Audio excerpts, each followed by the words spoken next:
Dear honorable guests, just for your information, UMRAN Landscape Seminar Day has become our annual tradition for the past 20 years. Usually, we will conduct this event physically at our Kuliah of Architecture and Environmental Design, but this time around, due to this pandemic outbreak, we had to shift and find another alternative to make sure our tradition runs well, suitable with this new norm adaptation. UMRAN 2021 Landscape Seminar will be held from this morning to the evening of today. For today's event, our fourth year Bachelor of Landscape Architecture will be presenting their findings for their topics. Ladies and gentlemen, we would like to inform you for the registration. For those who have not registered yet, you can register through the link provided on our website, umranofficial21.websites.com. The registration will give you a chance to participate in our lucky draw segment at the end of the event later. We will provide the link in the chat box shortly after this. Thank you.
Dear honorable guests, just for your information, UMRAN Landscape Seminar Day has become our annual tradition for the past 20 years.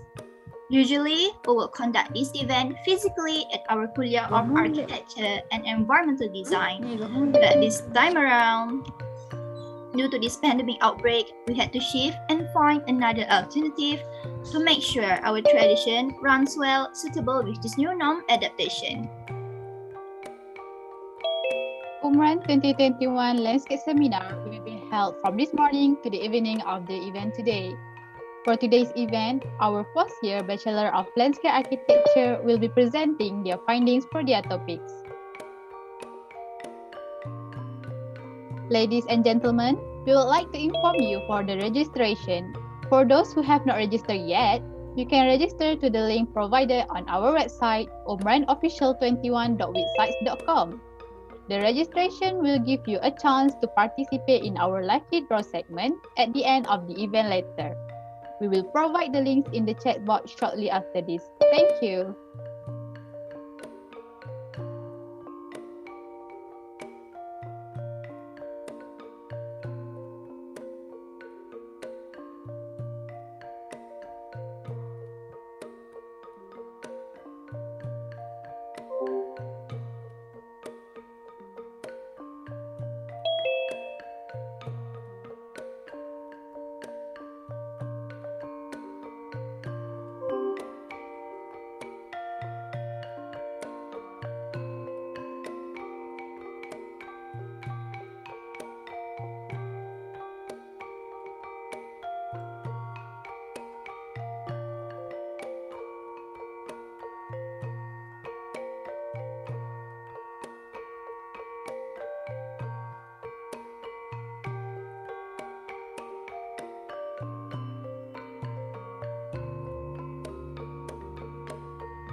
Bismillahirrahmanirrahim. Assalamualaikum warahmatullahi wabarakatuh.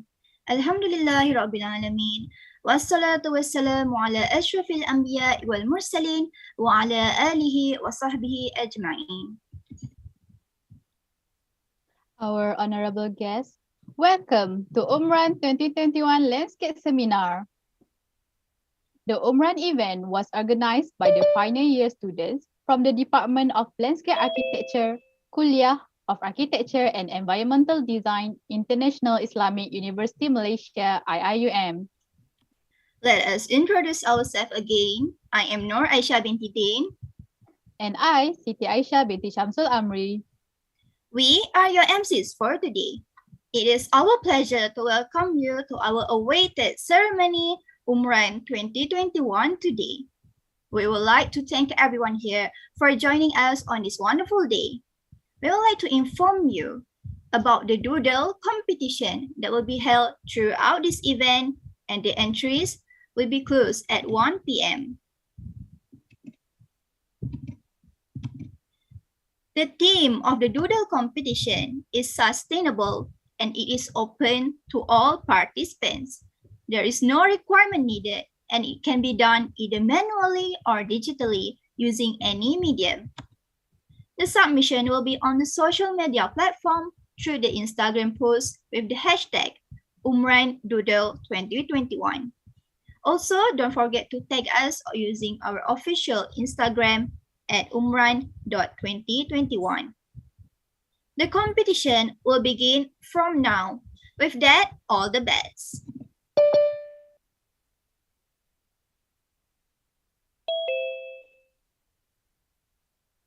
Without further ado, we are honored to greet our respected guests and participants to this event on behalf of the Department of Landscape Architecture IIUM.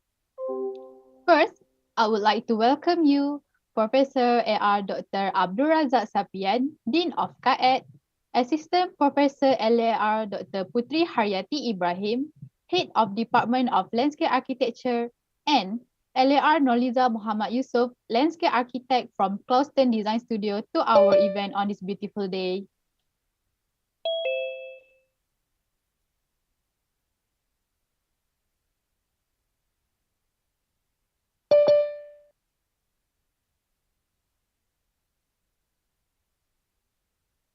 Ladies and gentlemen, before we proceed further this morning, may I invite everyone to sing along while the IIUM song video is played.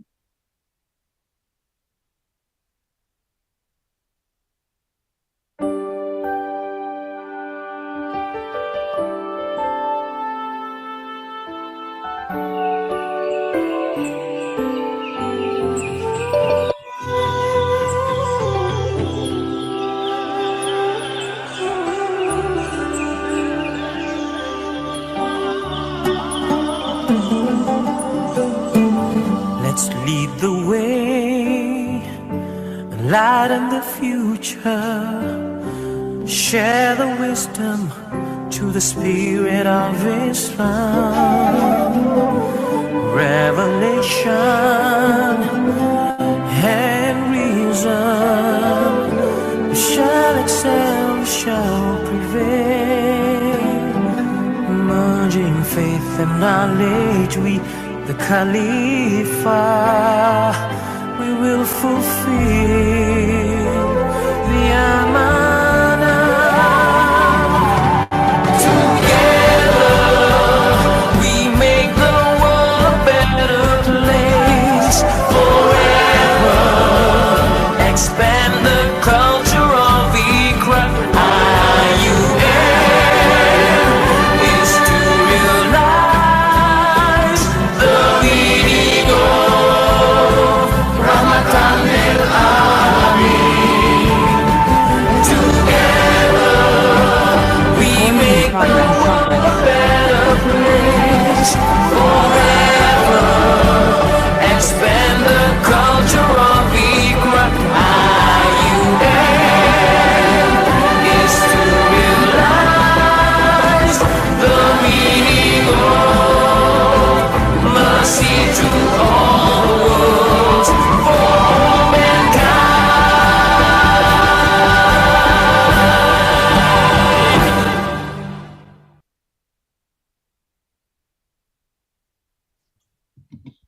To ensure the smooth running of this event, let us begin by putting together our hands to express our humbleness and gratitude to the Almighty and ask for His blessings.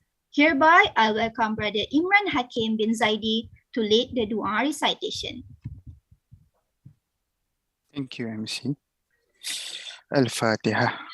أعوذ بالله من الشيطان الرجيم بسم الله الرحمن الرحيم الحمد لله رب العالمين الرحمن الرحيم مالك يوم الدين إياك نعبد وإياك نستعين اهدنا الصراط المستقيم صراط الذين أنعمت عليهم غير المغضوب عليهم ولا الضالين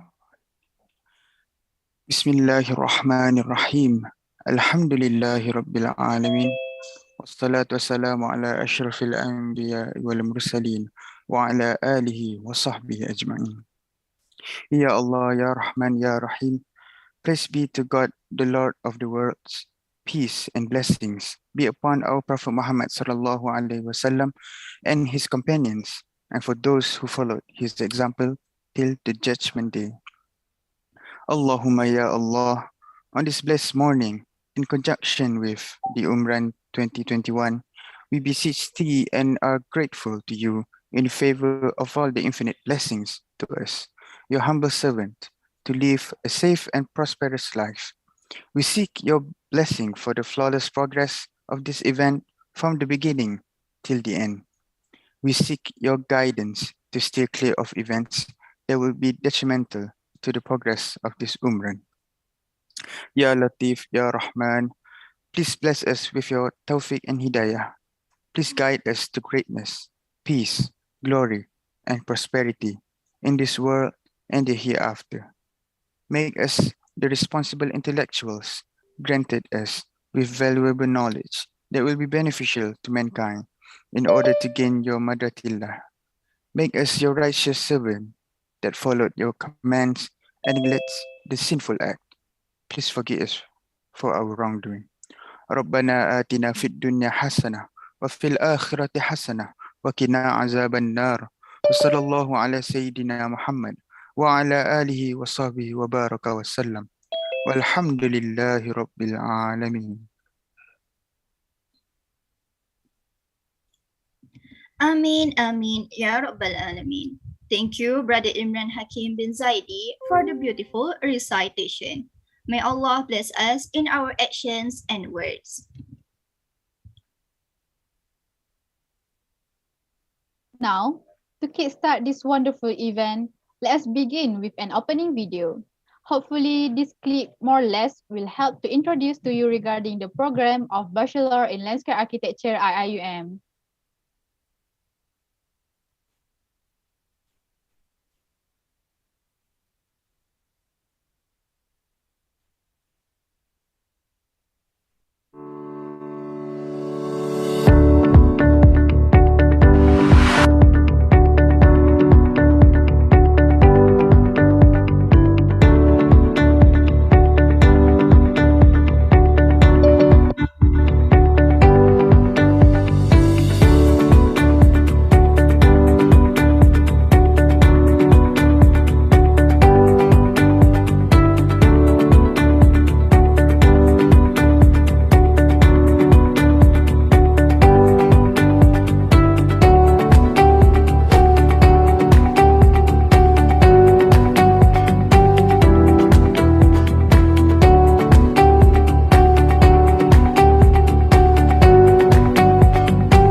Landscape Seminar 2021 will not happen without a team led by a skillful leader.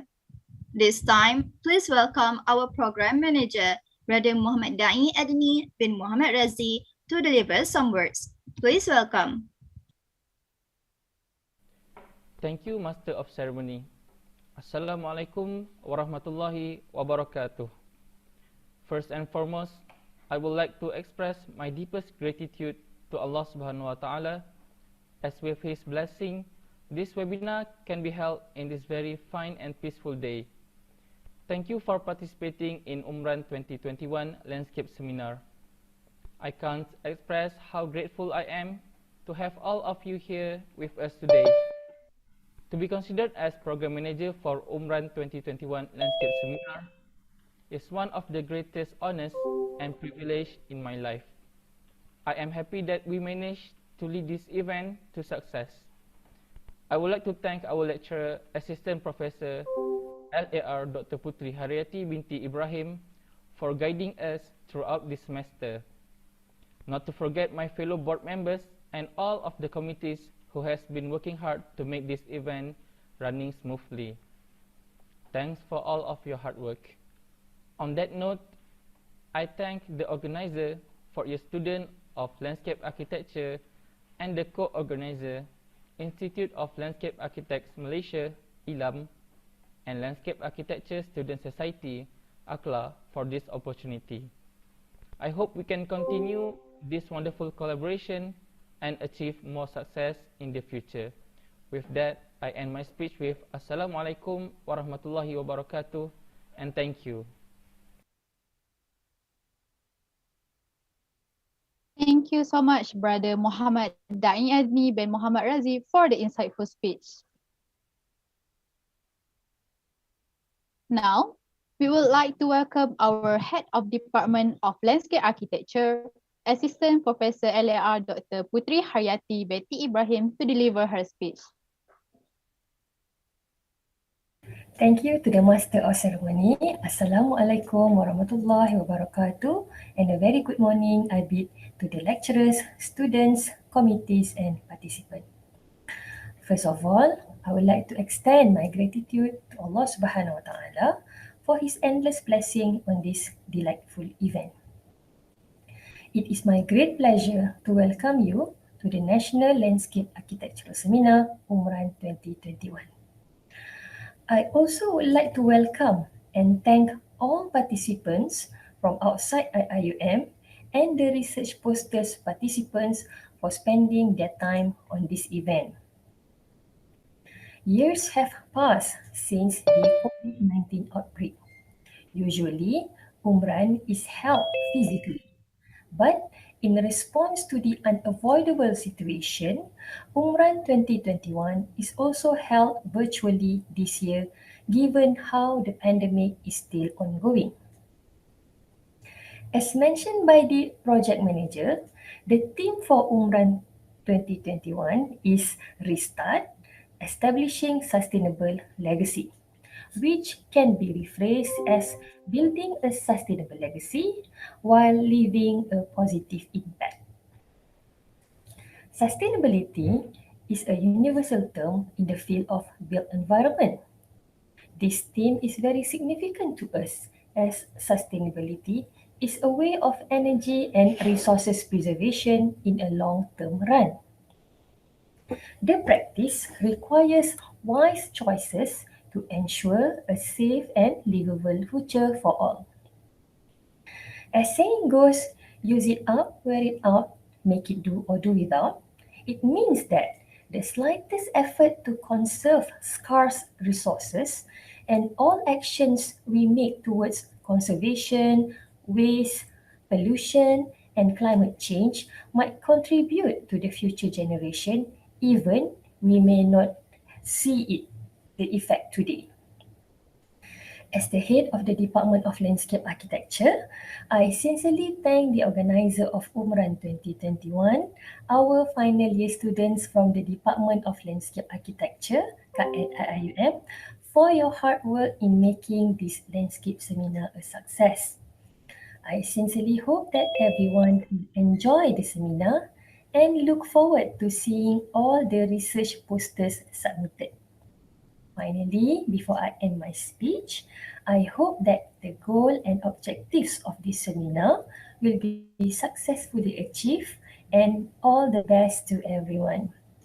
With love first, Bismillahirrahmanirrahim. In the name of Allah Subhanahu Wa Taala, I officiate the National Landscape Architecture Seminar UMRAN 2021. Thank you.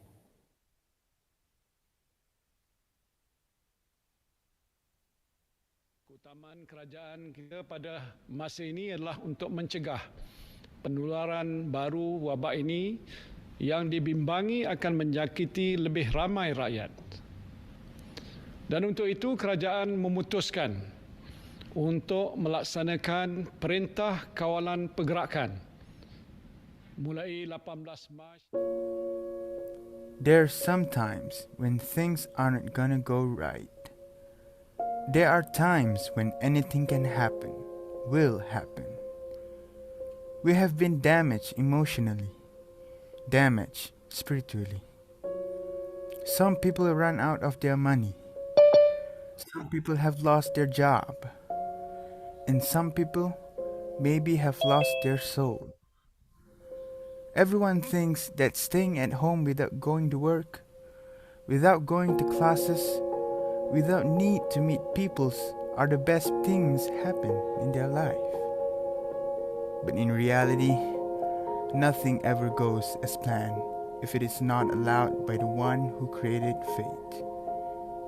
In order to overcome fear, loneliness, and downfall, someone only need a moment, a second, that can change their mind. Because we are not living in fear. We are living in faith.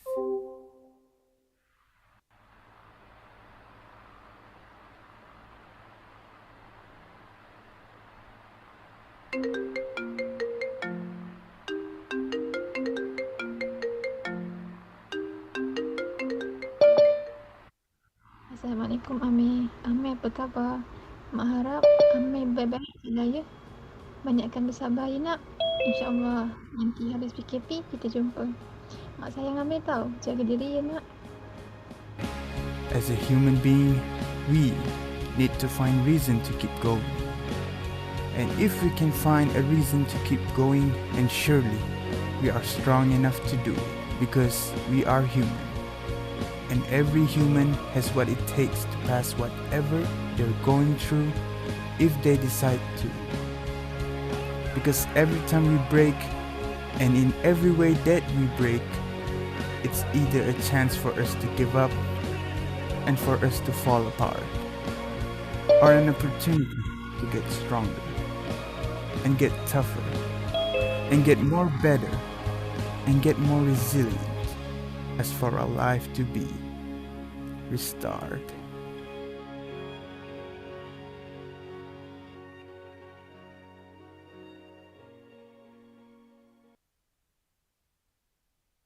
Thank you so much to Assistant Professor LAR Dr. Putri Haryati binti Ibrahim, our respected HOD, for her wonderful speech. Such an entertaining video. I'm getting more excited about this event, isn't it, Norisha? Yes, it's very exciting. I can't wait for the presentations later.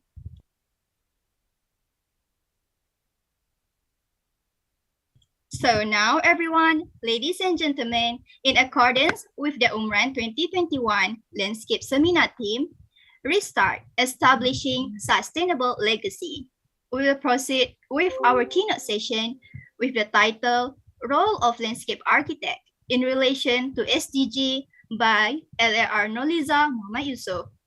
She is the Principal of Landscape Architect from Clouston Design Studio. She is a certified landscape architect who is also one of the ILAM landscape architect members since 2002. Please welcome.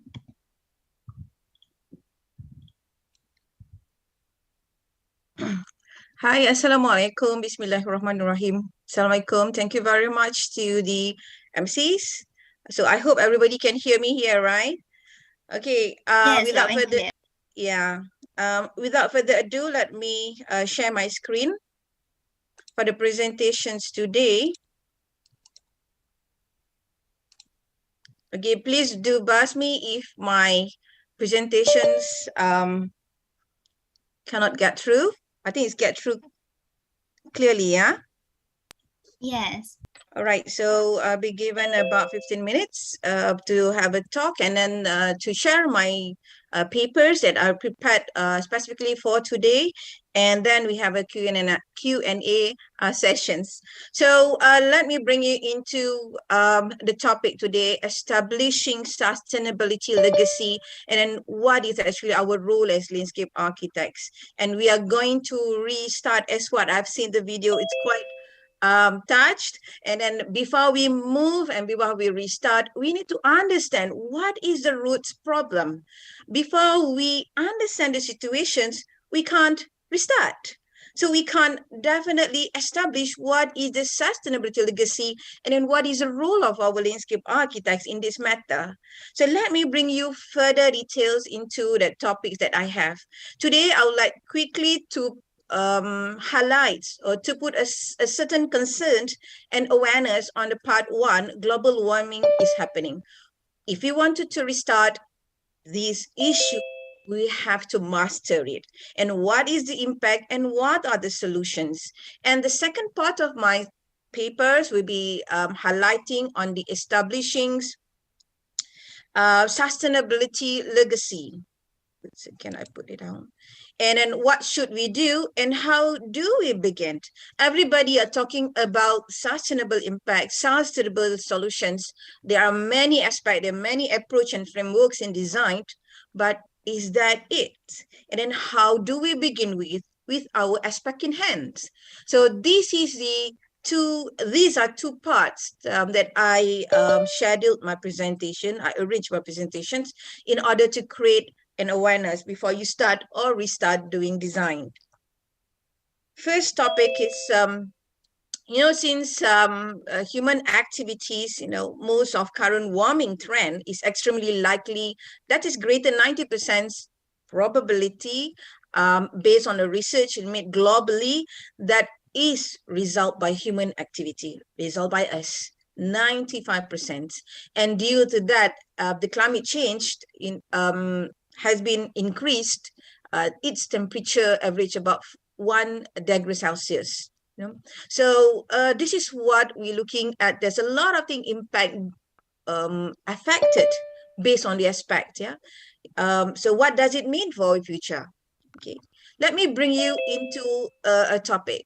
This is actually a topic that I presented as a first speaker in IFLA Student Showrate 2020, last few months. I would like to bring this forward because this is the main issue, and most our designers and you guys as a landscape architect to be has to really look into before we go into what we should do. So that's why I wanted to bring this topic together in this UMRAN. Okay, global warming effect to the climate change. And what does climate change impact to the environment?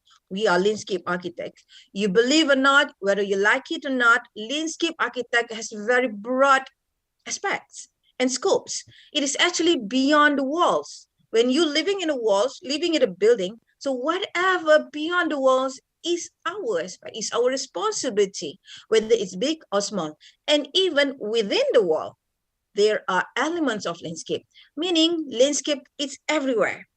And every aspect, be it landscape planning, be it landscape policies and frameworks of design, be it design, implementations, constructions, contracts, implementation and maintenance, and restoring the biodiversity of our globe, of our world, or of Earth, Mother Earth, definitely has a certain range aspect that involves us.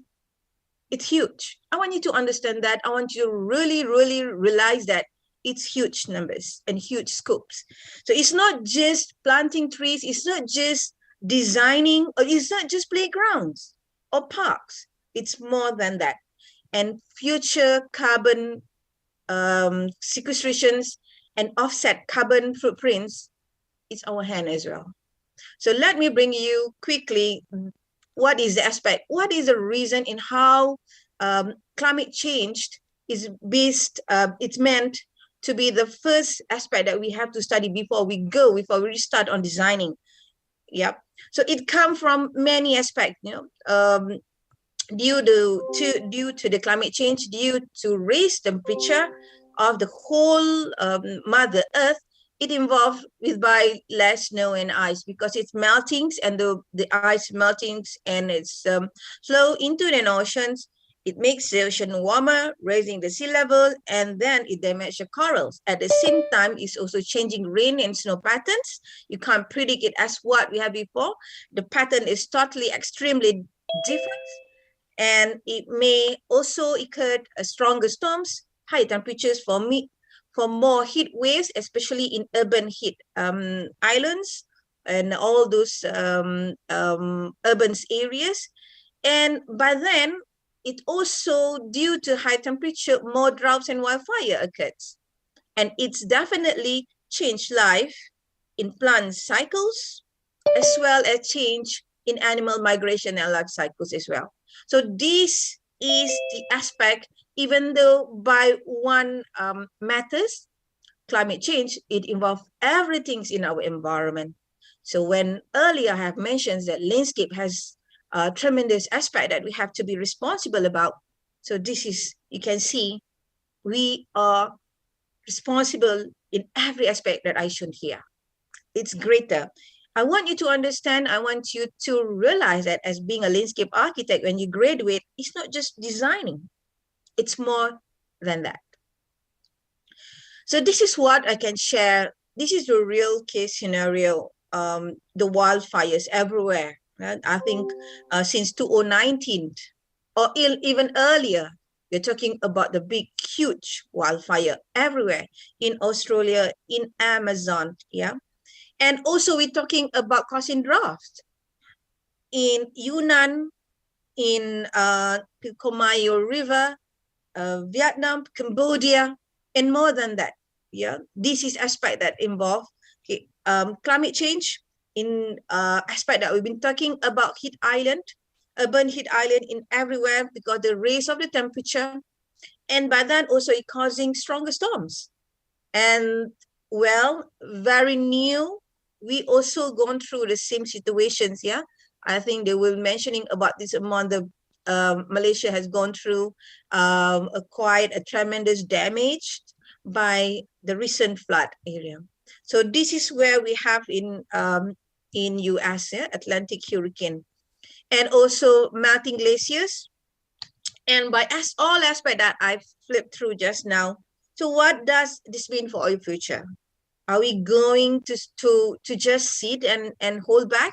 Are we going to move, as what you always mentions, to restart? By knowing the roots of the root cause of the solutions will make a better future for our, yeah. By then, we need to reverse the climate change before it's too late. We have to act now, and what is our responsibility as landscape architects. So that brings you to the second part, yeah, establishing sustainability legacy, and what should we do and how do we begin with. So the climate is changing, why aren't we? I love this catchy punchline or make call. You know, we are always thinking about to change the design, talking about sustainable, but we, inner side of us, our awareness, our thinking, our intelligence, our knowledge, that's not. So we should change before you start trying to change the environment. Knowing all the roots, this is the first steps to go further. Okay, we have to change. How we change? We have to engage in sustainability in our lifestyle. That's very important. And we have to look into, and we have to make it seriously engaged with whatever happens around us. You know about the logging, you know about deforestation, you know about the flash floods. So what should we do? Are we going to sit and talk nothing, or just doing some writing papers, and at the end of the day it's just a paper, a very good research paper, but you don't know how to implement it? That's my worries. when we do in the practice, we see lots of happen of this matter. So that's why I would like to emphasize on this aspect. What is our role and responsibility? First, to start restoring the biodiversity in order to create a sustainable environment in every single angles. We have to restore the biodiversity. I would love to touch about this SDG. Before we go further details, let's start read a lot and understand about what is the SDGs. Many of our policymakers doesn't know. They know the SDG. How many SDGs that they have? 17. And what is the history? Why did we have this SDG? It's actually to ensure we restore, we take care of our only Earth. Only one planet that we live in is the Earth. Yeah. What is our responsibility? As a landscape architect, please bear in mind whatever you do, whether it's in urban designing, whether in natural landscape, cultural, whatever designed, restore the biodiversity and through sustainable design framework. And what is this design framework should rely on? What is a whole? How do you hold that? What is driven by the design? Please go back to basic. That is part of 17 SDGs. That's why I would like to emphasize here what is SDG and which SDG that really relates strongly to our professions. There are 17 SDGs. Sustainable development goals have been identified for our future, for everyone. And then I would like to emphasize on the 13, SDGs 13, that is emphasize on the climate actions.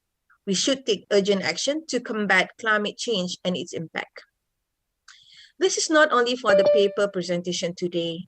I would also love to share with you where Clausen nowadays, it's since 2019, putting SDG and placing SDG in our office. So every aspect, be it urban design or even a small streetscapes, all staff has to mention in which SDG they're going to.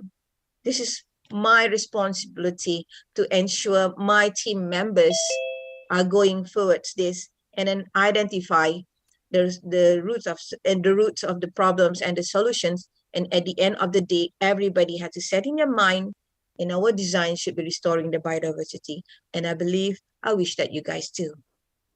So climate change is always an aspect. Let me bring you into another aspect. Yeah. The other aspect that we emphasized, and 100% I would think that it's really, really related to our professions, is SDGs 11, Sustainable Cities and Communities. Yeah. It makes cities and human settlements inclusive, safe, resilient, and sustainable. This is what aspect that we have to look into every single details. From now on, I wish that you go into details and look through whether what you do, and I believe you do, has all these aspects in your final projects. Okay, let me bring you into the SDGs 13. Take urgent action to combat climate change and its impact. There are 5 aspects that we look into. Strengthen resilience. Let me put in. Strengthen resilient and adaptive capacity to climate-related disasters. So whatever design that you do, it has to relate on this. For example, you have flash flood. You may look into the sponge effect. That is one of it. You will look into the infrastructure, landscape as infrastructure. Yep. And then you will look into the policies making. So we emphasize on the carbon sequestrations is a must. So what now cluster are looking at, we also handling three landscape studies and almost completed. In fact, it's almost 95% completed on Plan Induk Landscape for Petaling Jaya. We're looking forward a Mampan PJ. We emphasize on the calculations of carbon sequestrations. And for now, before you do a submissions, even in DO, development order, we need to understand and we need to gauge how many kilotons per year that the whole development that you proposed can contribute to the carbon offset. So for landscape approval, we require every softscape or every trees and open spaces proposed in the development has to be go through to the calculations of carbon sequestration of each trees. So then that is our responsibility and close and that. We also wish you to also look into all these elements from 13-1, 2, 3, 13A and 13B in order to emphasize or in order to hold our hand together towards saving our environment.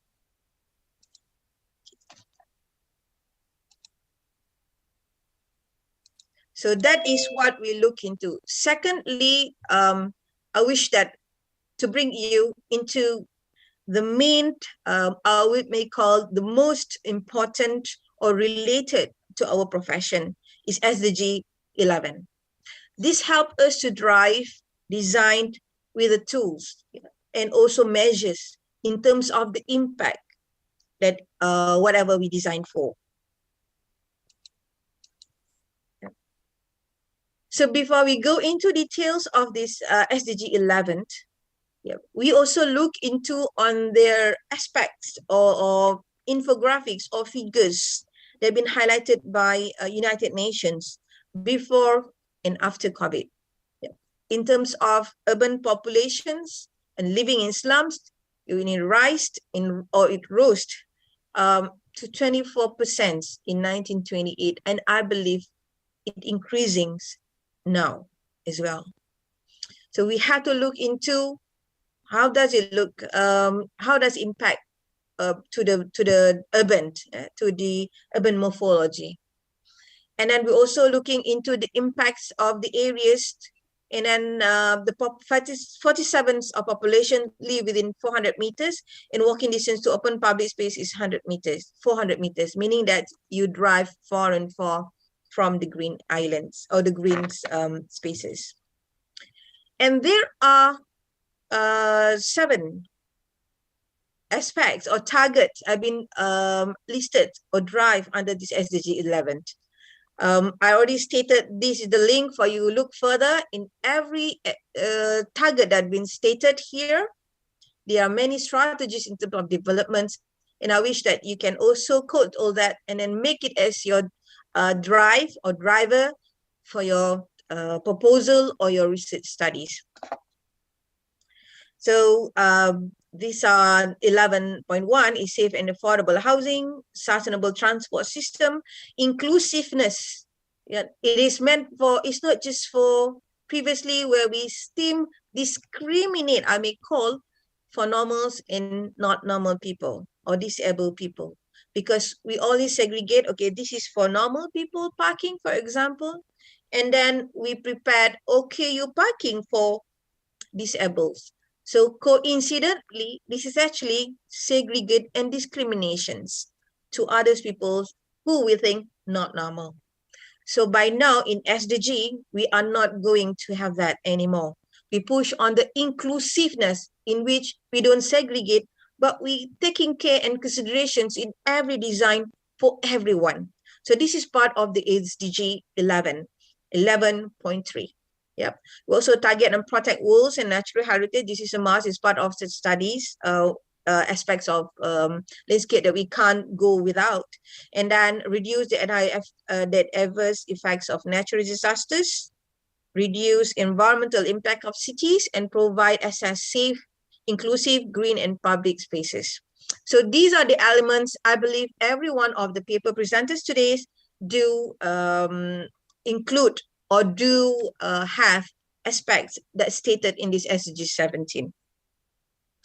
And there are 3 more aspects that we may look into, because these are the policies that have been stated and help us to draw and help us to plan our landscape master plan or any landscape projects. 11A, B, and C. So this is the policy. It's come from every single angle. Yeah. And then we have to start by talking that 2 main SDG 13 and 11, we have to start. We have to start planning to restore the biodiversity, be it any aspect that you handle, either urban, either suburb, or either countryside. So restore biodiversity in many aspects. Please put in this vocabulary in your heart. Bring it anywhere you go as long as you are be the landscape architects. So it could be restore biodiversity based on the land, farming, cities, oceans, water, climate, food, and One Health. Sometimes as a designers, when we set our landscape professions, I am a landscape architect. What is farming related to me? I'm not a farmer. And also, what's about the food and health? It's not landscape architect scope of work. So now you have to understand, yes, it is. Why? Because this is part of creating a biodiversity for the area.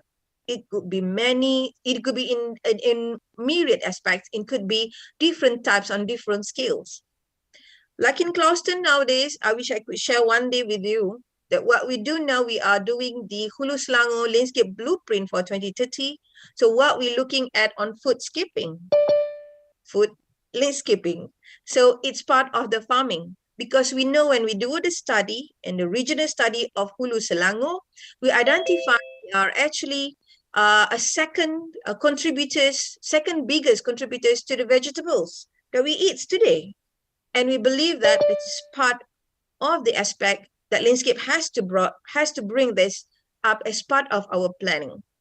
So now you will see we are also planning a sustainable foodscaping park for the Hulu Selangor.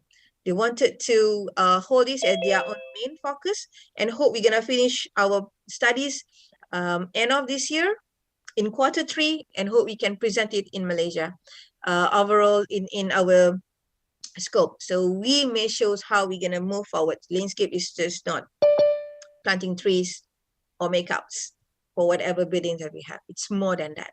So that is our responsibility. As the conclusions, I would highlight to you that social economic transformations is always based the continuous degrading of ecosystem and the climatic change experienced in last decades are one of the greatest challenge and facing by us, the society, and we as a landscape architect professions, we hold that in our shoulder dearly. We should do changes and we should restart as what you mentioned.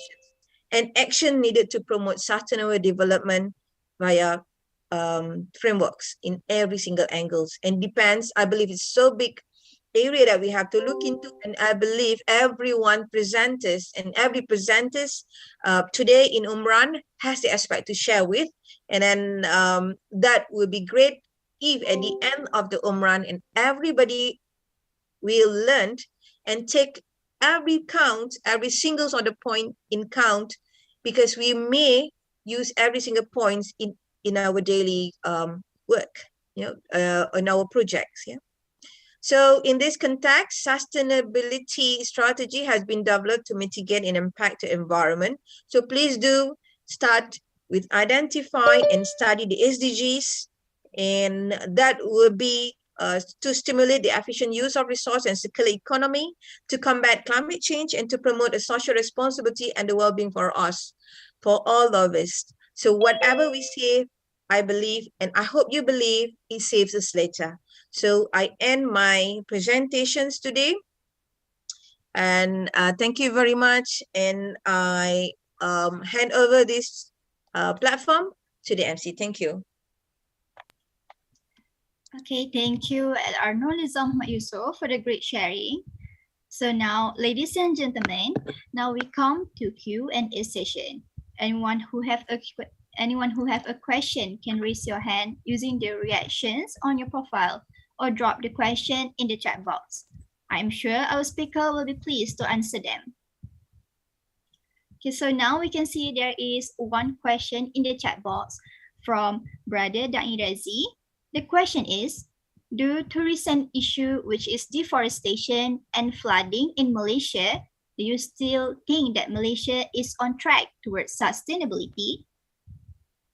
Okay, that's a good question from Da'i Razi. I think it's quite sensitive in a manner.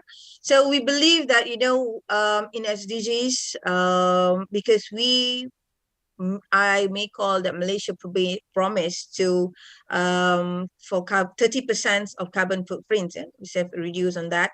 So we are on track. In generally, we've been talking about carbon footprints, and we know that now there are few townships in Malaysia have been recognized and also listed as part of the sustainable towns that drive towards the low carbon future, such as like Taiping and also PJ, Petaling Jaya. You know, they are actually in the world map. Yeah. However, when we're talking about what we're seeing outside, and lately everybody's are talking about it, policy and acts are there. However, implementations, effects might or might not. Yeah, because I cannot say yes, there is not on track or it's not on track because I don't have the figures at the moment. But whatever you see, whatever everyone's seeing, the flash flood, the readiness of our environment, the damages of our biodiversity or the forest due to the logging, it tells a lot, right? It tells a lot. We are moving towards, but there is an aspect that we damage every aspect or every effort that we made earlier. So that my worries. We are moving towards, but we are not 100% really sincere know what is the root of cause of damages.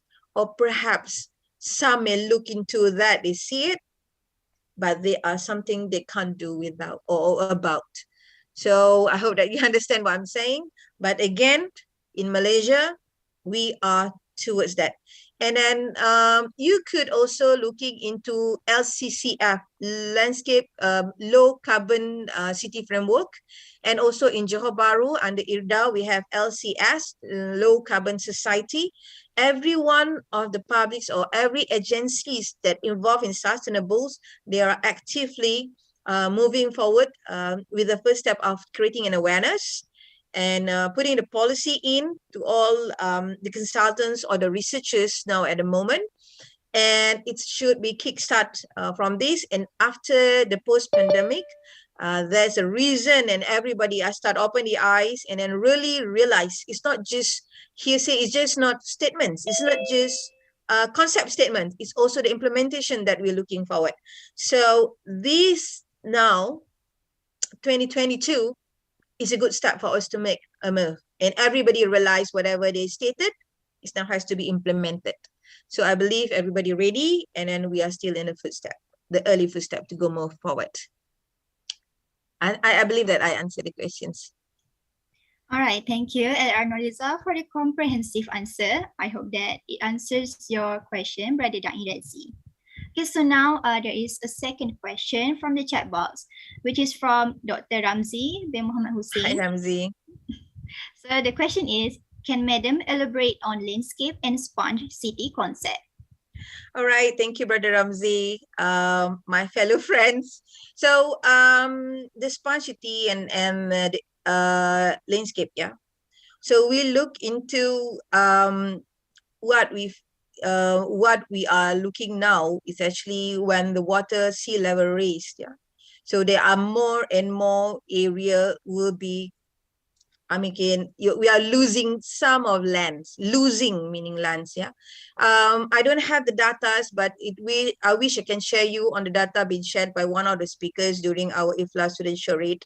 And you know, when we're looking into the world map and a Malaysia mapping, when the water level raised, another 20 or 30 years, we might losing some of area at the fringe of our countries, at the water edge, yeah? At the land edge. Some of it in Kedah, you know, they are our main paddy fields for our food security. And due to that aspect as well, when the water level raise, or even the flood situation at this moment, we need a sponge city concept. We need a sponge landscape concept. If you're talking about sponge city, it's a bigger aspect, yeah? And within the sponge city concept, either townships or urban area or any other settlements area, or they may call in planning Tepu Bena a built area. It's a built area with all these buildings. We should have the green areas intertwined of every build-up areas within the city especially. But then all these green areas should act like a sponge. You know, sponge, it can absorb the water. Yeah, it absorb water. When we're talking about the sponge city, aspect that we have to really understand, and then we are actually in the midst of study on the sponge city as well, is infrastructure. Landscape architect without engineering or infrastructure knowledge, we fail to do design a sponge city as per required by the technical aspects. Yeah, it has to be a green spaces where it may contains or absorb any surface runoff of storm surface runoff within the township. It could be, it's not just only the study made by the engineer on the stormwater management. It's not just that, it has to be beyond.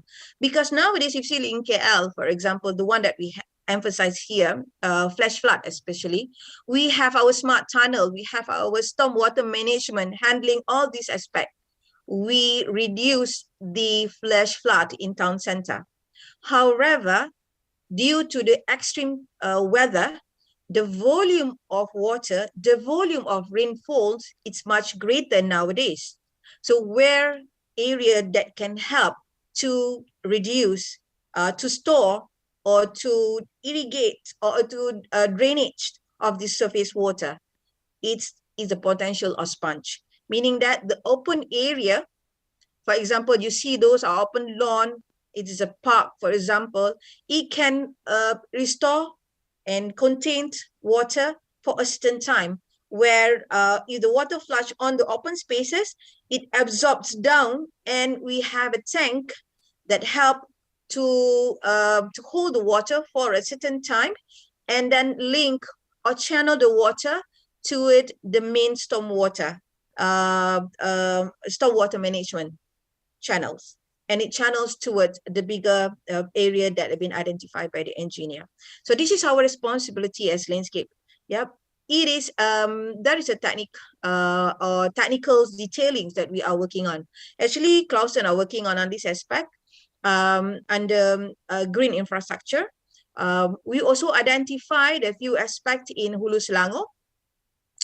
I can't remember, that would be one in Kerling area, where we have that open spaces. You can see that open lawn for the football field, but very nearby, it actually a sponge effect. You can see it an open area, and when it rains, it contains water. After a while, it absorbs down into the earth, and it contains down there, and then it channel out to the stormwater management. So this is how landscape architect can play the bigger roles in providing open spaces. That's why open spaces is very important and ground level within the urban area. So I hope that I answered that details.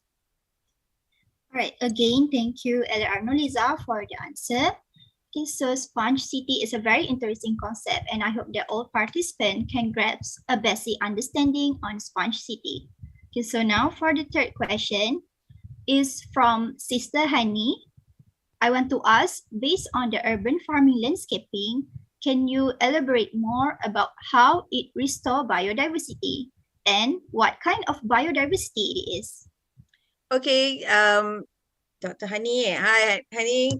Okay, based on the urban farming landscaping, so urban farming. Okay, when we talk about urban farming, what is different between urban farming and what is the keyword foodscaping? Okay, this is more or less similar, but what makes it different is the scale. Yep, the scale and the functions of that. Urban farming, normally it goes into smaller scales, yeah? And it involved in urban area. Why this urban farming come out? Why this concept and the method been raised into a concern of everyone? Okay, especially after post-COVID, during COVID, yeah, we realized that within the urban dwellers, especially for urban settlements, we realize when it comes to COVID, we have no food security. Food security always an issue that we may look forward, because it may be a bigger issue later on if this pandemic will change into endemic. Yeah, it is now going further to endemic, meaning that it's every daily life for us. It's not pandemic anymore. So urban farming landscaping, there are many aspects, there are many objectives that involve based on the area, based on the roots problems. When we're talking about urban area, there's a lot of buildings, the developments, the evolutions of build-ups may take lots of green spaces on ground. And urbans, when land is very expensive, we are trying to get more spaces. We're going to have vertical farming. We also have rooftop farming. This is part of the urban farming methods. Yeah. So by then, it's also played a major objective of to create a supply for foods. For example, the vegetables, and they can go beyond on putting paddy field on the rooftops.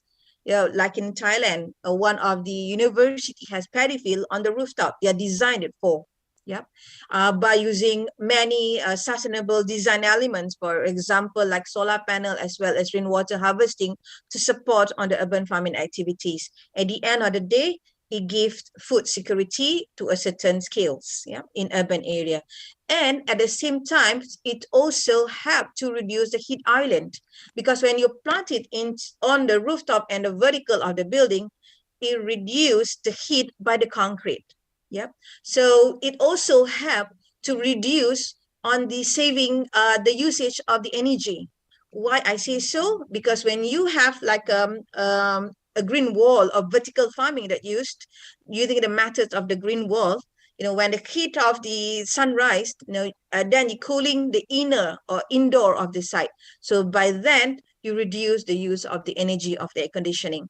So this is another aspect that it can involve on the urban farming, beside having used for the urban farming for the food supply in urban area.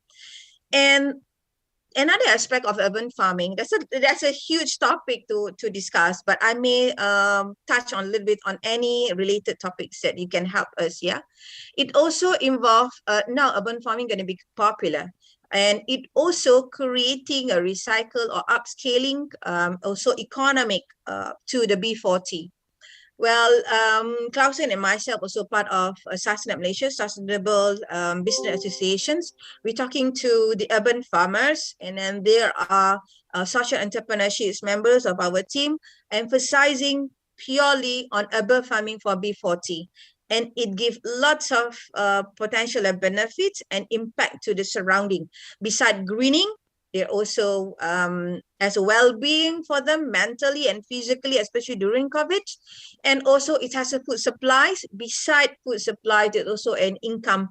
It's an income opportunity for them. There's a lot, and then it helps the B40. So it also involves on the impact to the socials and economic. So that's why I mentioned here is one topic of urban farming. Nampak macam tak ada elemen landscape words there, but that's tremendous aspect that landscape architect has to be responsible about. So now when you design, you have to think about planet. It's not just planet, on social and economy as well. So that's part of 3 aspects in sustainable. So I believe that answered it. Thank you. All right, thank you again, El Arnoliza, for the wonderful answer. Okay, so actually now we can see Dr. Hazza Hanur Hazza has raised her hands. Okay, so I think Dr. Hazza can open her mic to answer to ask any question. Hi, Hazza. Yes, Assalamualaikum, Madam Waalaikumsalam. Hope you are well. Yes, Alhamdulillah. Thank you for a very eye-opening session sharing with us. I really like the statement when you said that we have to design inclusively for everyone. By putting a discrimination, we are indirectly placing an invisible line of discrimination, which is a very good statement that I think we really learn a lot from your madam's presentation today.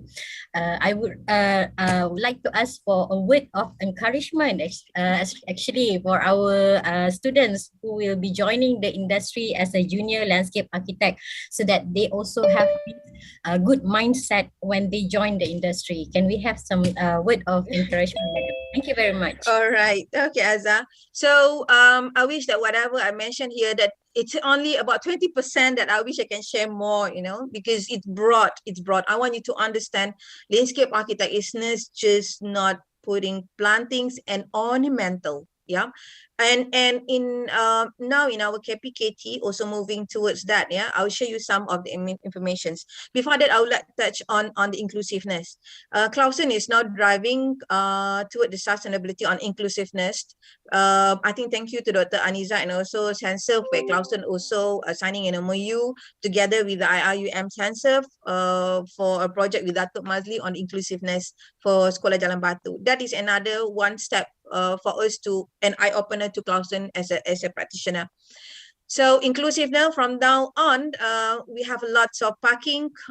When you look into, if I can share the projects when you come into Clausen anytime later, all parking in our park, 10% will be inclusive parking. We have OKUs, we have elderly, even we have the P, provisions parking. We have for ladies, you know, we have everybody's in a park, inclusive for the food truck parkings. Motorbike, jangan cerita lah, that must as well. So this is one of that we want everybody to bind this awareness, and all the parking in a park, any park that involved in project of Clausen, we push forwards on that. In any project, we push forwards on any aspect of sustainability that we involve, be it a smaller, tiny, big aspect into a broader aspect. And we have to be very knowledgeable. That's first. That's what I emphasize on the SDG. Please do study that and then make sure it's part of you. Okay. So in terms of courage, you know, statement. So as end up, I think they will be end my presentation as well. Or my sessions today for being a landscape architect. This year is actually is an eye-opener to everybody on the sustainability. Yep. Please study sustainability, role and responsibility of landscape architect is not that what we expect before. We thought that our fee is very minimal among the other allied professional consultants, but our responsibility now, people looking at us, has a broader aspect and scope and how important landscape architects for a project nowadays. It's even some of the projects, even our aspect is more important than the architects or engineer by themselves. Clausen have foreseen this. You know, we lead 3 projects. And then we lead few of our projects like a mangrove. We just awarded on sustainable projects based on GPM Malaysia on our mangrove point in Kelang. We lead. We are not behind. When you go into the meeting, as what before, when landscape architect profession is just about to embark in this industry in Malaysia, landscape architect punya points is always at the last points. We're always sitting at the back. You always last people to be asked, okay, what's the matter or what's you're going to share and what problems that you're going to raise. But nowadays, we make ourselves as important. It's not everybody, it's we. That's why I want you to put an constant to you, we are important. That's why I always encourage my team. I hope I encourage you. I also encourage my students in UITM as well. When you've been a meeting, when you've been asked to present, and when you've been in a group of consultants, make yourself known, make yourself seen, and then raise your concern on restoring biodiversity and environment, saving the environment. Yep, be it anything, because we have seen Clausen nampak it's every single angles. We're doing infrastructure. We are mastering on the green infrastructure. Please do study green infrastructure. Is just not planting things on the green shoulders. Yeah, it's more than that. We are talking about landscape engineering. We are advising the engineer to design our stormwater management by inclusive landscape. And then now we're also looking into how we storing our water underneath the parking. Rainwater harvesting, surface runoff. We have to study the volume. We calculate the carbon footprint. We calculate the carbon sequestration in our project. And by then, we've been seeing at spa level. So you have to make sure, get your ready. When you talk to architect, we're talking about green landscape architecture. We're talking to engineer, we're talking about green infrastructure, because landscape in most developer falls under infrastructure. Yeah, it's not building. Normally it falls under Department of Infrastructure if they are not having the landscape architecture departments. And I've seen there are new big players nowadays. Landscape department are being absorbed under the engineering departments. Yeah. And then there's also local authorities also involved that. It's not saying that we are small, but it is in a point view, and it's our perspective, we are actually emerged in others people scopes. Last time tengok landscape architect duduk department, tak ada department landscape architecture, kita rasa oh so small. We've been forgotten. When you've been put into department, there's no landscape architects departmentals now or units. They absorb landscape architects sub-department under Department of Engineering, Infrastructure and Engineering. We thought that we're small when we thought that earlier, but now when we work together with them, we play the bigger role. We tell them what to do in saving the environment and restoring the biodiversity. We are actually maybe sometimes top of them. Yeah. And then we have to make sure we are good enough in knowledge, we are knowledgeable, our solutions are practical, and we're talking about engineering, study engineerings, and how landscape planning support the infrastructure. Without landscape, they can't do without actually. They can't restore the biodiversity. This is everybody are talking about in nowadays. So I wish that all the students of IIUM do get prepare yourself, knowledgeable. When we speak, it's not just landscape pokok untuk beautification, untuk shade, untuk microclimate, untuk flowering. No. That's no more.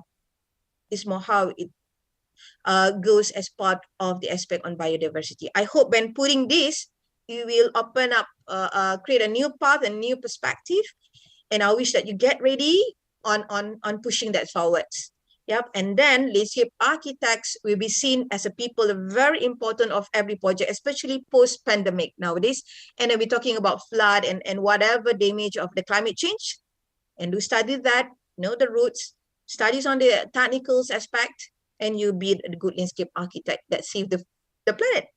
So I think that's how answer. And then I end the session is every 9:58 now. Over to you, Miss MC. All right, again, thank you, Arnoliza, for the comprehensive answer. Okay, so now, ladies and gentlemen, I know that this shared topic is very interesting. Unfortunately, due to the time constraint, the Q&A session will be moved into the chat box. The audience can leave the questions in the chat box, and our speaker shall give the response there. As we can see in the chat box, there is another question from Dr. Ramzi about blue and green infrastructure and also the function of urban trees. So after this, El Arnoliza will answer it in the chat box. Thank you. Thank you, El Arnoliza, Muhammad Yusuf for the wonderful sharing, and audience for all of your questions. May the knowledge we gain will be beneficial for us in the future. Dear honorable guests, now we will have some minutes for a coffee break and come back at 10:50 a.m. for the final year students to present their final year project findings. To the final year student, you may prepare for your presentation. Before our break, I would like to inform you again about the doodle competition. The entries will be closed at 1 p.m. Thank you and see you again. Thank you.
Wonderful job, our two MCs. Keep up the good work. Thank you, madam. Thank you, madam.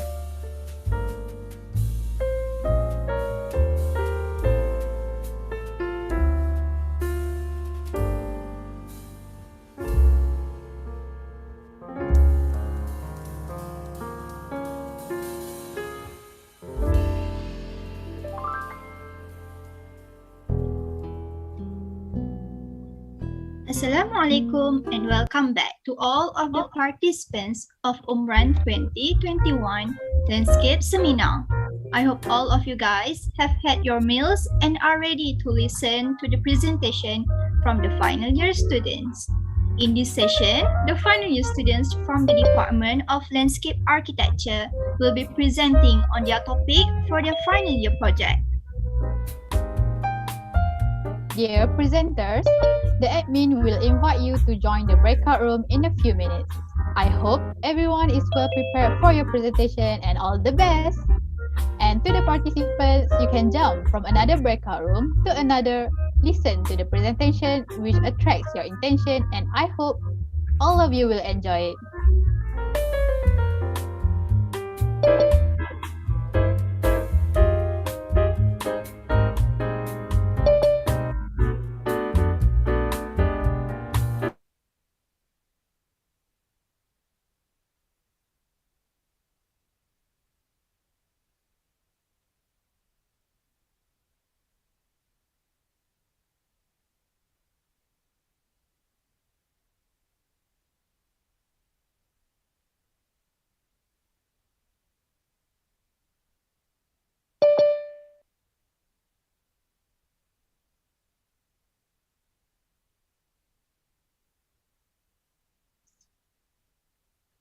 Assalamualaikum warahmatullahi wabarakatuh. Ladies and gentlemen, good morning and welcome to Session 1 UMRAN 2021. Firstly, let me introduce myself. I am Alif Zikri, your moderator for this room, Implementation for Smart Features in Outdoor Spaces. I would like to first welcome both of the judges, Associate Professor LAR Dr. Muhammad Ramzi Muhammad Hussein and Assistant Professor Dr. Aniza Abu Bakar here today for the oral presentation assessment, where for this morning, there will be 4 oral presentations, particularly for this session, by Brother Ahmad Farouk bin Muhammad Rizam, Brother Muhammad Danish Aiman bin Roslan, Brother Imran Hakim bin Zaidi, and Brother Ahmad Firdaus bin Muhammad Hosri. There will be a 10 minutes question and answer session after each presentation. Shall there be any question, you may drop them in the chat box.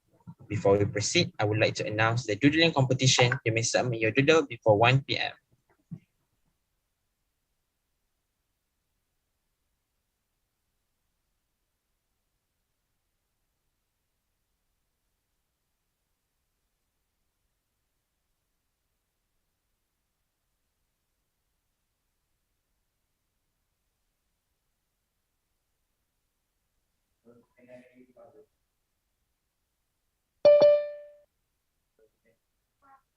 Okay, Assalamualaikum warahmatullahi wabarakatuh. Okay, as the first presenter, I will with the participant code of UG 47. For the assessment form. Sorry, Farouk, kat mana dapatkan assessment form tu? Assessment. Dah ada tak? Ada, kejap saya share. Thank you, Dr. Aniza. Ada share dalam grup department sebenarnya. Okay, thank you. So we proceed with the first presentation? Okay, good. Okay. So I will share the screen for the first video presentation.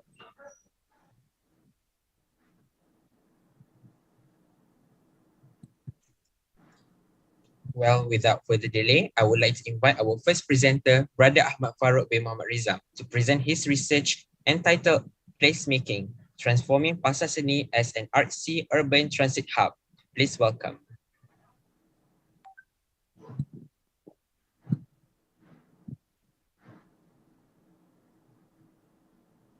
Everybody can see the screen? Yes. Okay. So proceed with my recorded presentation. Sound and sight check. Alright, can everyone hear me? Okay.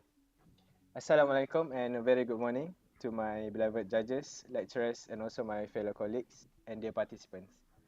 My name is Ahmad Farouk bin Muhammad Rizam with the participant code of UG47 and I am a 4th year landscape student from the Kuliah of Landscape Architecture department in IIUM. Today as the first presenter, I will be presenting my thesis research topic about the placemaking approach in transforming Pasar Seni into an artsy urban transit hub in accordance with the UMRAN 2021 Urban Team Number 1, which is the implementation of smart features in outdoor spaces.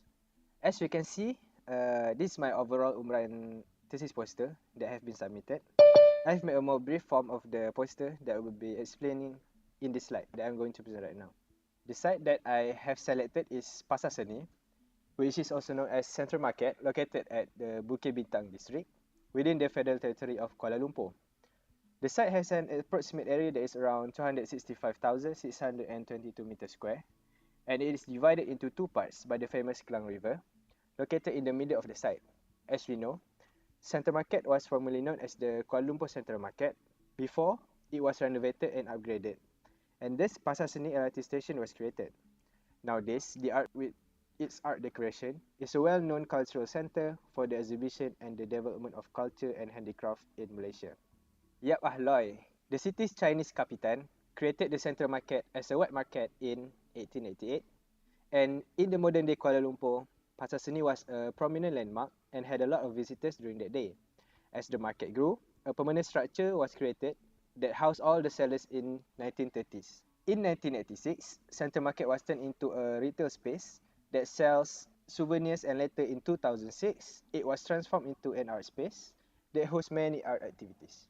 Central Market has contributed to the tourism industry throughout the last 20 years by selling and promoting Malaysian arts, handicraft and souvenirs to both foreign and local visitors. Central Market features zones with stores, stalls and kiosks that represents the three primary races that are prevalent in Malaysia, which is Malay, Chinese and Indian.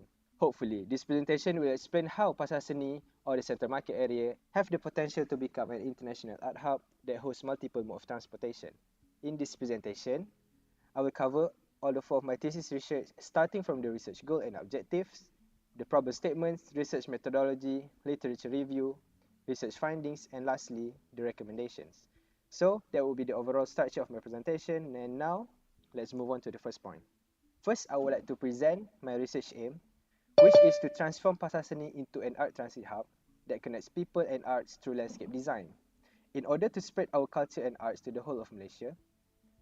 And the site has the potential to be an art transit hub because of its strategic location that is in the center of Kuala Lumpur, where people stop by and change their mode of transport while exchanging the knowledge and cultures of Malaysia. Cultural districts are becoming increasingly popular and crucial in urban and cultural experience, serving the purpose such as community revitalization, sustainable economic growth, and the cultivation of arts and cultural resource, according to Brooks and Kushner. Therefore, appropriate objectives and strategies are necessary to be carried out in order to improve the arts and cultural district image in Pasar Seni. The first objective is to create an urban hub in the middle of the rich cultural city that exchanges art and culture. And the objective number 2 is to connect each of the transport stations and the landmarks through landscaping. Lastly, for objective number 3, it is to provide an eco-friendly modern urban setting by integrating a healthy lifestyle and modern technologies into the society. Based on my observation, there are several problems or issues that have been identified, which led to the intention to conduct this research. The first one is Kuala Lumpur Rail Station has become less active after the construction of Kuala Lumpur Central. There has more completed facilities and amenities provided, which has grabbed the attention of all the public transport users to stop at the station. Next is the lack of connectivity between each of the landmarks that has created an issue where the landmarks at Pasar Seni are not visited very often and thus create an issue on the economy of the community. The arts and craft at Pasar Seni also have lost their attraction because the way it is promoted is not efficient enough. And from the cultural perspective, it is not portrayed properly by the community. Lastly, the green spaces in Pasar Seni are lacking in number and thus causing the temperature in the town to rise due to the trapped heat and fewer vegetations, which led to less heat being absorbed. Next, we move on to the research methodology. This research will be using the mixed method approach of both qualitative and quantitative data analysis. Most of the data from observation of the sites about the activities and the condition of Pasar Seni. Some of the data is gathered based on the questionnaire survey to people who have visited Pasar Seni by themselves. For the qualitative data, it concludes the site survey, which comprises inventory, observation around the site, and interviews with local sellers and authorities. The second methodology is from quantitative data, which conducted to the distribution of questionnaire survey to the users of the site, which comprise mostly from tourists and users, with a total of 30 respondents using the Google form. Next, we move on to the literature review. The literature review focuses on the theoretical aspects of all the elements that can support in creating an urban transit hub that is associated with arts and culture, such as the following. Firstly, it's about placemaking. Creates a place that focuses on transform public spaces to strengthen the connections between people and the place. There are some principles that must be fulfilled, such as providing comfort and connectivity to the places, while improving sociability and enhancing the image and the visual of the place. Another art term for placemaking is creative placemaking. That is an evolving field of practice that uses the art, culture, and creativity to serve the interests of a community, simultaneously promoting a broader agenda for growth, change, and transformation, while also enhancing character and quality of the place. Inclusive design is another approach on this research that highlights the importance of user diversity in ensuring that as many people as possible are included to create an effective design that responds to population variety. The next one is about the transit hub, which defines as a transport node that interconnects multiple modes of transport and consequently improve the efficiency and speed of movement. It is also the spine of a city that serves transit-oriented development. It is an integrated urban place designed to bring people, activities, buildings, and public space together, with easy walking and cycling connection between them and impressive transit service to the rest of the city. After that, it's about the urban arts term. Arts, which sometimes be called fine arts, is a mode of expression that use skill or imagination in the creation of objects, environments, or experiences that can be shared with others. The term urbans come from the Latin word urbanus, which means from the city, and the theme is frequently to people who live in cities, as well as city structure and transit. Types of urban arts: the graffiti arts, street sculptures, spray paint murals, poster arts, and sideway chalk arts. The importance of urban arts is widely recognized as both artistically valid and a boost to their cultural economies, as well creating space for new art, particularly well to being shared by young people on the social media. There are several site visits that I do in order to obtain the data about the site. I visit the area during the weekend and weekdays to analyze the site properly. Based on the observation, inventory, and survey analysis, it was discovered that Pasar Seni is a commercial and a public transportation-centric town. Based on the land use inventory, it has been identified that commercial sectors are considered as the majority of land users in the area, and it represents how well developed the commercial area is in commercializing their goods. The second highest land use is none other but the transportation sector. Because of the multiple public transport stations located in the area, such as the Pasar Seni LRT and Underground MRT and the Kuala Lumpur train station.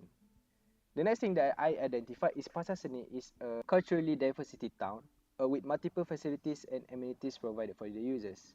The multiple ethnicities of the users create a diverse of culture in the area, and this give the opportunity to visitors to learn and understand each of the ethnicity and culture, but the lack of signage and sense of direction in the site sometimes can make the users feel lost. High temperature in the town and lack of green recreational spaces for the community. Through the site observation, the safety of public spaces is one of the most crucial characteristics of an accessible public area. People are less likely to use, let alone linger in public spaces where they do not feel comfortable. Thus, the safety of pedestrians must be priority in this town that focuses on the term walkability. And at the south of Pasar Seni, there is near to the KL train station and the bridges, there is where the homeless people are staying and sit there as their temporary home.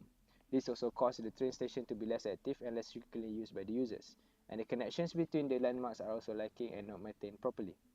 The walkway is often empty and not welcoming enough for the pedestrian, and some of it is damaged, thus is dangerous to use. And some of the properties are also vandalized with graffiti and bad graphics, and this sometimes happens to the place that have fewer visitors.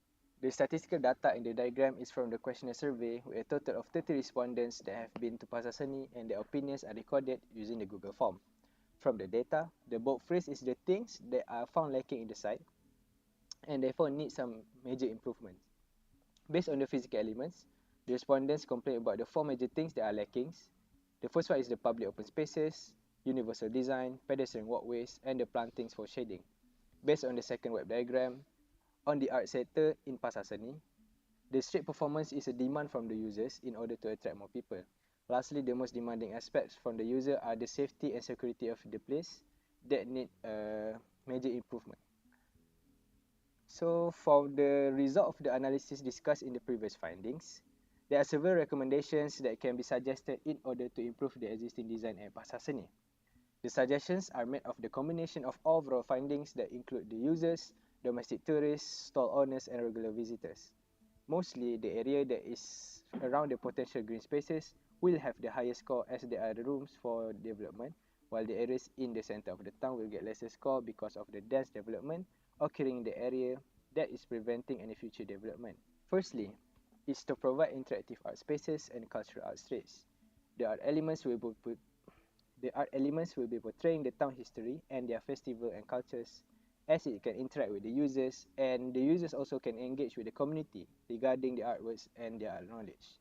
Secondly, to install green recreational spaces, vertical gardens, and proper street plantings for shading purposes. More green spaces for recreational activities and resting space where the employees could rest before returning home using their public transport. Introducing new modern green technologies on the street also improving the quality of life of the society. Next is by providing a more efficient and reliable public transport system for the user to ease their journey. Improving the transportation system by giving the public transport route priority and ensuring customer satisfaction and safety. Providing greener and sustainable technologies to be inserted into the mode of transportation. Lastly, is by enhancing the connections between the landmarks and public transport facilities. Connecting the landmarks and point of interest to revive the place and make sure the spaces are used by the community and not being abandoned by the public, by providing a creative urban setting where people could make use of every angle in the town as their photo canvas, and it can attract most of the young people with proper place for them to take pictures for their social media.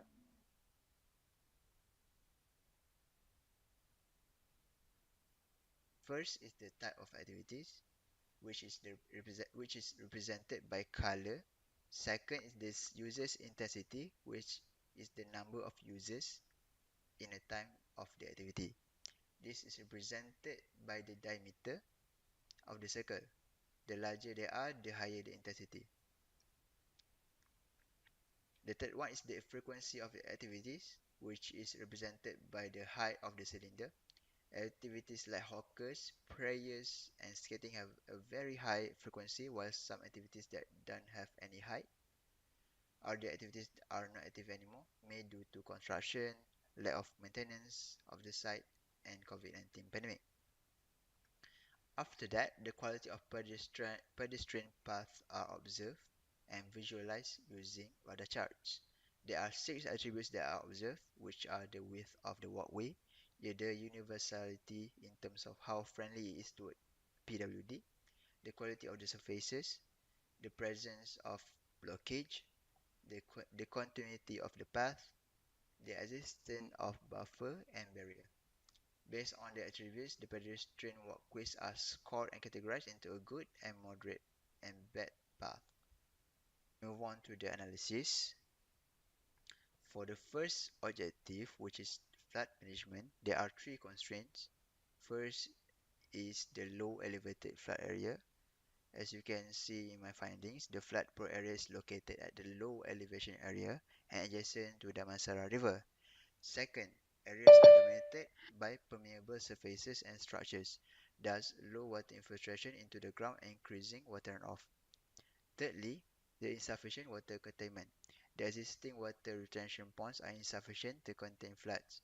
Due to rapid development in the area lead to more water runoff.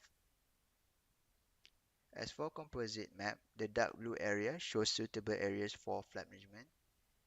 The suitability was analyzed based on the low elevation area, flood prone area, and the impermeability of the surfaces. Next, for the second objective, which is sports and recreational hubs, firstly, there is an abundance of open spaces, a lot of spaces located for parking to support a huge amount of crowd for Shah Alam Stadium and other land users. However, most parking spaces are only used during events, and during most days, the parking spaces are dead and unused. These spaces could have been more potential and be more functional if they are designed to be more flexible and user-friendly. Next, the activeness of sport users. Most less exclusive sports facilities are being used regularly by site users if the facilities are well maintained and available to the public. As for composite map, the dark red area shows the suitable area for sports and recreational hubs. The suitability was analyzed based on the availability of open space, type of land users, frequency activities, and the intensity of the users. For the last objective, which is the connectivity, for suitability analysis, no scoring was required as most essential thing is to ensure the connections and linkages between area and recreational hubs. This could be achieved through composite mapping of chosen data, and based on the map, several analyses were made. Firstly, the connectivity of public bus. Most residence landmarks and institutions are within 5 minutes of walking from the nearby public bus stop. Secondly, poor pedestrian path. Most walkways are low to moderate quality, and the main issues are the lack of continuity and lot of blockages. Lastly, poor wayfinding. Due to the dominance of landed residents on the west side, there is a lack of landmark to assist the users. Now we move on to the recommendation, which is basically the synthesis or design solution based on the analysis made earlier. A final composite map was made by combining the composite maps. Now from this map, we can see which areas are suitable for both flight management and sports and recreation hubs. This integration is necessary to ensure the smart city that would be designed are not just for flight mitigation, but also a functional area for the community. For the high suitability area, first of all, propose an integrated containment system. The water containment must be able to hold the volume of average daily rainfall, I-95 average rainfall, and I-99 average rainfall for a certain duration of time. Secondly, sports and recreational flood mitigation integration. Application of detention lawn, terrace park, water square, and etc. can be applied in the design. However, the integration should consider the existing activities on the site. Thirdly, increase surface permeability. To reduce stormwater runoff, permeable spaces should be increased. Also, surface material should consider existing activities and possible proposed programs. Lastly, for conclusion, to conclude, the smart city concept is ideal to be applied at Sachetati Shah Alam Sports District to solve flash flood. However, integration with recreational and sport activities is necessary to maintain identity and improve activity opportunities with creativity in mind. Wallahu a'lam. Thank you and assalamualaikum warahmatullahi wabarakatuh. Thank you, Brother Afiq, for the insightful presentation. Now I will open the floor for the question and answer session. Okay, Dr. Myran, is it okay if I start first? Sure. Okay, saya start dulu First of all, thank you Afiq for a great presentation. Very nicely done. Duduk dekat dalam confined area yang sangat nampak sophisticated professional lah ni kan. Cuma volume dia a little bit lower sahajalah tadi, okay? The topic that you studied is basically related to what is happening currently, right? The issue of flooding or whatnot.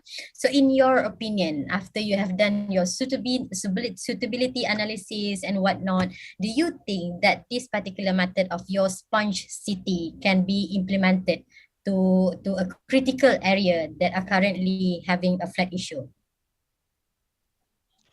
Bismillah. So from my opinions, from my side, I think it's very suitable for this kind of development, smart city concept, because there's a lot of spaces, there's a lot of because my site is very dominant with parking spaces which are very unused, and there's a problem of flash floods. So I think it's a very ideal site for making this, try to make this smart city concept. This, yeah. I see. So it's quite relevant to what we are having right now, and the idea of smart city also has been asked during the session with the panel. Kan maybe this Yes. particular issue can be brought forward by our student juga lah. Sponge City by Afiq kan, on how to help with Inshallah. issues of flooding. Okay, my second question. Okay, since the current site that you choose that is located in Shah Alam, and it has these issues of flood, and you mentioned that you want the spaces to be converted into a sport recreational spaces. Is it? Okay, what kind of sport activities that you are suggesting? Is it a heavy level, or is there anything to do with how you cope with the issue of flooding? Is there anything to do with these two relationships? So basically for my study, I have to focus. So first is to solve the flood, and then to revitalize the image of sports district in the area. But because of this, there's too much parking space, so this image is very it lost in that parking space. So maybe to create this very to revitalize this image of Spine City or sports district, maybe make it more flexible. Maybe this space can be used for retention water, and also can be used for in dry season, can be used for for sport courts or anything. And in my opinion, the best sports that can be used by everyone in the community. Very good. So I think the statement that you mentioned that is a sport district, right? So you wanted to reflect back the image of the district. So I think it brings good meaning to those the community who are living in that area. So very well done on the presentation. Anything, Dr. Maheran would like to add? All right, Afiq, it's a good sort of an overview study as far as I can see, because if you can carry this along to your design thesis, it'll be marvelous, yeah. And it could be a template even, because as we know, things happen in Shah Alam was like sudden, and everybody was in shock until today. And regardless the loss and the disastrous it caused emotionally and economically other than physically. So I hope you can really bring this to the next level, and in fact this could be your ticket to your next job, pergi tayang dekat Majlis Bandaran Shah Alam, Majlis Bandaran Shah Alam, nak tak? Nak ambil I. So looks like Afiq is one of them yang insyaAllah you're not going to be jobless compared to the others. Okay, Afiq, all the best. Thank you, madam. Thank you, miss. Any other question from others? All right, thank you. It's just that I mata dah tak nampak, telinga pun dah pekak tadi, dah letak max volume pun problematic juga. So I have submit my marks, but once you email to me, I will amend balik nantilah, edit again if I see it's necessary. So as soon as possible, tolong ni lah kurang kerja sikit, kerja banyak ni. Okay, Assalamualaikum. Inshallah. All right, thank you, miss. Okay, is there any more question from the participants?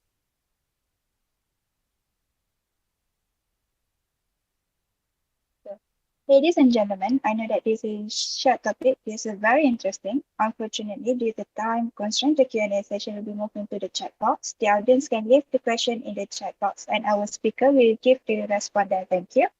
And we shall take 5-minute breaks for the next presenter to be prepared.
Fatin is next ya?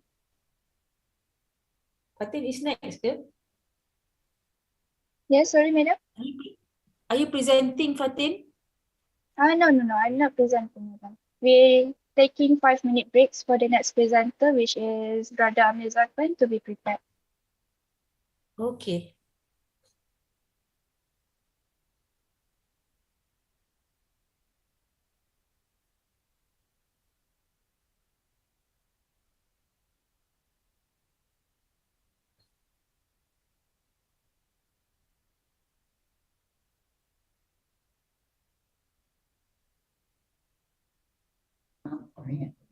Okay, MC boleh proceed. Okay, next I would like to invite our second presenter, Brother Amir Zakwan bin Muhammad Zarawi, to present his research entitled Developing City Alam as Smart City, Smart Walkable Green City. Please welcome. Assalamualaikum warahmatullahi taala wabarakatuh and very good morning I wish to all my Waalaikumsalam. Boleh learning sekejap friends tak? and Sat. Berhenti sekejap. Sebab I punya wifi dengan UIA putus, I kena sambung balik in order to assess you punya assessment ni. Hold on sekejap. Nanti I kata on sebentar. Okay, sure madam. Okay, madam.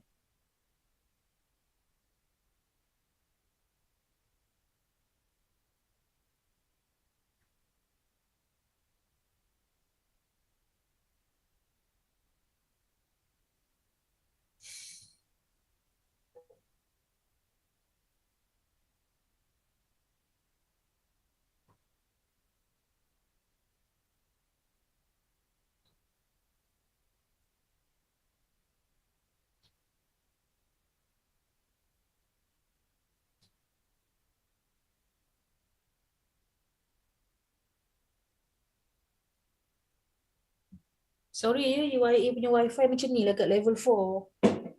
Bila orang ramai dia start pening. The assessment form ke madam? I nak download the assessment form. Tadi dah download, dah standby tahu nama semua dah, email. And then UIA punya wifi lost. Sekejap ya. Dekat corner I ni lah. Sebentar Oi, lamanya.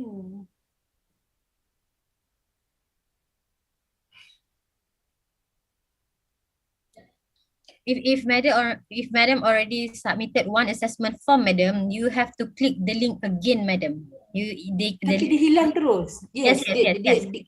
Yes, you have, kan. you have to close Kita that edit one. ataupun dia ada apa fresh ke apa tadi kata. I dah klik kat situ lah and then tu You lah have to hilang. click the fresh link. I think I've tried tapi sebab tak ada wifi kan dia dah hilang tadi. So auto server time out, but basically tak apalah Amir, you present nanti later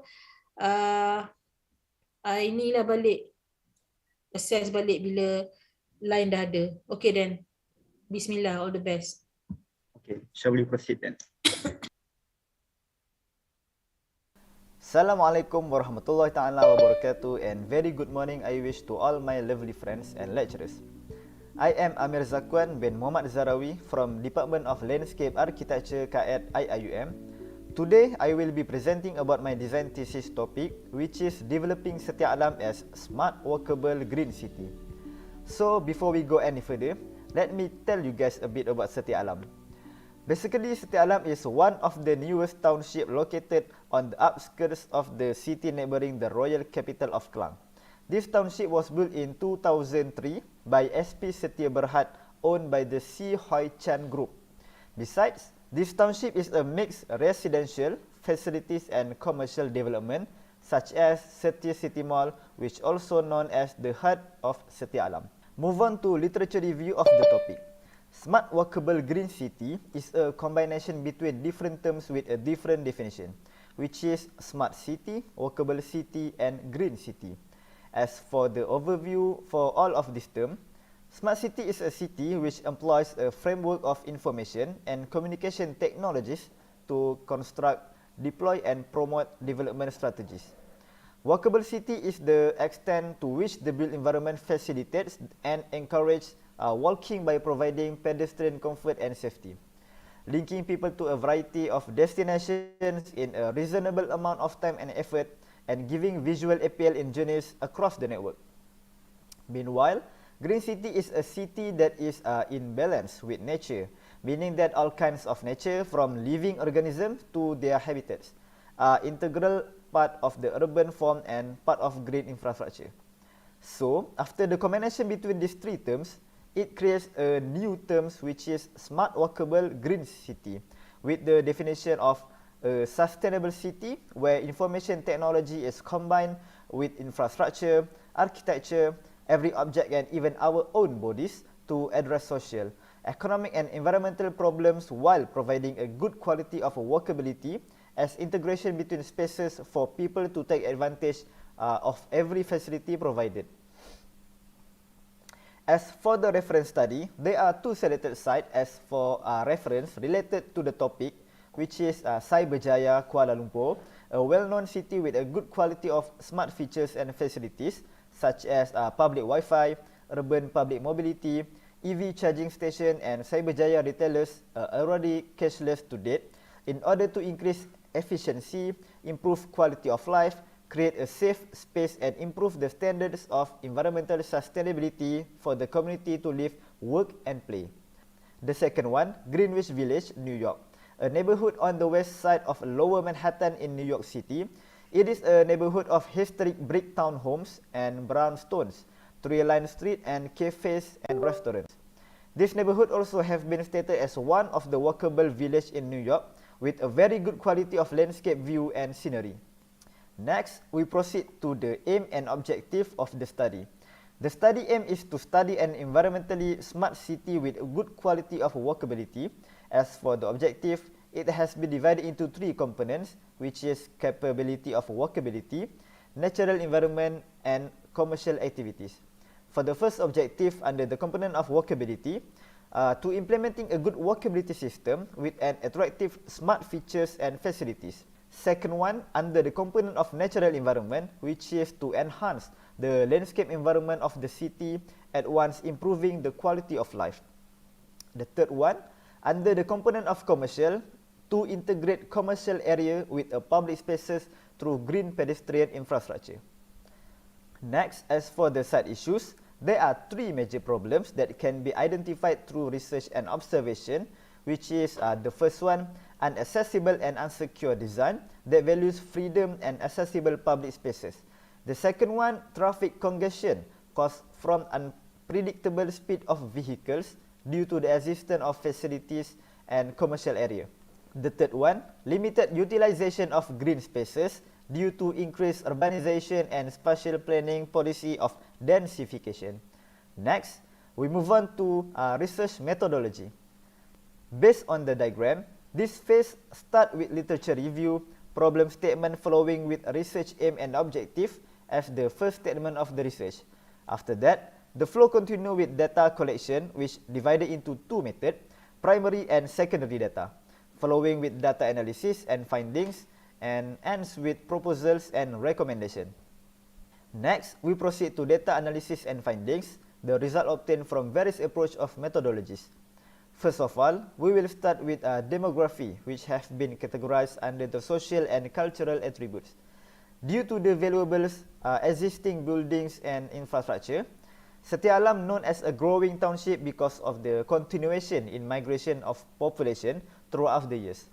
With the domination of male in gender context, with 52% of them following by 48% of female, young adult group which have been identified among 18 to 29 years old, with the highest percentage of population, it can be analyzed that Setia Alam is very suitable for the implementation of smart and workable town development, since this group of age are still active and well known with IT and technologies. Next, we move on to physical attributes, which is the first one, land use and site context.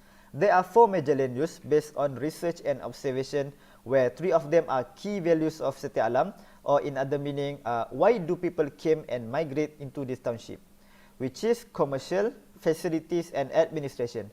Based on the percentage shown on the screen, we can see that residential area is the highest among the others, with 52% exists almost around the site, and it is also the area where people came from.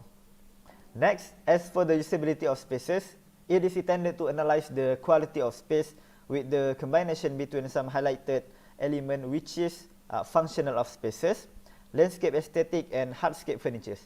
There are four types of spaces existed in the site, which is open lawn, parks, playground and square, whereas some of the spaces are already act as attraction to the public with a good quality of functional, aesthetic and furnitures, such as Setia City Park, located at the center of the site.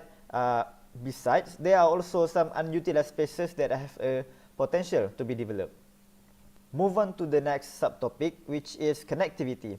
There are existing pedestrian walkway at most of the area with three different pavements type: concrete, tiles and permeable.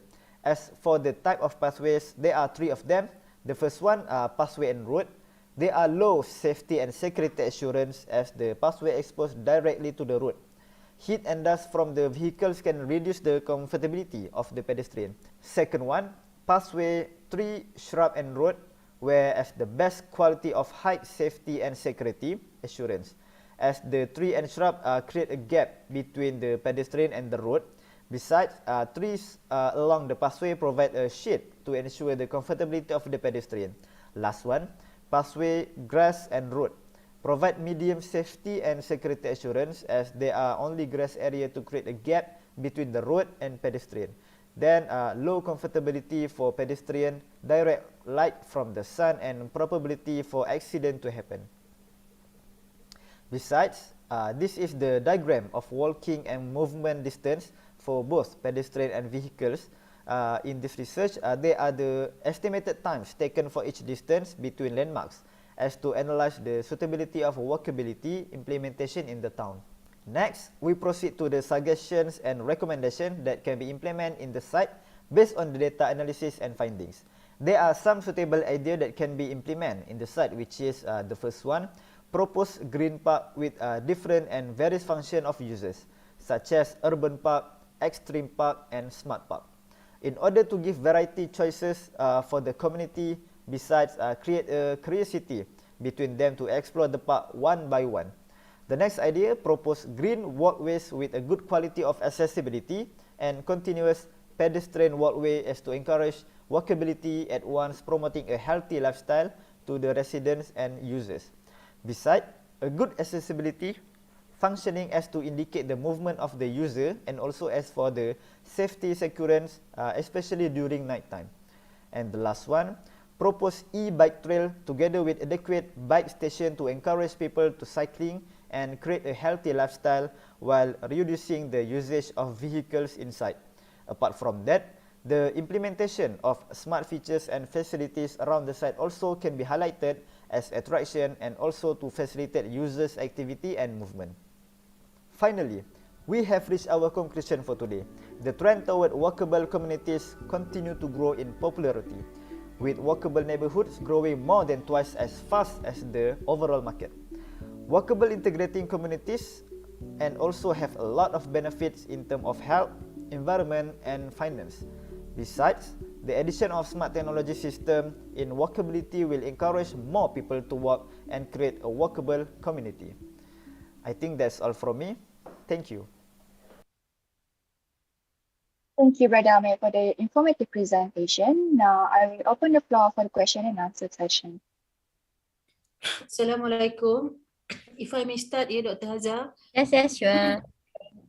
Okay, I just would like to know, do you, Amir, do you consider carrying capacity when you talk about walkable city and all these ideas lah? Because of course currently our carrying capacity is a bit limited because it has to, kalau dalam masjid pun it has to be 1 to 1.5 meter around kan. Imagine on a public space, on a pedestrian walkway like that, you know, where sometimes, you know, pedestrian couldn't be controlled. So if you can answer that, by all means, please. If not, I hope you can continue this in your design thesis and propose a way. Another person, inshallah, will be definitely not jobless. You know, like Afiq, again, you can entice this to MBSA, saying that I have all the complete studies with carrying capacity, because when we talk about public spaces, after COVID, I think carrying capacity is another thing that we need to consider in order to make things work. And even without COVID, carrying capacity is something that we need in order to enjoy the park, because if it's too noisy, too many people, too many kids, that's it, you just feel like staying at home and not going out at all, kan? So by all means, please answer if you can and continue, like I said, in your design thesis. Thank you. Assalamualaikum. Okay, first of all, thank you, Ms. Mahiran, for the question, and also thank you for the praise. Okay, so I will try to answer the question. So based on my observation and my research of the site study, there are some spaces that are actually existed in the site, which the carrying capacity is to, you know, full of people at one time, especially during weekend and also during evening.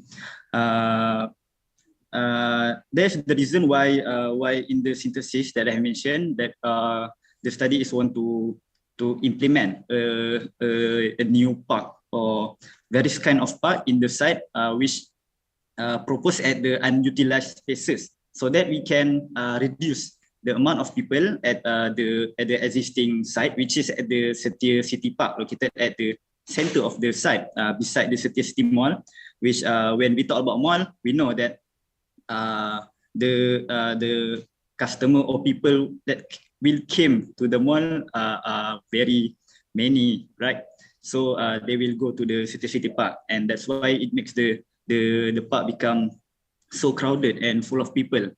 And because of that, I have experienced it myself during the most peak time in the park, which there are the most people in the park at one time, which is during Sunday, if I'm not mistaken. And during that time also, there are carnival, or I think a small carnival like that have pasar malam and something like playground for children there, and that area is very crowded, and that because of that also can causing the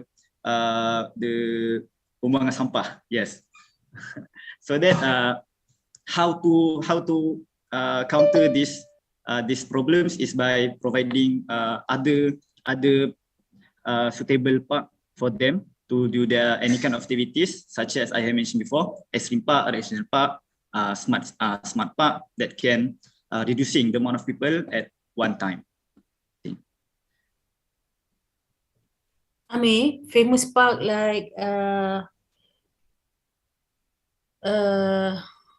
most parks, most famous park in Japan, in Korea, you can't even find bin, because there's no place for you to put litter. You just put litter in your bag and throw it at home. So people will still come if there's no facilities like bin.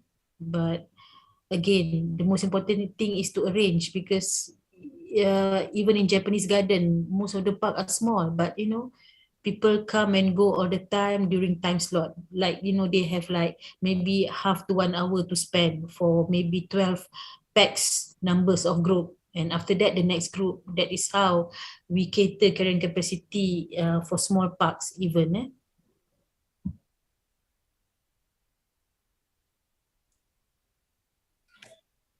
I'm done. Okay, thank you, Dr. Mahiran, for the insight, which is very interesting, considering that we are in a post-pandemic time after this. So carrying capacity would be one of the approach that can be considered for the study. So based on the presentation, I think quite well rehearsed, considering that presentation looks like macam politician ni. Angkat tangan-tangan ni semua ni nak terang betul-betul ni kan pasal smart city. The confidence we appreciate.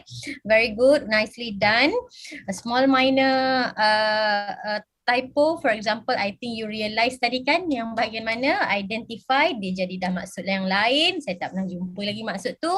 Boleh take a look closely at the grammar and typo lah kan. But for my question, okay, after you have done the research on smart city, so do you think that this particular approach can be done to the rest of the state? Would that be possible? If yes, what are the advantage? If not, what are the limitation that we are facing right now? Okay, thank you, Ms. Sarah, for the question. So I think in terms of smart system, they are actually very suitable and very encouraging during this era or generation. Since Setia Alam was built in 2003, and I think that's not a long time ago. And then I've mentioned also the most of the people age group of them is actually a young adult group. So this kind of smart system is very beneficial for them and also to the environment itself. First, to facilitate their activities, such as like I mentioned, one of the example of smart system is public Wi-Fi. So I think everyone have phone today and everyone can access the public Wi-Fi anywhere and every time, so that it can ease their movement, whereas they want to go to somewhere like, for example, they want to find some place to eat in the site, so they can just use the public Wi-Fi in the site and can reach the destination. And also besides, they can smart system also can facilitate their movement. Like I think like the provided bike station that can ease the movement of the people from one side to another. So I think it is very beneficial to the Setia Alam. Besides, Setia Alam is, for my observation and my opinion, Setia Alam is not futuristic, but the design of the composition, buildings, and environmental itself is actually towards future. So to implement the smart system in this kind of design concept, I think it is very encouraging. I think that's all from me.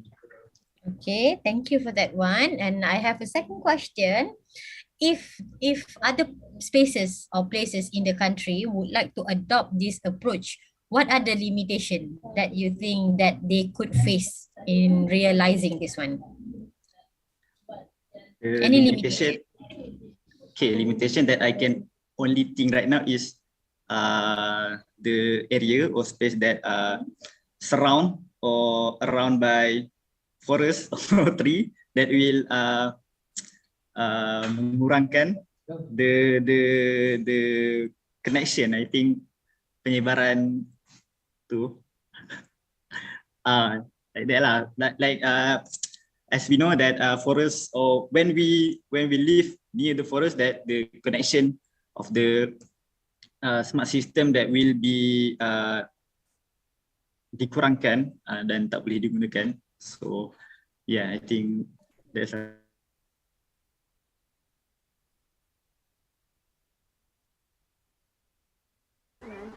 2021.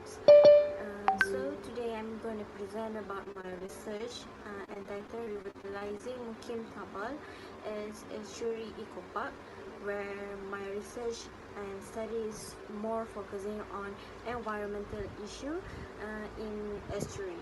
So where is my site location is actually? So my location is located in an estuary called Muara Sungai Gonok, located at Mukim Tabal in the town of Pengkalan Kubur in the district of Tumpat, Kelantan. So Pengkalan Kubur is actually a small town within area at approximately 25 kilometers square, consisting of 4 mukim, which is the first is Mukim Keting, Mukim Simpangan, and Mukim Tabal. So my location, my site location is actually in Mukim Tabal. So back on the research study, as we know, the issue of climate change is more crucial currently, where it leads to the rise of environmental and ecological issues. So this case will be impact towards the local community who live within the area, as well as biota. Biota means the flora and fauna within the estuary.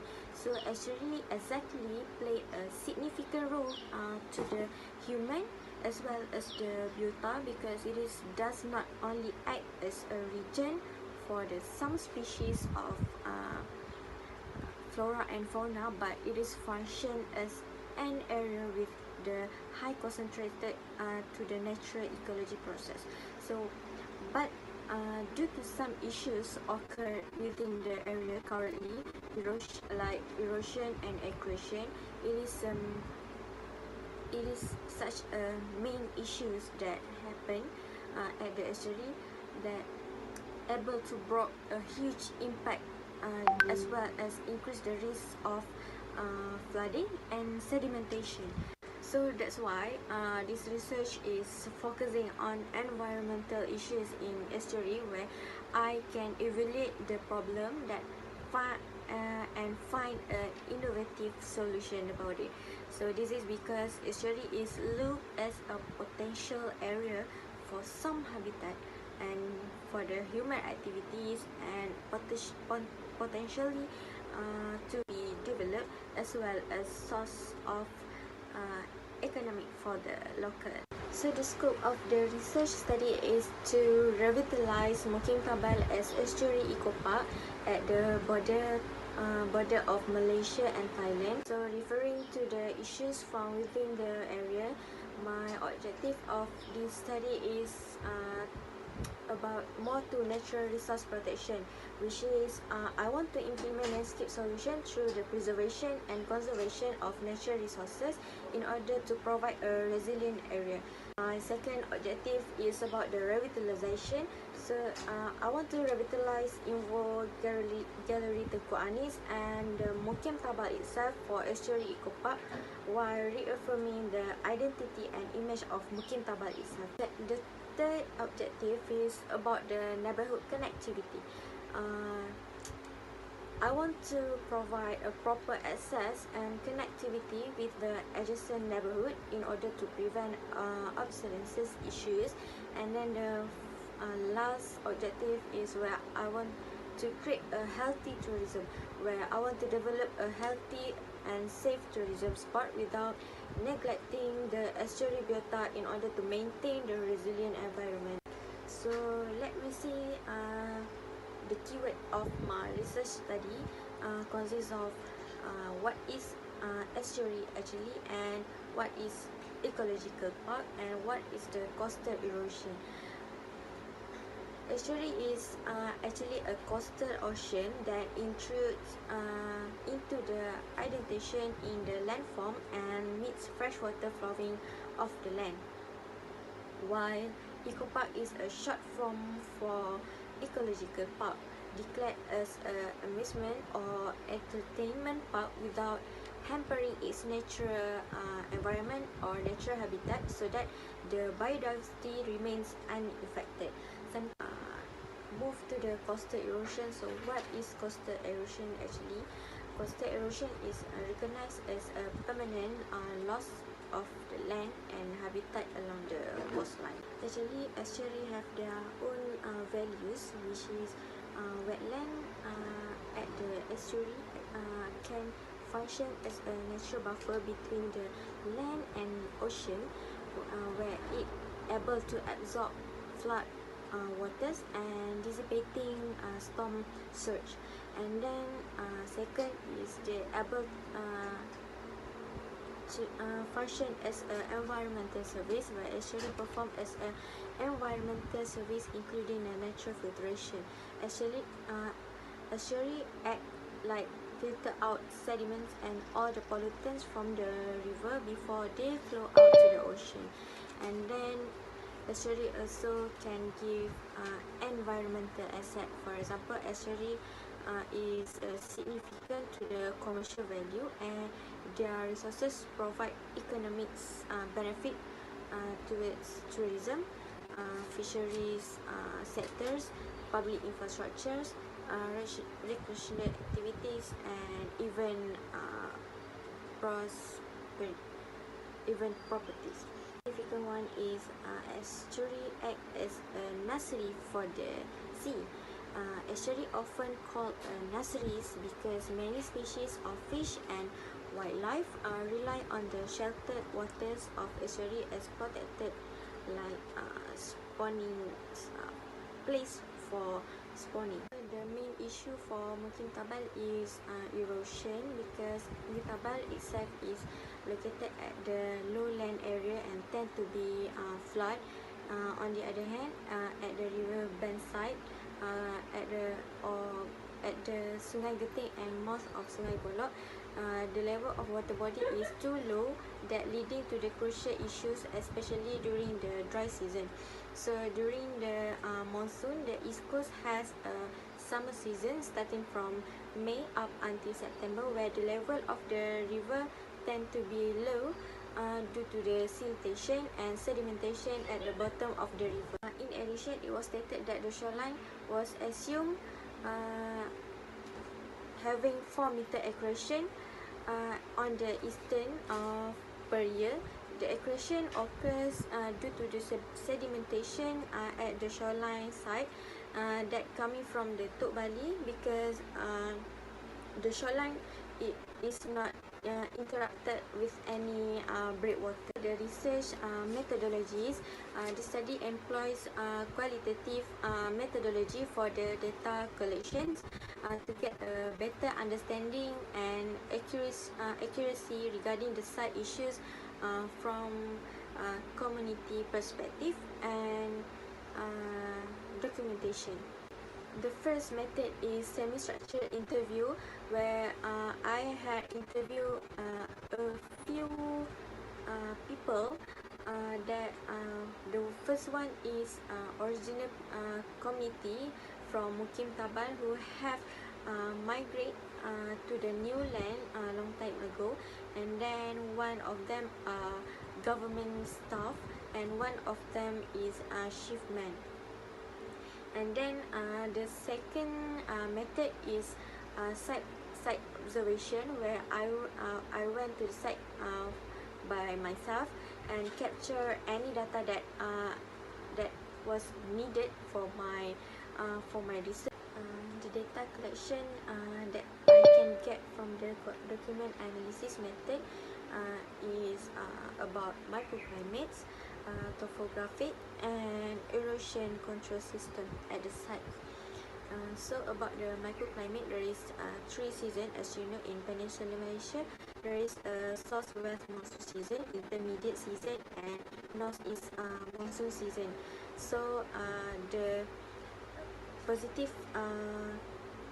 impact is intermediate monsoon tend to raise local income due to the climate's suitability for at the beach, for example, beach recreation and fishery base.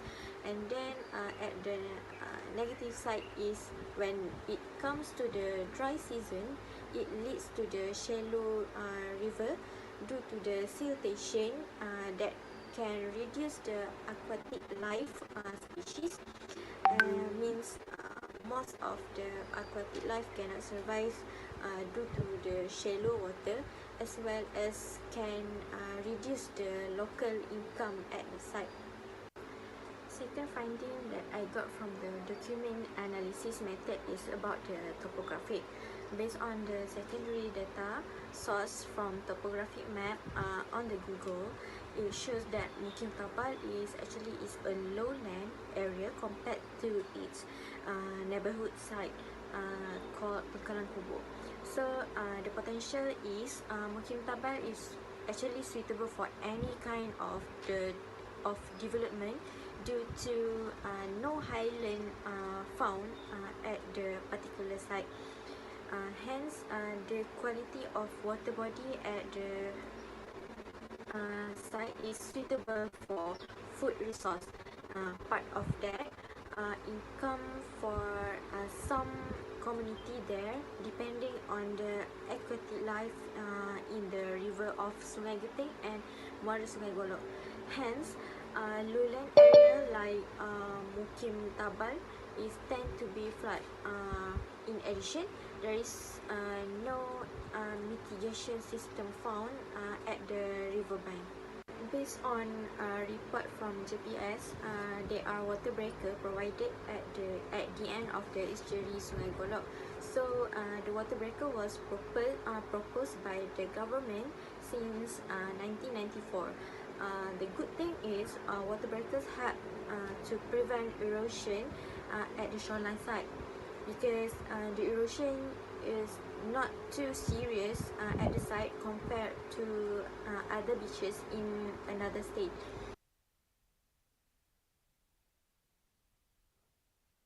Recording in progress. Hello everyone. Is there any question?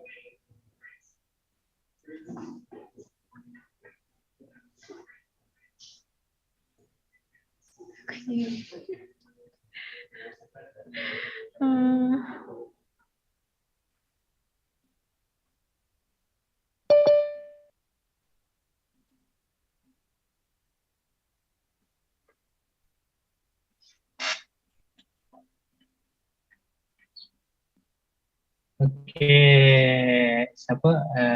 Naimi. How your project or your approach will affect social. Apa soalan?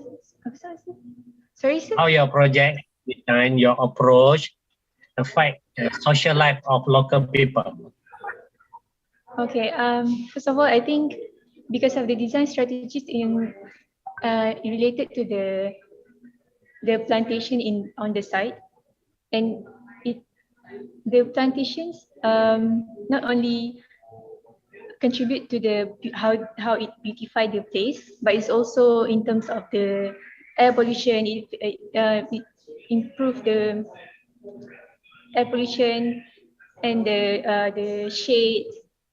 So I think it based on the interviews results that I have, it would help people in terms of that.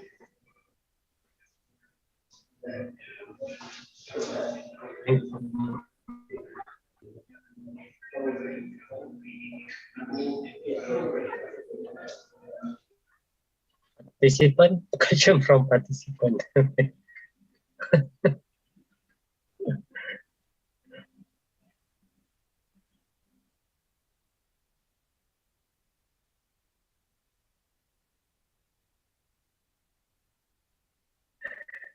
if we can have a comment a bit.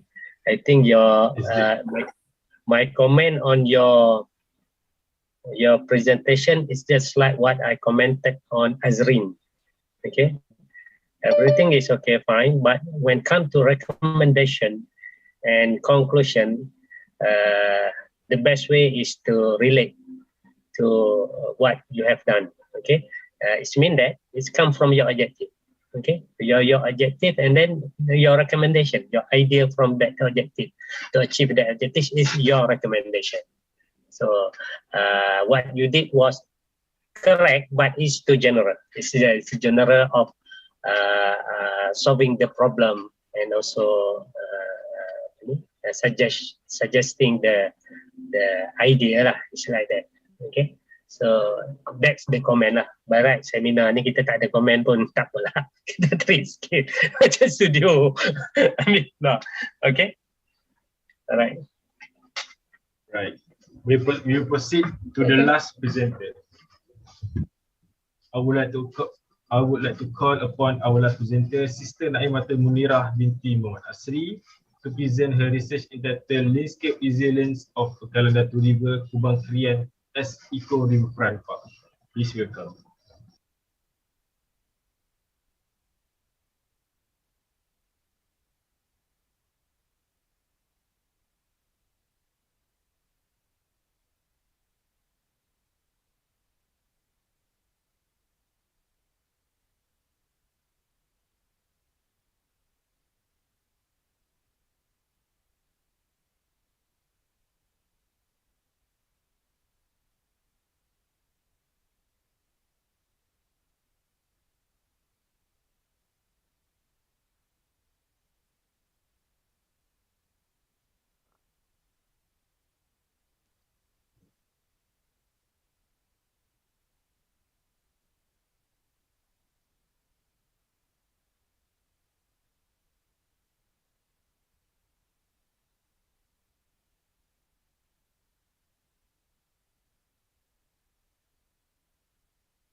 My name is Naimatul Munirah binti Muhammad Asri.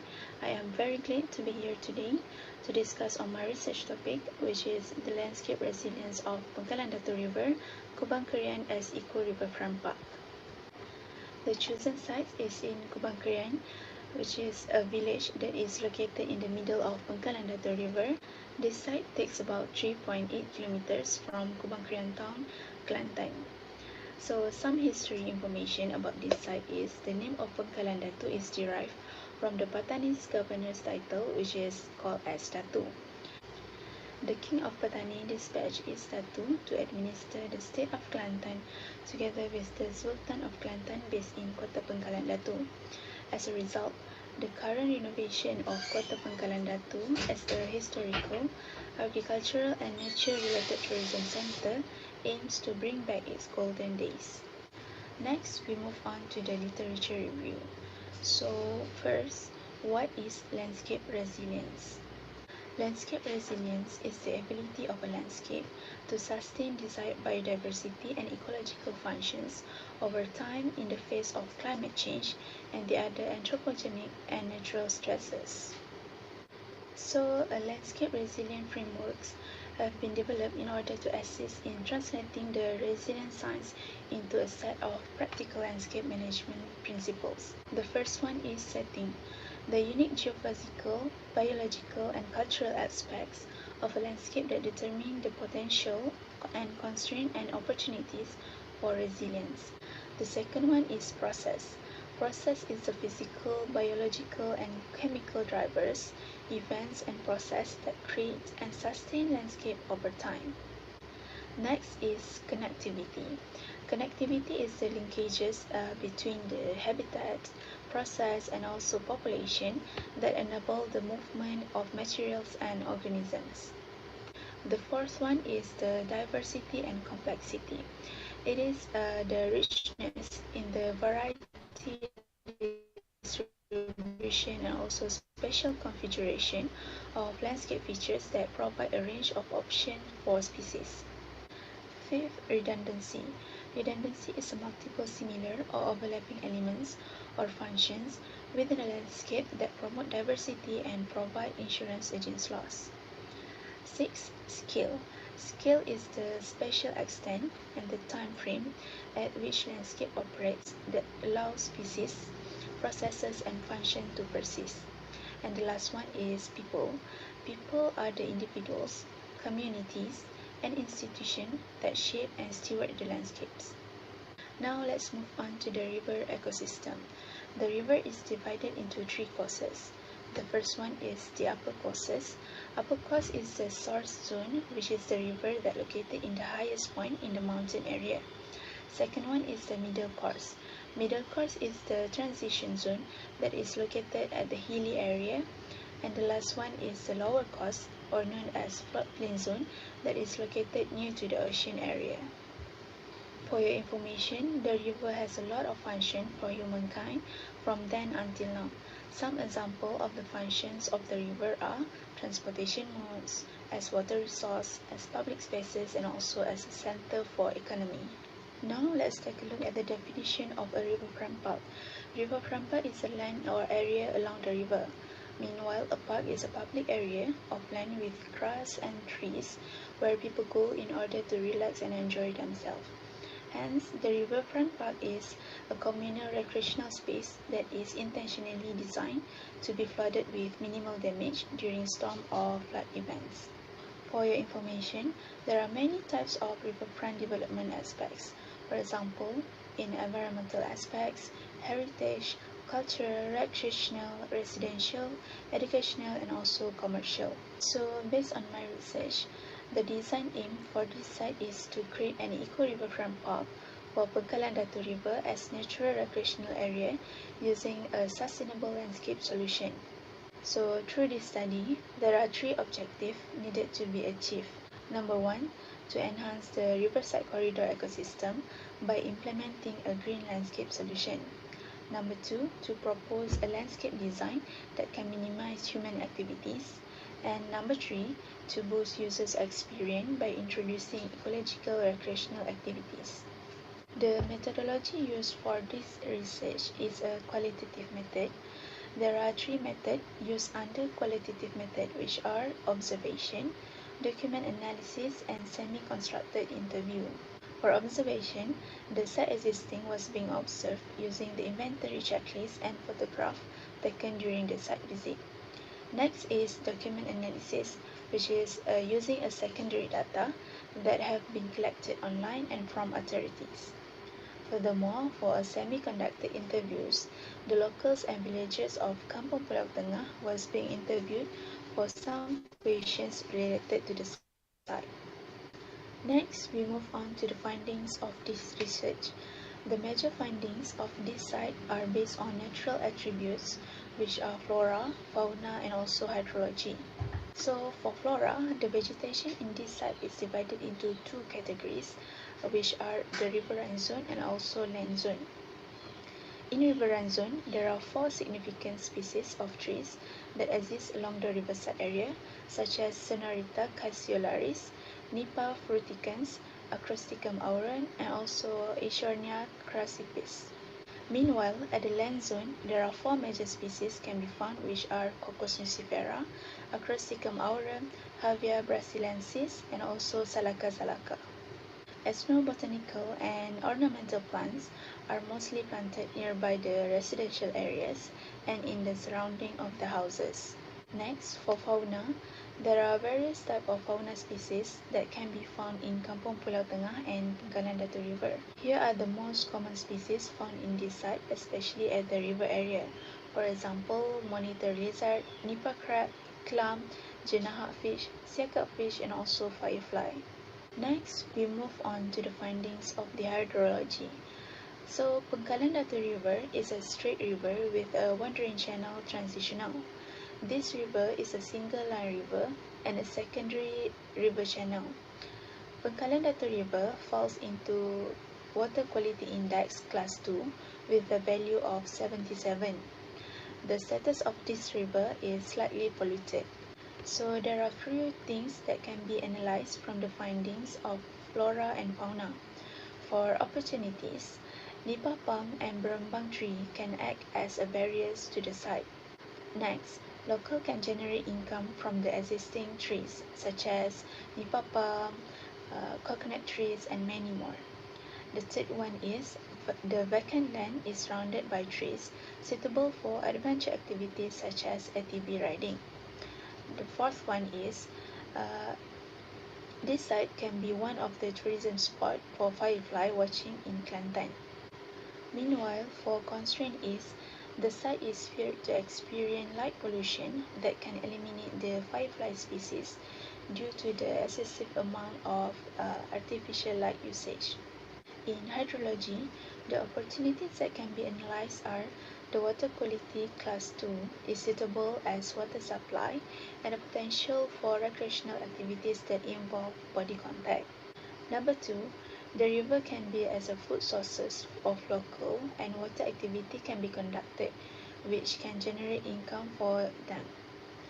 And for constraint, it is concerned that due to the increasing number of tourists, the water quality will be affected if it is not properly managed.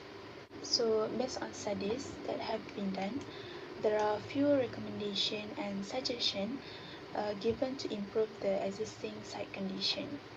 Number 1 is to conserve and enhance the existing mangrove and riverfront ecosystem.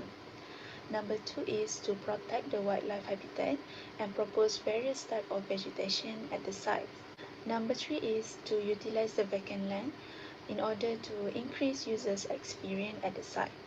Number 4 is to provide various adventure and leisure activities that is suitable for all ages.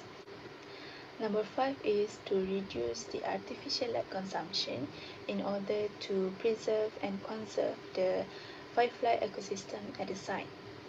And the last one is to improve the accessibility and circulation system of the site to ensure that tourists can come to the site comfortably.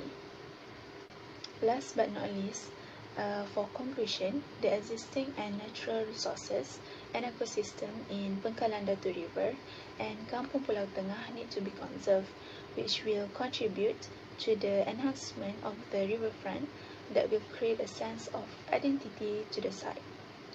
And Sungai Pangkalan Datu has a lot of potentials to welcome more users to experience various types of nature-based activities which will engage between man and nature. I think that is the end of my presentation. I hope you guys enjoy my research studies and thank you. Assalamualaikum. Waalaikumsalam, Sister Naimatul. Thank you, Sister Naimatul Munirah, for the good presentation. Now I will open the floor for Q&A sessions.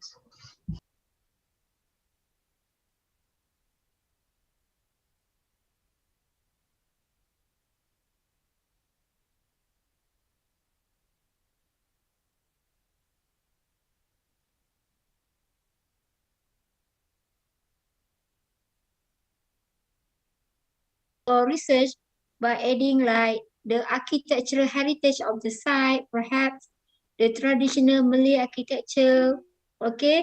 And then you need to understand the factor of practice, the belief of the people, the festival that they celebrate each year. So this become some important belief practices that can what we call it, make your idea succeed. Okay, if we just simply go and bulldoze and we put bolat, we put what we call it, sitting here and there, then we have this element like Putrajaya, installed on the site, that perhaps we contradict to the natural and historical heritage of the site.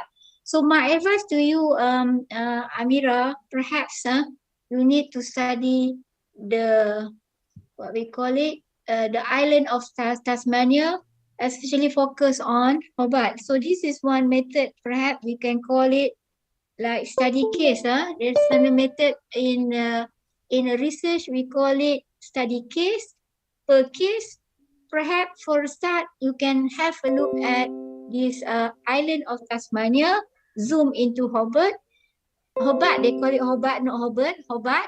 And then perhaps you will find the answer. Perhaps it can coach you to the right direction. Because whatever we do a study, we need to refer to a precedent study. We cannot simply extract from our mind. Okay, that is basically my comment. Thank you, Amira. Thank you, Doctor. Thank you to the judges for your comments.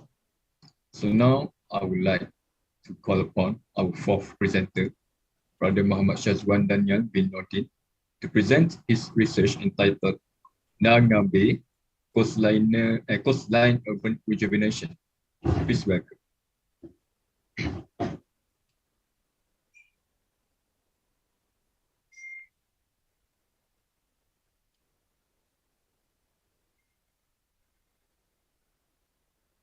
Assalamualaikum warahmatullahi wabarakatuh. My name is Muhammad Shazwan Daniel, and today I would like to present on my topic, which is Danga Bay Coastline Urban Youth Hub, and for my research topic is complement youth needs in line with their development age stage. And so my board consists 5 sections, which are introduction of the site, including problem statement, aim and objective, and then literature review on coastline and youth, and then the methodology that I use and the research framework, and then the finding and discussion on the topic, and the layering map, and also the recommendation and conclusion. So I start my presentation with an introduction of the site. Danga Bay is the largest recreational park in the city of Johor Bahru, and it was developed by Tan Sri Datuk Lim Kang Hu via Eco-Vest Berhad, and it also located near to Istana Bukit Sirin, about 7 km from Johor Bahru city centre. And it was formerly a mangrove swamp along the Straits of Malacca. The site approximately around 1,800 acres and 35 kilometer shoreline. Previously, it was known as a Lido Beach, which providing both active and passive recreation. So for the problem statement, the first problem is misconception about youth activities. Youth commonly generalized to contribute to vandalism, and usually they accuse to destroy the public facilities. And for the second problem is on youth, which they complain on lack of designated place for youth, which youth need space that give freedom to do what they are into, such as wall gravity and more. For the aim is to complement youth needs in line with their development age stage and to rejuvenate Danga Bay as a coastline urban youth hub. There are 3 objectives on this research, which are to understand the importance of preservation coastline urban park. The site condition of Danga Bay become a deadline area since PKP. So the idea is to rejuvenate back the site since it has many potential to develop. Second objective is to implement youth and environmental engagement while develop their sociability. This objective highlight how urban space can affect youth social skill. And the third objective is to create a relationship between youth and urban spaces, and this is how landscape design provides sense of belonging of youth behavior. So next is on literature review section. The first research is on the article from Pittman in 2019. He defined coastline as a locus of attraction for many cultures that are rich in opportunity, naturally diverse and fascinating.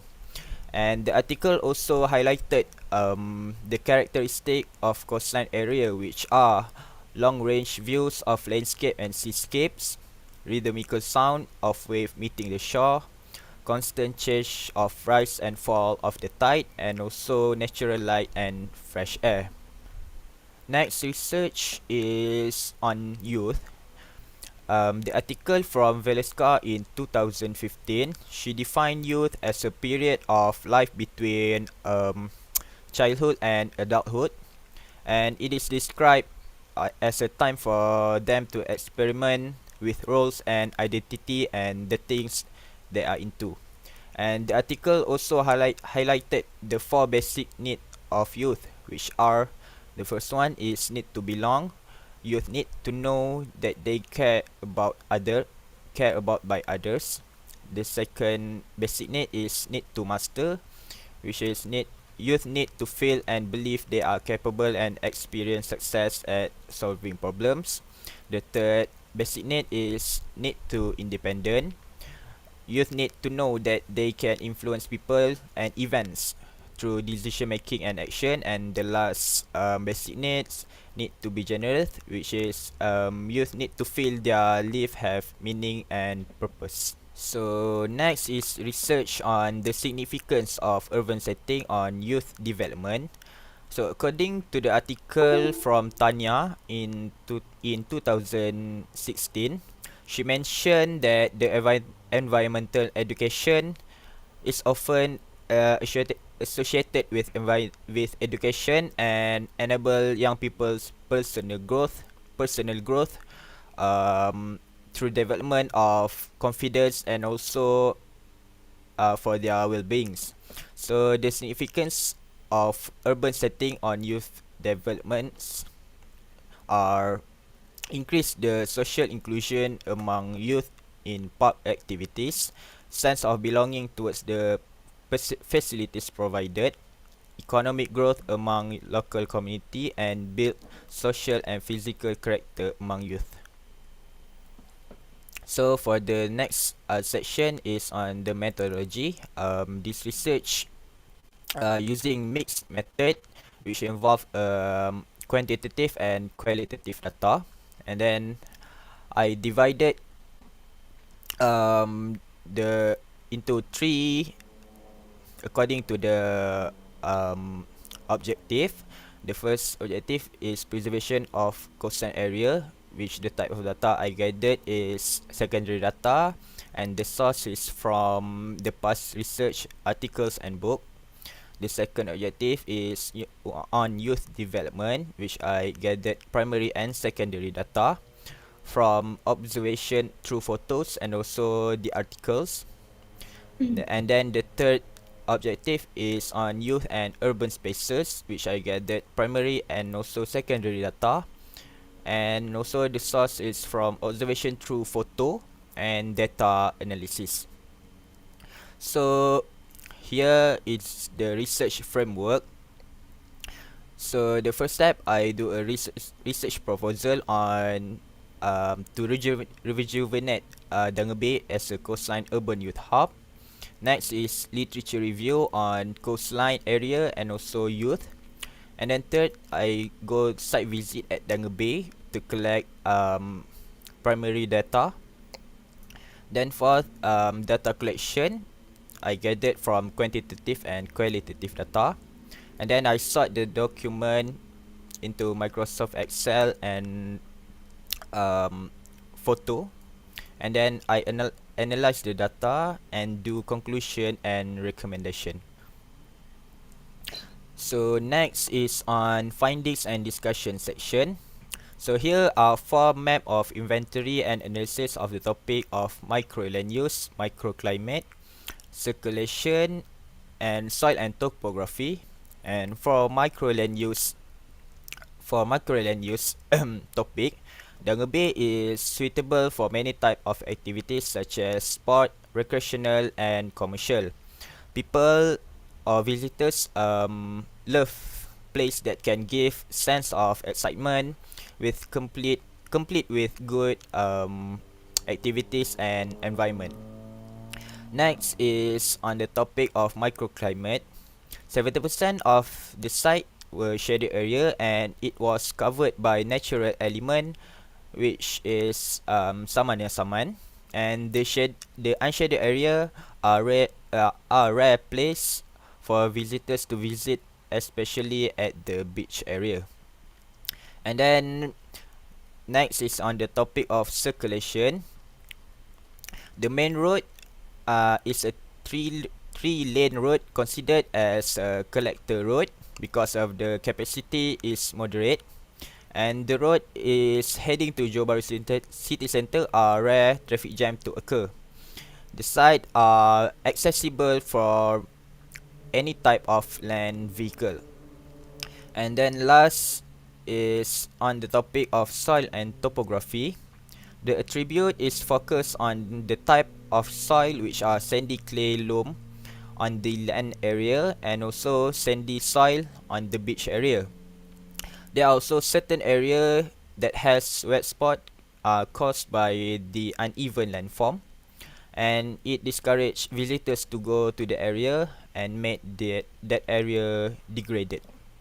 And for the last section is on conclusion and recommendation. And for the conclusion, Dangan Bay has a strategic location and good accessible and give opportunity to propose youth development program. The attributes come from the environmental, social and economy bring positive impacts towards the development. So here are the synthesis map that I guided from the layering map.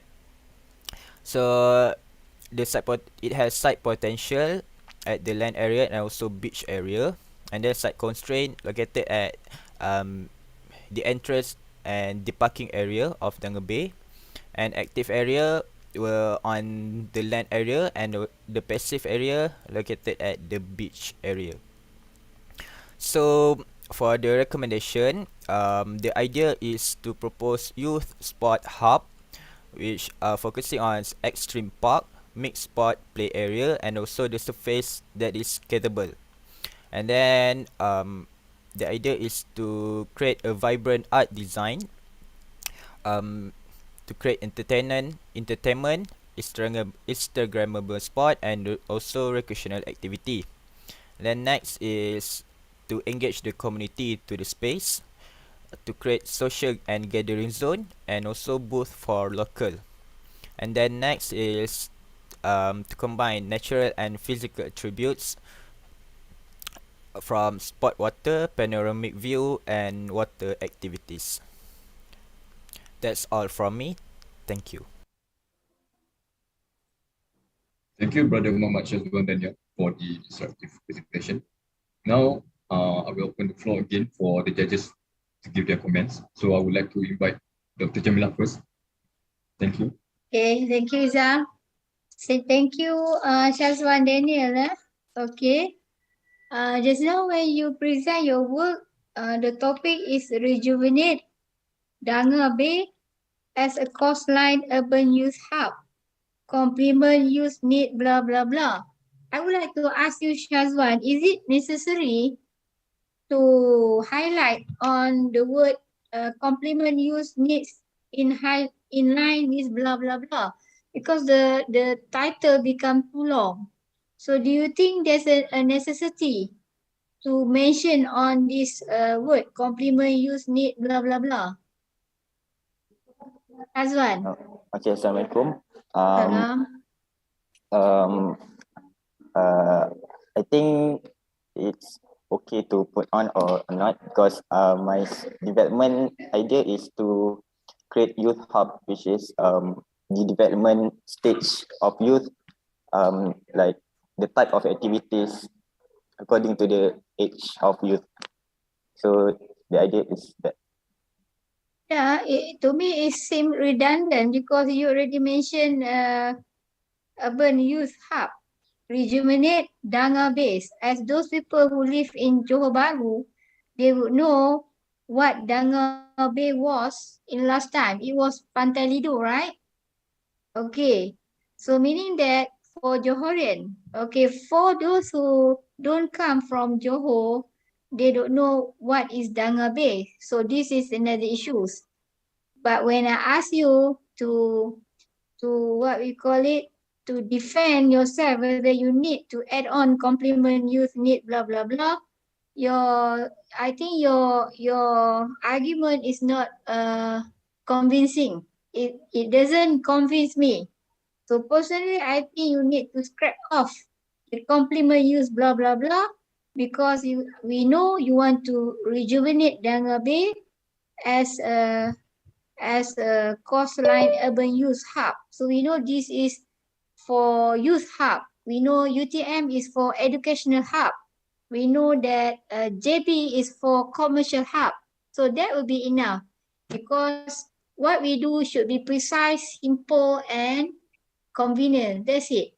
Okay, macam kita perempuan lah, kalau dia make up lightly, letak bedok sikit, letak celak, okay, touch up sikit dengan lip gloss ke, dah okay. Tapi bila dia start tak blusher, tak eyeshadow, dia dah jadi apa orang kata, dia tak jadi skoper orang yang kita kata yang nak jadi cantik dah kurang menarik, dah nampak kadang-kadang jadi lain. So kita kata we go for simple, minimal would be the best. Itu I punya opinion lah. Okay.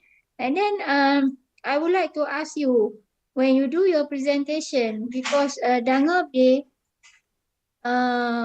previously known as Lido Beach, Lido Beach has its own historical and cultural heritage. So you need to explain a little bit. You need to bring the audience to that understanding, to this understanding, saying that, oh, this is a new term. How come they come up with a new Danga? What does the Danga derive from? What is the meaning of Lido? So it's very interesting if you can actually mention a little bit about the development of Lido Beach. Okay, you have some elite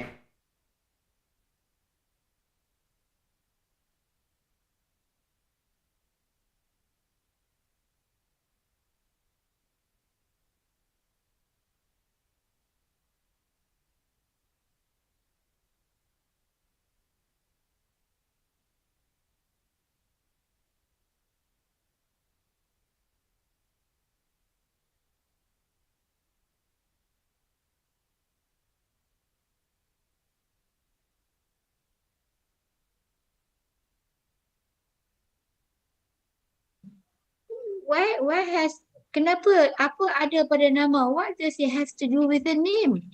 Okay, so I need to know about that further. You need to follow in that, because you nak buat urban youth hub, okay, apa ada pada nama kalau kita masih lagi retain the Lido, tapi sebab projek itu dah tukar jadi Danga Bay, so you need to justify, nak tahu juga Okay, satu lagi, I pun tak berapa clear, presentation ni is about paper presentation or poster presentation?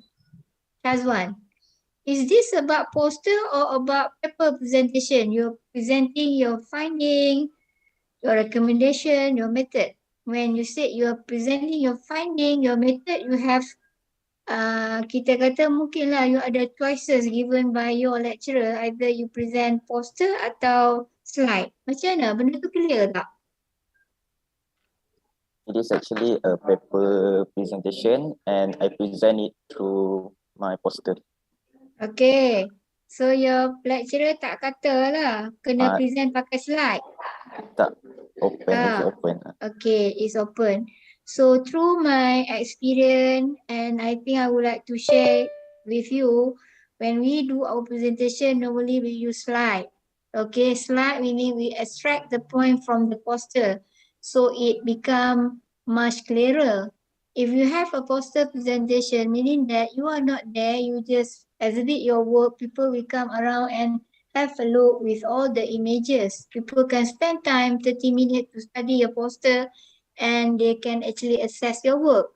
When it comes to a slide presentation, you may have some images also to support, but I think the point should be valid and accurate and very organized. So it's easier for the audience to read and digest. So when you do a poster presentation, I'm having difficulty to find here and there your finding. If you don't have your pen or your cursor pointing to what you are presenting, so I'm having difficulty because the font size are not the same size, they are not uniform. Some are small, some are big. So bear in mind my personal experience. If we want to present a paper, normally we do it in a slide presentation. So we have to be a little bit what we call it mindful that this is for those who never learn about your work. This is their first time. They don't know what is here, what is there, where is tail, where is head. They don't know. So the presentation need to be strengthened in future, Shazwan, because it can implicate audience understanding. Okay, so that is basically my comment. I would like to hand over the floor to Dr. Kalila. Thank you, Shazwan. Thank you, Dr. Jamila. So now, Dr. Kalila, you may continue. Thank you, Zam. Thank you, Shazwan, for presenting your topic. I think this is among one of the interesting topics when you talk about Youth Hub. And then it relates with all of you lah, as youth kan, as the main user. So I wanted to know from the site, existing site, what are the focal activity that youth like to do at the site? Okay. From the previous question from Dr. Jamila, I want to make it clear. Idobis is until 2004, and then it was developed to Dangan Bay until today. Okay, so today nowadays the area become a dead land since people or visitors did not interest at Dangan Bay today. So for Dr. Kalia's question, the focal activity for youth is on skateboarding and on extreme activities, but the facilities did not well maintained, and then the site become deadland area. Also, currently the site does provide facilities for youth activities such as skateboarding, or is just the youth skateboard any spaces that they find? No, it's skateboard park. It's a skateboard park. Okay. All right. So this is where I think it's important for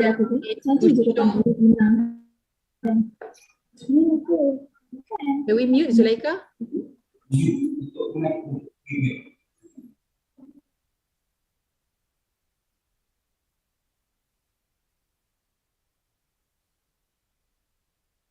Zulaika's laptop is on.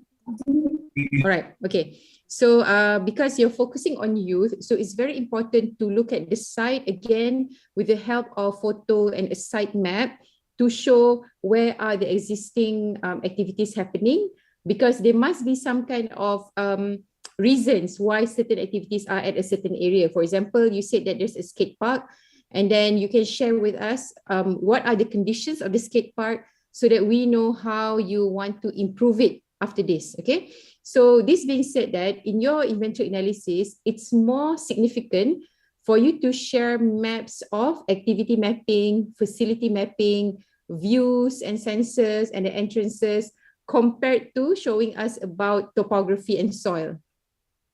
Okay, those are important. Like microclimate, those are important too, but you have to know in according to your topic, and then for the purpose of the seminar, which attribute would be most relevant for you to show us that relate with your topic of the study. Because you want to talk about youth hub is one thing, and then because it's an urban waterfront, kan? So what are the conditions of access? Can people access the site easily? Is there parking spaces? At the site, and then what are the facilities needed if you were to turn it into a youth park other than the skate park? What are the other activities that people would want to do? Okay, so this is very important because so far I think from all the 4 presentation, after this we'll go to the final one.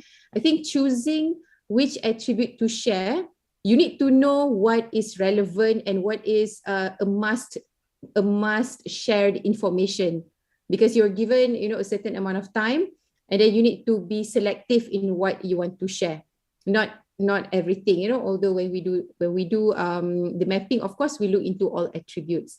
And then I do appreciate that you shared us some photos of the site. It was a full screen, but then it went a bit too fast, so it was a bit difficult for us to capture the site, because I know Danga Bay, I know the Danga Bay development, but then there's also a site that was made into like a street mall, and then Rumah Limas used to be there, but it's not there anymore. So I'm not sure which is your area of the site. So the plan, the boundary, and taking us bit by bit, okay, where is the site located? What is the context? Because Danga Bay actually has a really nice view towards the mangrove on the other side, kan?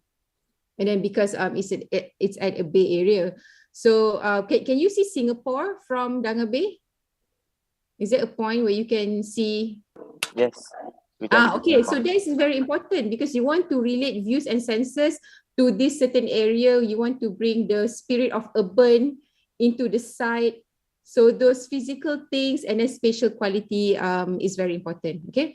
And then I think in terms of literature review, you have some points there, but if you were to put it on a slide, maybe you can have, you know, a more elaboration, the same with your topic, with your methodology, and with your data, so that it's not too compressed into just a space in the poster. You can actually show us more findings that relate to the site. Okay, last question.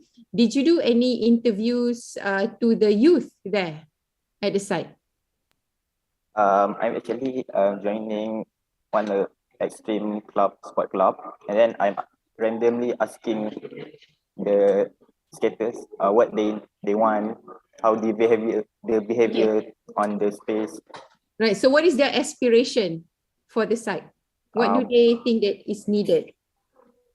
I think they need designated place focusing on youth, but the place that they can do whatever they want.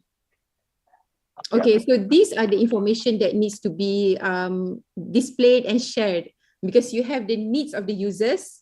Okay, but of course we know that being a public space, you cannot simply design a site that people can do anything that they want, because it's a public space.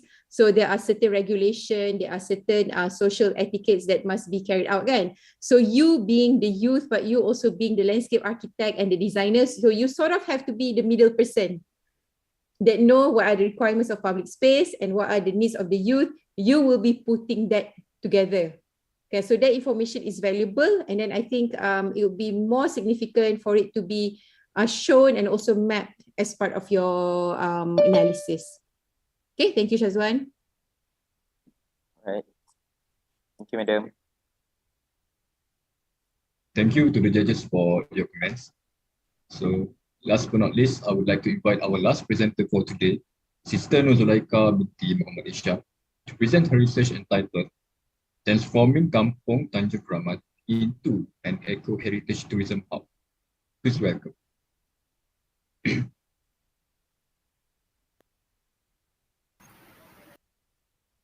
Assalamualaikum and a very good afternoon, everyone. I am Nuzulaika binti Muhammad Isha, a fourth-year landscape student.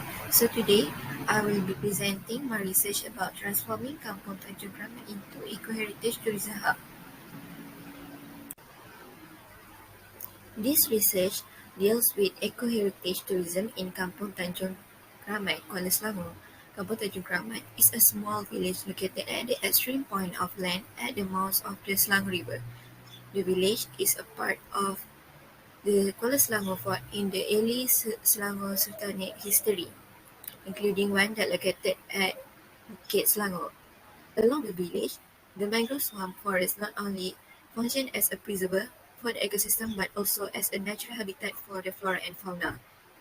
Selangor River and its riverbank have been gazetted as a protection zone under the Selangor Water Management Authority, while Kota Tanjung Kramat was recognized as heritage site along with Kota Melawati.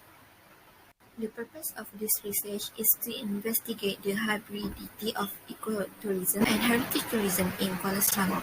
According to Sevelis Neskuddin, ecotourism is defined as travelling to relatively undisturbed or uncontaminated natural areas with the specific objective of studying, admiring, and enjoying the scenery and its wild plants and animals, as well as existing cultural manifesting found in these areas. while heritage tourism is traveling to experience the place, artifacts, and activities that authentically represent the stories and people of the past and present. It includes the cultural, historical, and natural. The combination of the concept produces a new type of tourism, which is eco-heritage tourism. It can be defined as travel to areas where both natural and heritage resources are the primary attraction. Next, eco-heritage tourism or geotourism, also known as eco-cultural tourism, is a new type of tourist activity that integrated the elements of natural and heritage of a place to create a tourism hotspot. It may also be defined as a travel to areas where both natural and heritage resources are the primary attraction, and it is viewed as a potential strategy to support natural habitat protection and exposure of history, and an alternative to economic sustainability. It could be developed as eco-heritage tourism hub that become the prime tourist attraction, which are able to attract local, domestic, and foreign tourists. As you can see, the hybridity of ecotourism and heritage tourism can be described as follows. The intersection between the two circles create a tourism hub where all the tourist-friendly elements are present. In order to create a successful tourism hub, it is important to study about the principles of sustainable tourism as well. Sustainable tourism means tourism which is economically viable but does not destroy the resources on which the future of tourism will depend. According to Richards, sustainable tourism is a tourism which develops as quickly as possible, taking account of current accommodation capacity, the local population, and the environment. The development of tourism and new investment in the tourism sector should not diminish from the tourism itself. New tourism facilities should be integrated with the environment. So, let's take a look at the principles of sustainable tourism. There are at least 5 principles that I am going to highlight. The first one is using resource sustainably. The conservation and sustainable use of resources is crucial that it should be well managed, especially from the authority part. The second one, supporting local economies. Tourism that support a wide range of local economic activities and which take environmental costs and values into account, both protect these economies and avoid environmental damage. The third one is maintaining and promoting natural, social, and cultural diversity is essential for long-term sustainable tourism and create a resilient base for the industry. Next, the full involvement of local communities in the tourism sector not only benefits them and the environment in general, but also improve the quality of the tourism experience. Last but not least, marketing that provide tourists with the full and responsible information increase respect for the natural, social, and cultural environments of destination areas and enhance customer satisfaction. Next, we move to precedent study, which is Darat Village, that use the concept of the hybridity of eco and cultural tourism in evolving their village. The village of Dara, located at the foothills of the Sikkim Himalaya. Darat is about 10-minute drive from Upper Pelings toward famous tourist destination. Darat Village had earlier faced a lot of challenges with livelihood, where poverty was prevalent and people were engaged in cattle herding, poultry, and resource extraction from forests such as edible herbs, timber felling for construction, and charcoal and fuel wood. The idea of developing the village as an offbeat destination for tourists in the form of eco-cultural tourism has changed the lifestyle of the local people. As the village possesses a great tourism potential in the form of eco-cultural tourism, Darat Village has exhibited a model for eco-cultural tourism where people from all classes get involved directly or indirectly in tourism-related activity to weed out the poverty. In order to attract more number of tourists in the area, a number of activities has been introduced. Next, while conducting this research, some issues at the site has been identified. The first one is the sense of identity. The loss of heritage identity caused by lacks of exposure and maintenance weaken the sense of the place. Second one, spaces connectivity. Even though the site was surrounded by tourist spots that can be economic sources to the local, but they are not well connected in terms of pedestrian and transportation network. The third one is habitat degradation. Most of the natural vegetation along the riverbank of Selangor River has been disturbed due to rapid development.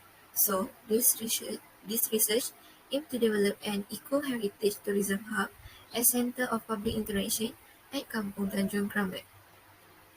Three objectives has been highlighted in order to achieve the aim of the study. First, to restore the sense of place that promote heritage and ecological values. Second, to link heritage and nature attraction spot around the neighborhood area. And the third one is to establish landscape design strategies to improve the local ecosystem. This research applies the quantitative methods. The methods used in the study are primary and secondary data collecting. Primary data research is applied to collect the data of ecotourism and heritage tourism in Kuala Selangor through site observation and interview.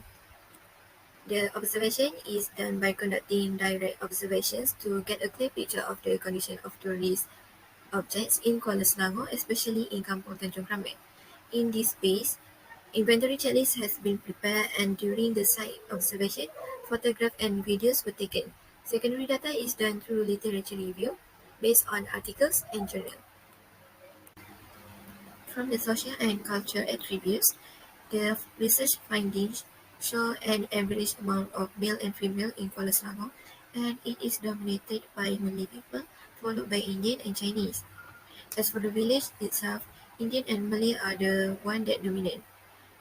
As you can see, their main occupations are farmers, fishermen, traders, plantation workers, working in private factories, and even the government. Most of the people in this area still depend on the agricultural sector as their main livelihood. There are at least 5 main activities that have been practiced in this village. Number 1 is aquaculture, fisheries. The third one is commercial. Next, agriculture, and lastly, recreations. Next, I will talking about the tangible and intangible heritage in Kuala Selangor. The first one is tangible heritage, which are a series of Kuala Selangor forts during early Selangor Sultanate era, which has started in 1743 by Raja Lumu. So as you can see here, there are two forts, which is Kota Tanjung Kramat Fort and Kota Melawati Fort. But in the tourist perspective, Kota Tanjung Kramat Fort is not as well known as Kota Melawati Fort. It is not well acknowledged as heritage site, even though both of them have been gazetted as heritage site in Kuala Selangor. And the intangible heritage, which is the cultural activities that belong specific to the Kuala Selangor district, which is Tarian Dabus and Bawa Kapal Selangor. For the physical attribute, I will study about the accessibility and circulation and safety and security. The inventory was carried out at the primary road and secondary road leading into the proper site to determine the type of accessibility and circulation of the site. There are two types of access, which is road access and river access. Road access consists of primary, which is the Federal Road, and secondary road, which is the Jalan Tanjung Kramat, while river access is waterway from Jetty Pasir Penambang to Jetty Kunci Air Tanjung Kramat. And then, safe walk was analysed in terms of walkability and overall comfort throughout the day.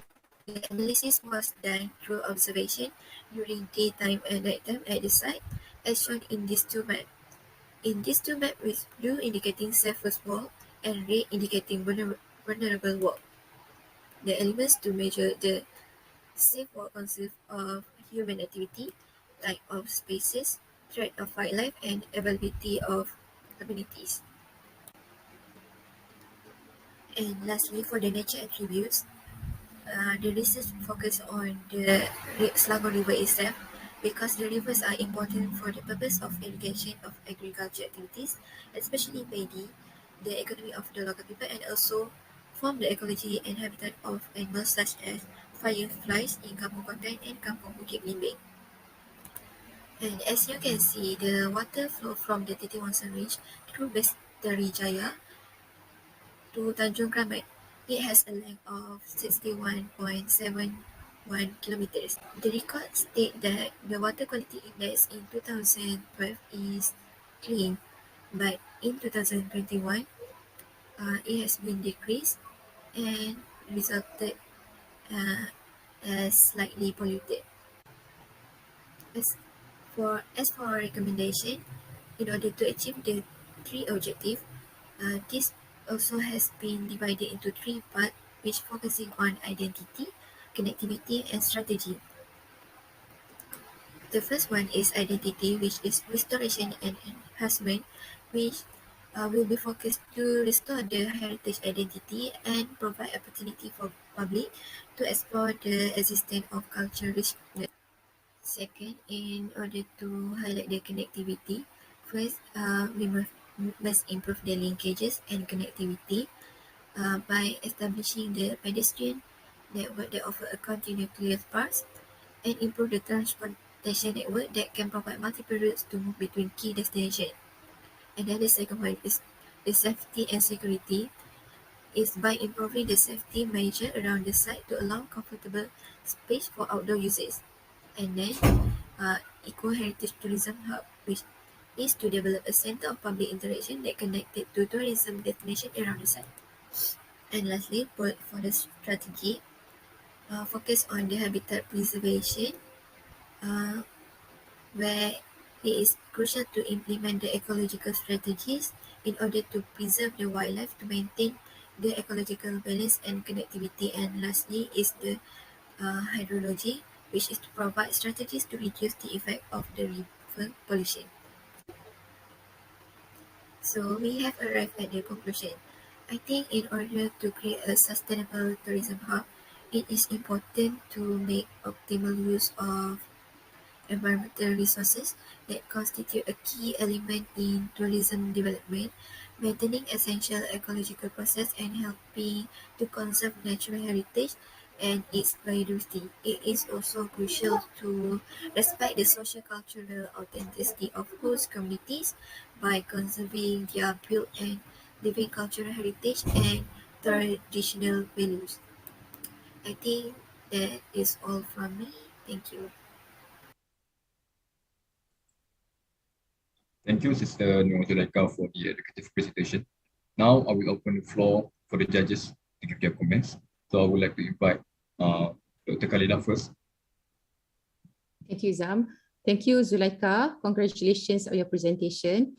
I think how you put together the slide is very clear, and then we can see some of the output in your study. And I also want to highlight that I think it's good that you sort of wear the same scarf, the same color of scarf in your slide presentation and also today, and have a clear just empty background kan. Because I think that there is something that we can think about when you all do virtual presentation. When you record it, it can be like the similar dress code of how you are wearing today and also in the video, because you are present and then also it is recorded. We can still make it look like, you know, it is still within the same time of the conference. So I think there is a good macam Zulaika's example, if you cannot have a virtual background, you can have just an empty background. You can wear the similar attire as you wear coming to the conference. Okay, all right. So I wanted to ask you about the site. Okay, first of all, when among all the issues that you mentioned, what would be the most critical problem that Tanjung Keramat have that needs to be solved?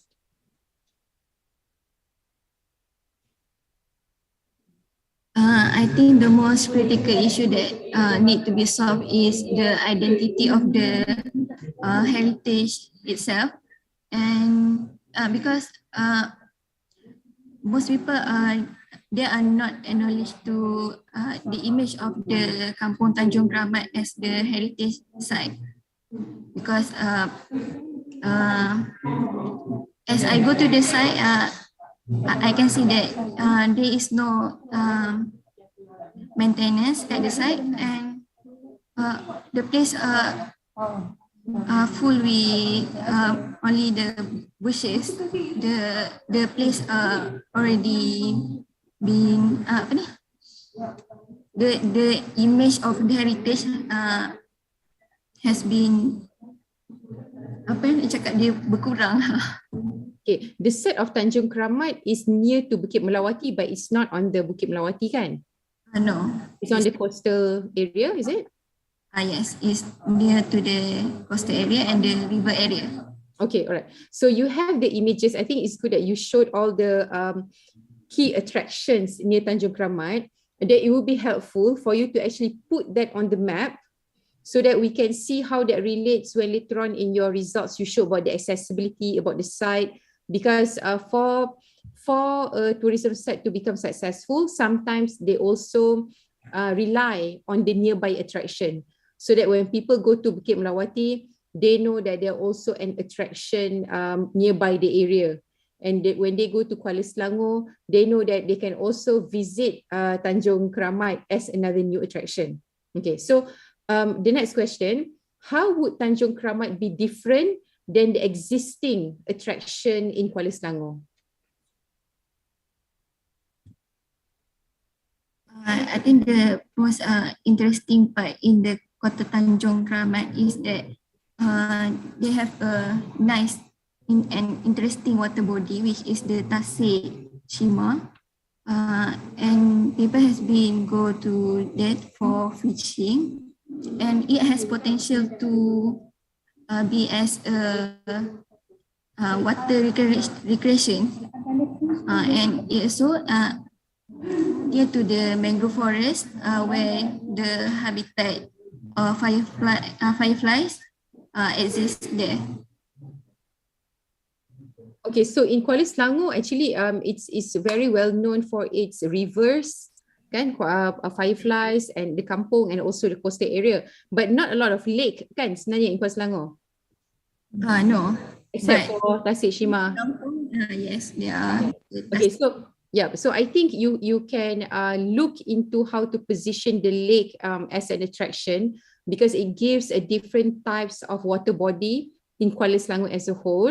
And then this is where I think a feedback to the rest of you also, when you do a contextual study, you zoom out a bit, you try to see what is already existing in your site context, and then how would your project, your site give or complement the region or the city. Meaning that I think if we refer back to the previous presentation, like Dr. Jamila mentioned about Shazwan's part, kan, macam UTM is an education hub, but now you have Danga Bay as a youth hub. So like for example, in Kuala Selangor for Zulaika, you have Bukit Melawati, which is historical and on the hill. You have different kampung, which are fishermen village. There's also Kampung Kuantan for firefly. And now Kampung Keramat is bringing something different. So in the introduction, you can also highlight what is existing to emphasize on how does your site would complement and link together with all these other attraction and resources. Okay. Thank you, Zulaika. Thank you, Dr. Khalila, for the comments. So now I would like to invite Dr. Jamila. Okay, thank you, Izam. Okay, the Nur Zulaika. Okay, it's a good presentation, very clear, easy to understand. It's just that when you mentioned about transforming Kampung Tanjung Keramat, I'm not sure where Tanjung Keramat is. After you have done your presentation, then I know it is located in Kuala Selangor. So bear in mind, no Zulaika, we have Kampung Keramat here in KL, we have Kampung Keramat in Penang, and then it can become confusing to the audience if you don't actually state that. Perhaps you may want to improve your title by saying transforming Kampung Tanjung Keramat into eco-heritage tourism hub at Kuala Selangor. So that is clear. You need to state the district of the place. Zulaika? Okay, when you miss that Kuala Selangor and then I got confused. Which Keramat are you talking about?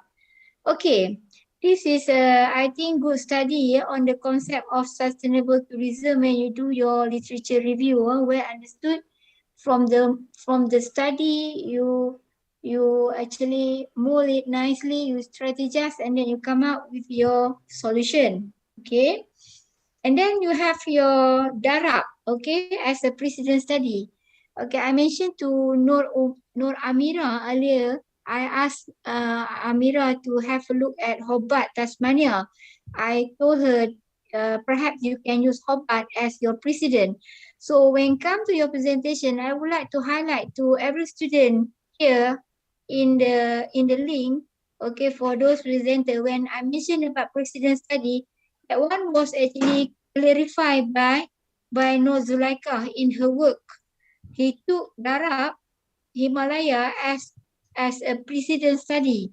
So he studied Darab, what are the activity, what are the heritage. So based on that, she has an idea to expand further on her side. Okay, that will be, I think it's a good selection. But again, in Darab also, looking at your presentation, you don't highlight Darab is located in Himalaya. After certain period of your presentation, then I only understood where the location is. Okay. And then one more thing, just to share with you, it will be, I think, better to present your finding by saying that the finding come from literature review, the finding come from observation, and the finding come from survey or interview. I think it will be better. Okay. And then after certain period, I understood that Tanjung Kramat is located at Kuala Selangor. So Tanjung Kramat has this cultural heritage, high cultural heritage, because they have this old folk story about this story of this one girl got missing, and people actually assume that she was a kramat or something like that. So this is like, I think, the understanding, perhaps, I think, we need to highlight in terms of tourism, but again, in terms of belief, we need to clear the kurafat. If they still think that the girl was a pious girl, actually, got something happened and the body was missing. Were you from Tanjung Kramat, Nur Zulaika? No, madam, I'm from Penang. But okay. I highlight that story, the folklore about the girl in my research study, but just in this presentation, I didn't mention it. Okay, you just mentioned this old folk story that can actually attract people. Perhaps we can have like a trip, okay? The tourists, after they visited Bukit Melawati, they can actually, visit the site, and we have seen behind the scene where the girl jumped into the lake, or I don't know what they call it, a lake or a stream. The lake is very what we call it, very nice, has nice ambience. So perhaps some activities can be done, because we can see part of it. It's just like this Cullen mentioned about township. When you encounter something, you want to go deep into it, but you cannot see the whole side been covered by a natural hill. So you can see part of it. So this is like trigger your excitement, your curiosity, to go deep into the Tanjung, because nobody ever actually explore this part of the Tanjung. Perhaps, okay, you may want to mention it in your paper or in your presentation just now, just to create a significance of your research. And the Tanjung itself, I think, is not that big. What Dr. Khalila said just now, I agree. You need to include certain district like Kampung Kuantan, Bukit Melawati. So perhaps your research can say something like this: transforming Kampung Tanjung Keramat and its surrounding. Okay, when you mention its surrounding, meaning that you can include Kampung Kuantan, Bukit Melawati, and within certain radius, perhaps certain kilometer, you can have a lot of excitement for the tourists, rather than you ask the tourists to go to Tanjung Kramat itself. There's not much excitement or activity to explore unless you found a way to explore the Tanjung that I mentioned just now, just like a hidden gem behind that hill. If you go behind the tasik that the girl jump into it, and they fail to discover the body until now, except the mother tramp about her coming, you know, saying that don't worry about me, I'm in another war or something like that. It's quite interesting, old folk story, but be careful of this kurafat because why they actually fence the site because they attempt some Malay old folks to go there to what we call it, to do their kurafat things there. Okay, congratulations on your presentation. I think well presented and very understandable. Thank you. Okay, thank you, madam. Okay, thank you to the judges for your comments, for all the presenters. So, ladies and gentlemen, this is the end of session one. So, firstly, I would like to congratulate to all the presenters, and I would like to thank the judges for your assessment, and thank you for the participants for joining us this morning. So now we will take a short break for lunch and Zohor prayer, and we will continue again for session 2 after the break. Stay tuned as we will have a lucky draw on session 2. Moga-moga dapat menang semua. So let us close our presentation session with a big clap to all of us. Okay. Izam, before we left, any group Grab food, will they send a food to my house using Grab service?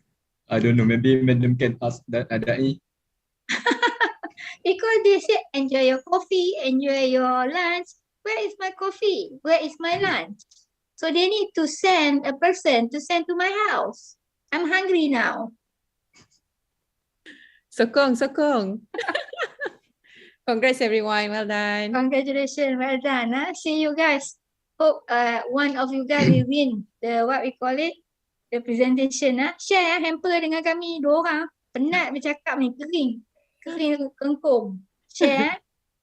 Okay, Dr. Khalila. Nice. Right, okay. Nice. Apa kita panggil? Nastim. Okay, minta InsyaAllah. salam. So kita leave room ni, nanti kita masuk balik ke Khalila? Pukul berapa? 2:30 ke 2? 2:30. 2:30. Okay, nanti kita masuk balik dekat main room 2:30. Okay.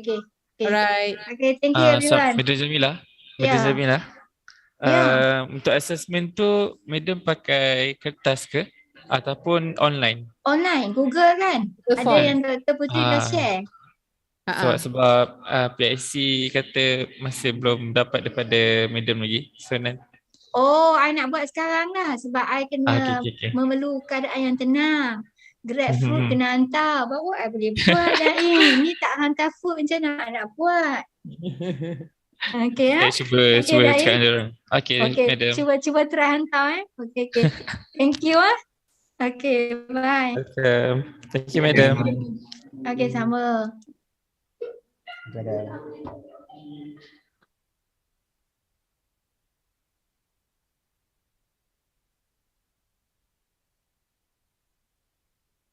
Tahniah semua. Thank you, Izam. Jadi moderator. So sekarang ni dah boleh live kan ni? Dah boleh live kan? Masuk pukul berapa? 2:30. Alright. See you later, guys. Thank you. Kata biasanya selamat laptop. Biasanya ke dia depends pada wajah aku tak.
Recording in progress.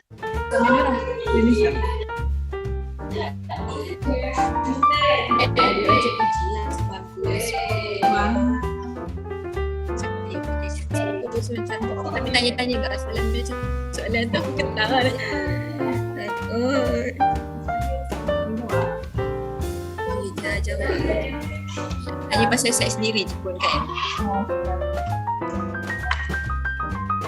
Kalau tak nak jawab benda lain tapi kita jawab benda lain. Jawab benda baik je. Patutnya aku jawab macam ni tu.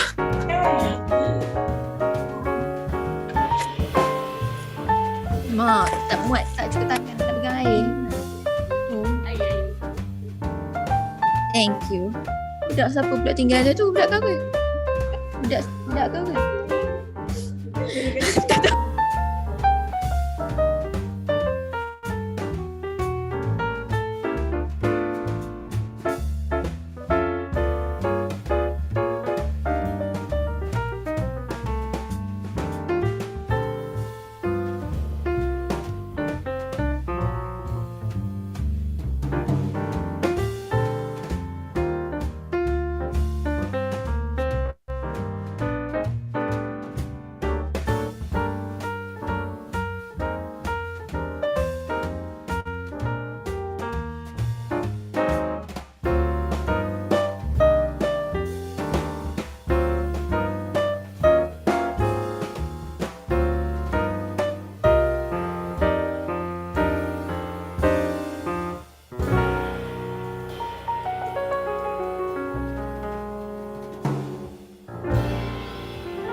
Recording stopped.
Dear honorable guests, welcome and thank you for joining us again.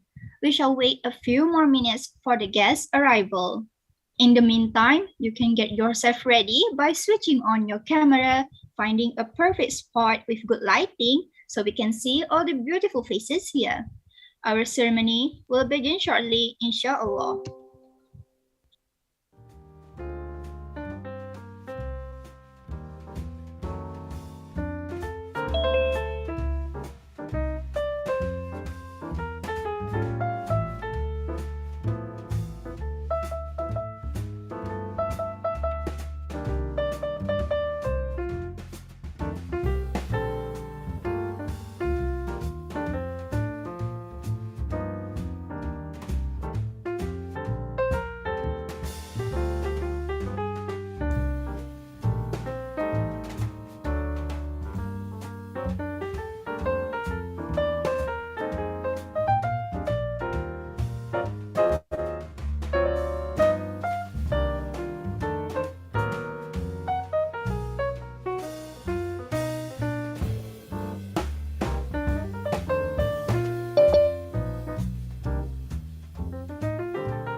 Dear honorable guests, welcome and thank you for joining us again. We shall wait a few more minutes for the guest arrival. In the meantime, you can get yourself ready by switching on your camera, finding a perfect spot with good lighting so we can see all the beautiful faces here. Our ceremony will begin shortly, inshallah.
Bismillahirrahmanirrahim. Assalamualaikum warahmatullahi wabarakatuh. Alhamdulillahirabbil alamin. Wassalatu wassalamu ala asyrafil anbiya'i wal mursalin wa ala alihi wa sahbihi ajma'in.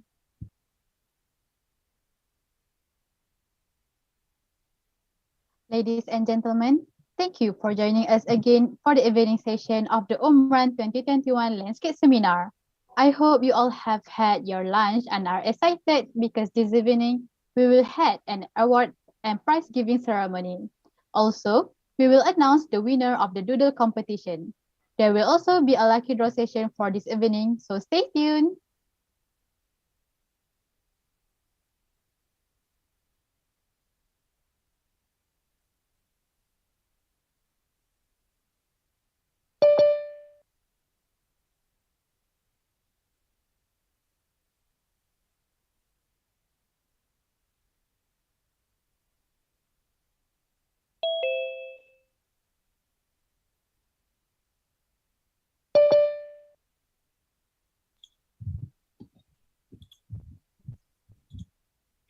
Now, ladies and gentlemen, to kick off today's ceremony, we are glad to present to you the award intro video prepared by our dear committees. Recording in progress.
Assalamualaikum warahmatullahi wabarakatuh. Welcome to UMRAN 2021 Competition Awards. Let's celebrate the outstanding day we have had and our incredible participants. Let's thank the awesome people who made this event happen. Today could not have been possible without our participants.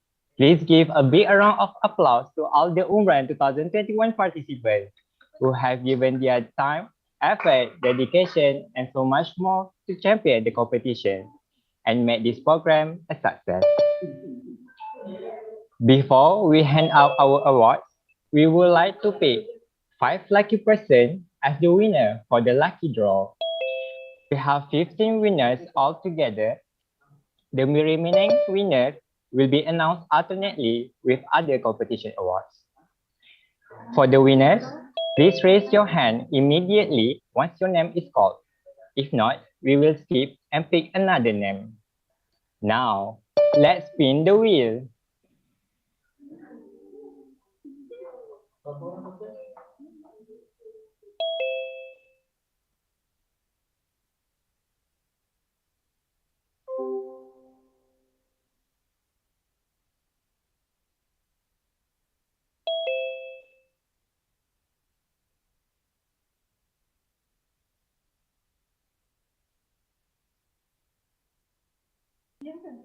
Again, we have 15 winners altogether. The remaining winner will be announced alternately with other competition awards.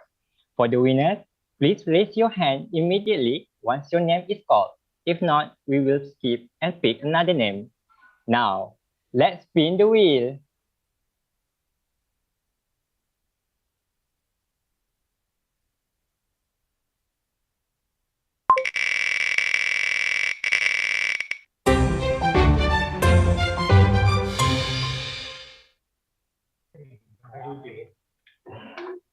So the first lucky winner for today is Muhammad Khairuddin.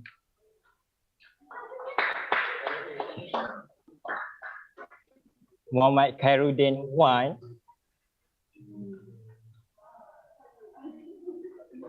Congratulations, Muhammad Khairuddin. Next, let's go to another wheel.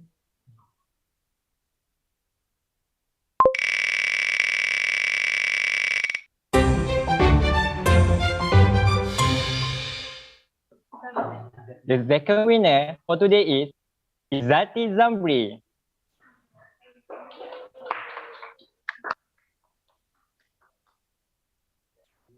Izzati Zamri 1.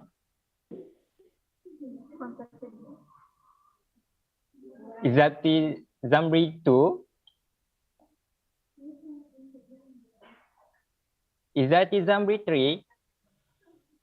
Sorry, we'll pick another wheel.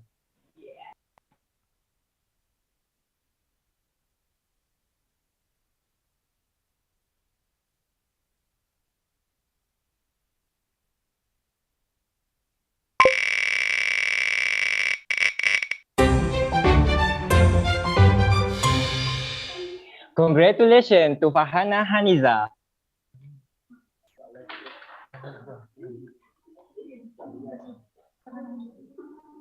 Fahana Hamiza 1.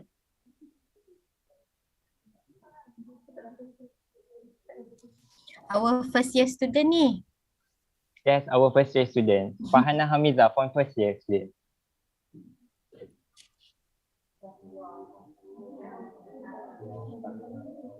Unfortunately, Fahana Hamiza also do not get the lucky today. Now, let's spin another wheel.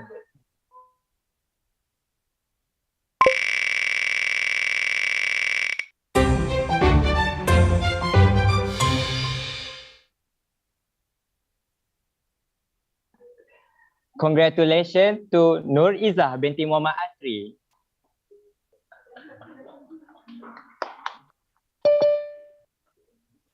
Nur Izzah binti Muhammad Asri 1.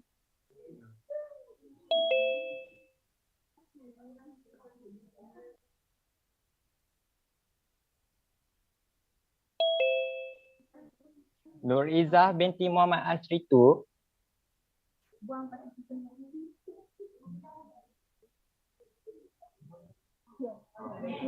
Yes, okay. Congratulations, Nur Izzah.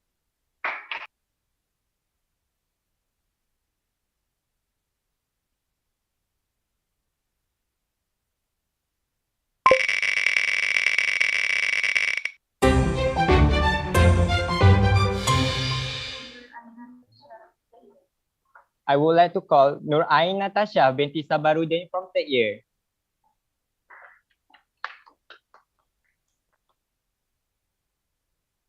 Nur Ain Natasha binti Sabarudin 1. Nur Ain Natasha binti Sabarudin 2. Come on Ain, nanti hilang voucher nanti. And last call for Nur Ain Natasha.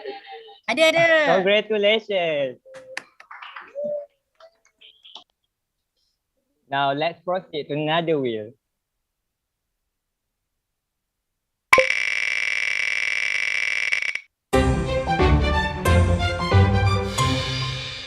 Congratulations to Ibrahim Abdullah bin Muhammad Harashid from third year student.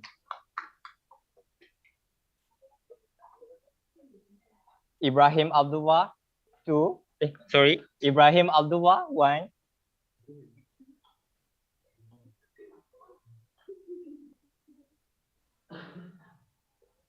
Ibrahim Abdullah 2.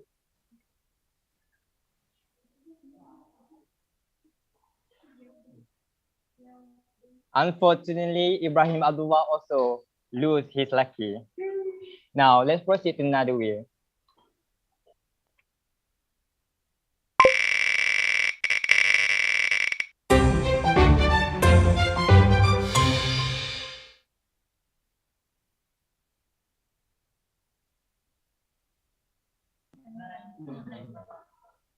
Congratulations to Imran Hakim bin Zaidi.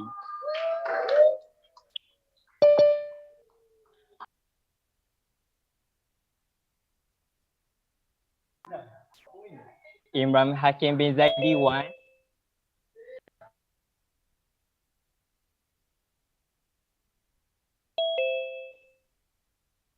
Imran Hakim baru enter ni, tak adil. I'm Imran back. Hakim bin Zaidi 2. Angkat tangan. Okay. Yes. Congratulations, Imran Hakim. Thank you. I'm so lucky today. Now, the last lucky winner for this session.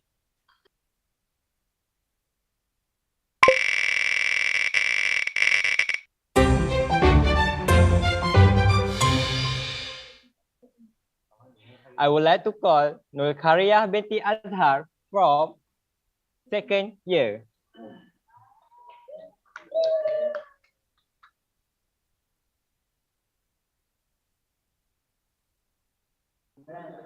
Nur Kariyah binti Azhar 1.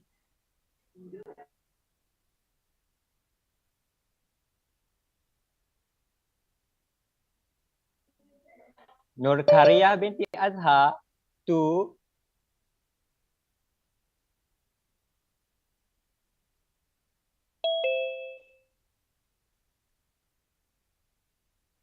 Unfortunately, Nur Kariyah do not have the lucky belt.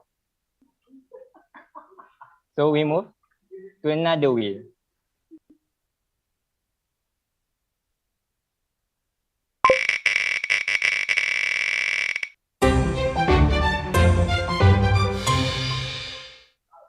Congratulations to Nur Akila binti Tarmizi from second year.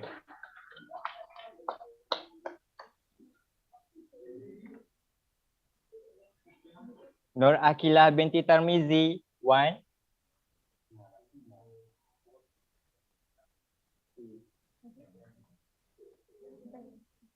Nur Akilah binti Tarmizi 2.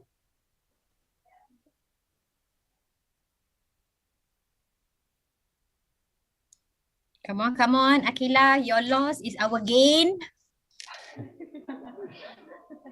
Sorry, Nur Akila binti Tarmizi. We will spin another wheel.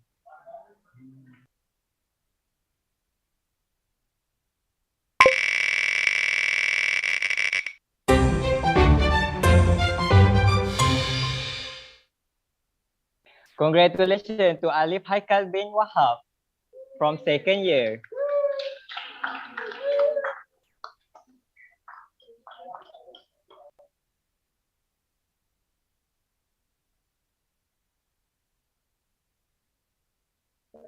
Alif Haikal bin Wahab from second year 1.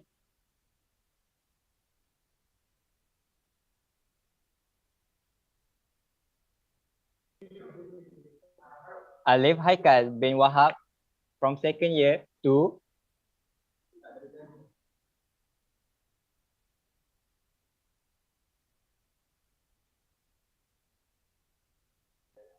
Sorry, Alif Haikal. We will spin another wheel.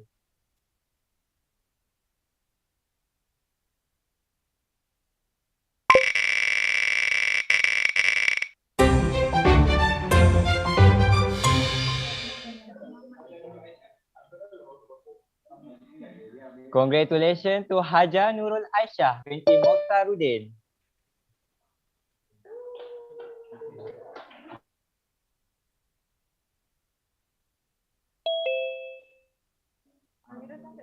Haja Nurul Aisyah binti Mokhtaruddin 1.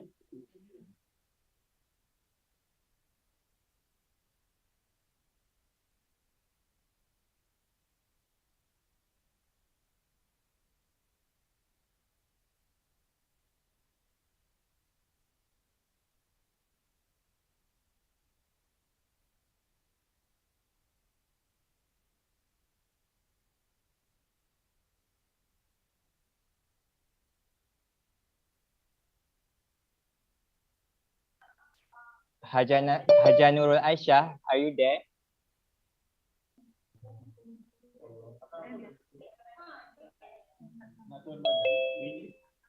I'm sorry, Nazira, because your name is not mentioned. We mentioned Hajar Nur Aisyah. So we would like to spin another wheel.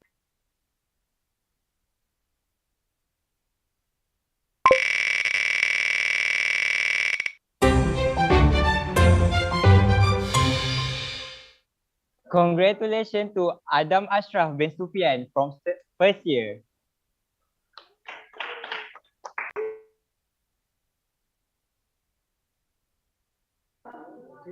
Adam Ashraf bin Sufyan, 1.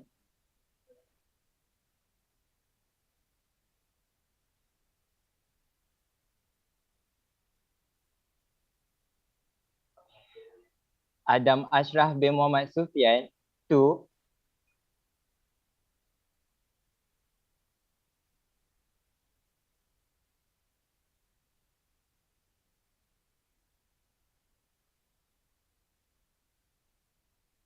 Once again, we will spin another wheel.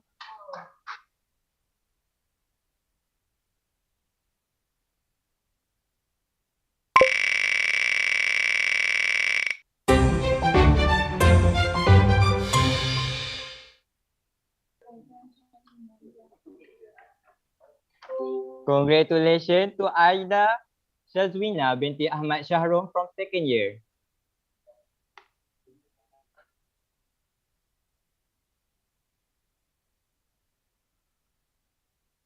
Aida Shazwina binti Ahmad Shahrom from second year, 1.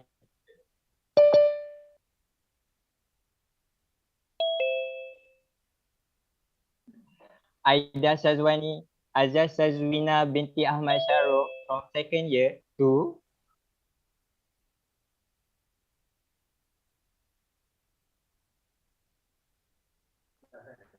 Aida Shazwina binti Ahmad Shahrom.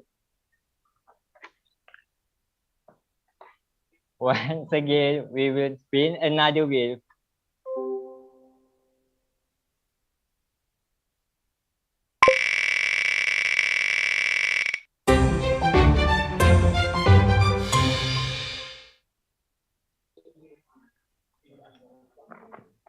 Congratulations to Muhammad Edi Irfan bin Kamal Zubri from third year.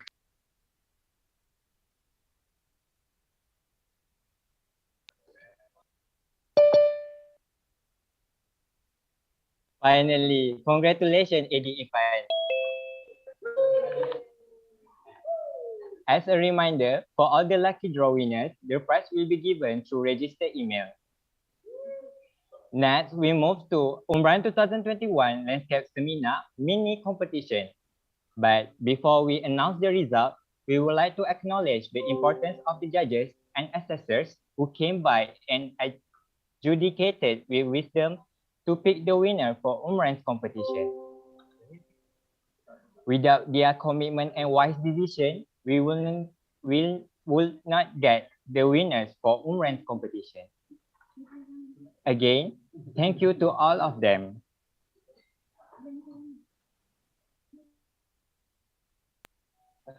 Without wasting any time, I would like to announce the winners of Doodles competition, starting from the fourth runner-up.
Congratulations to all the winners and participants. All the winners will receive an e-certificate, and the Body Shop goodies bag sponsored by Department of Landscape Architecture, IIUM. Ladies and gentlemen, let's continue our next lucky draw session. For the winners, please raise your hand immediately once your name is called. If not, we will skip and pick another name. Now, let's spin the wheel.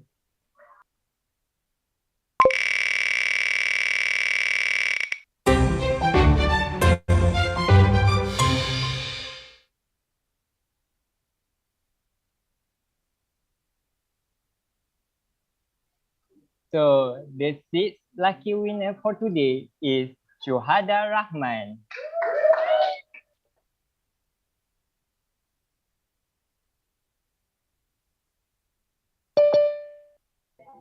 Syuhada Rahman won. Congratulations to Syuhada. Next.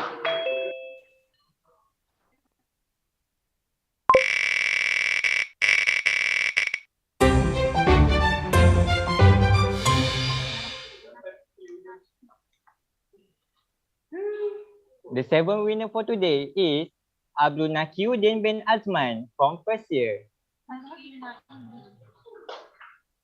I'm sorry, Abdul Nakiu Naim bin Azman from first year.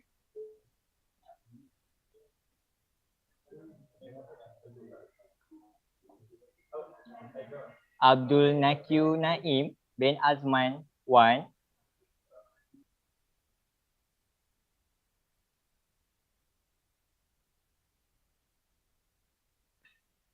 Abdul Nakiu Naim bin Azman 2.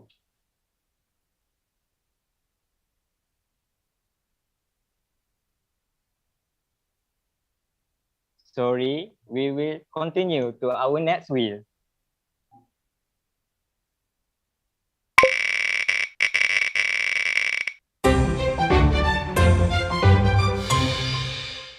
Congratulations to Nurul Izzati Batrisha binti Azman from first year student.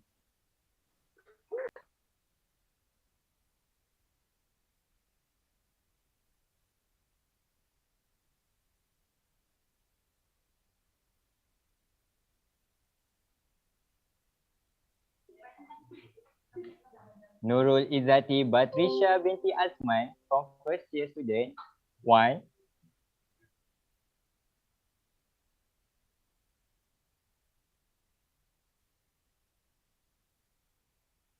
Yes. Nurul Izzati Batrisha 2. Yes. Congratulations, you win the lucky draw. Thank you. Now let's spin another wheel.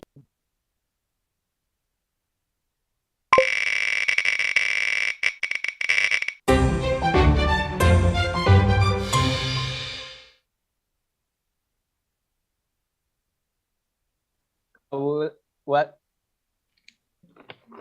Congratulations to Amina Nazira binti Tajul Azhar from second year.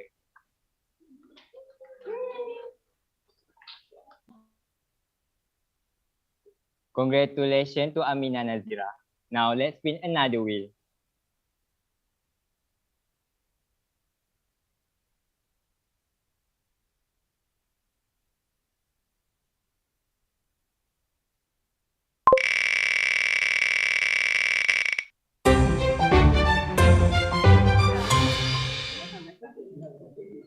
Congratulations to Nuzulaika binti Muhammad Isham.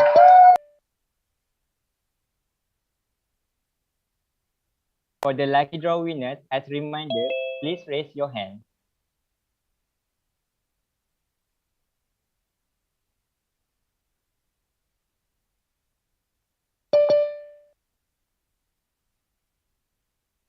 Congratulations, Nuzulaika. Now, let's spin another wheel.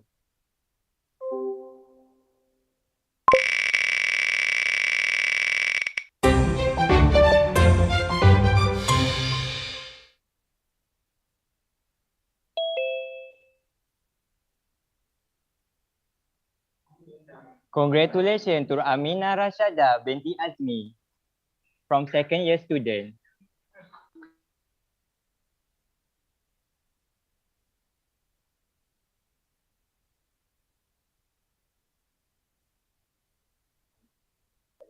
I would like to call Amrina Rashada binti Azmi from second year. 1.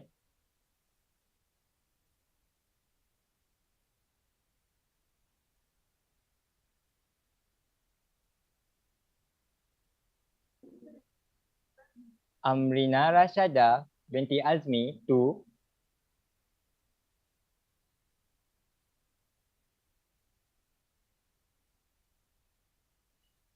Sorry, let's spin another wheel.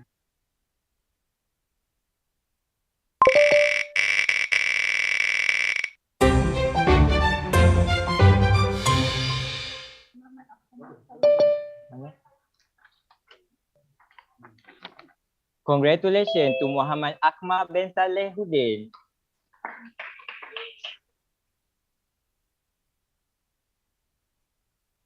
Muhammad Akmal bin Salahuddin 1.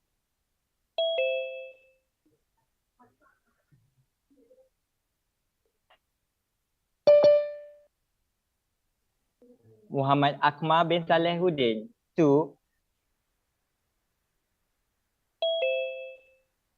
Ya, saya. Congratulations, you have win the lucky draw.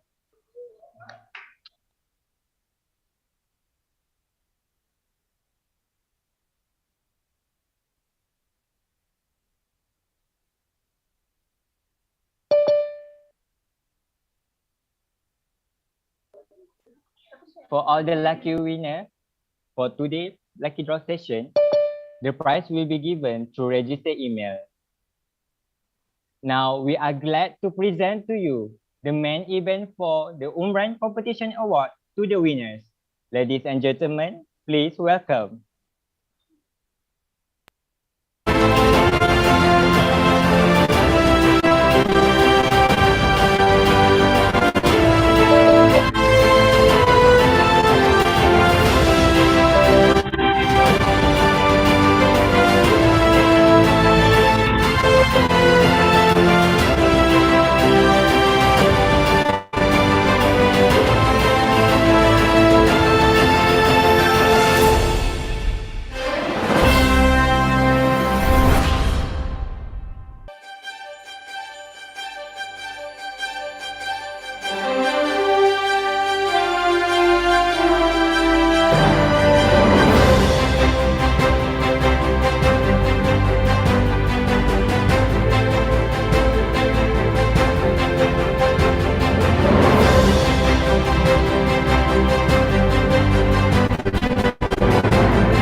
Congratulations once again.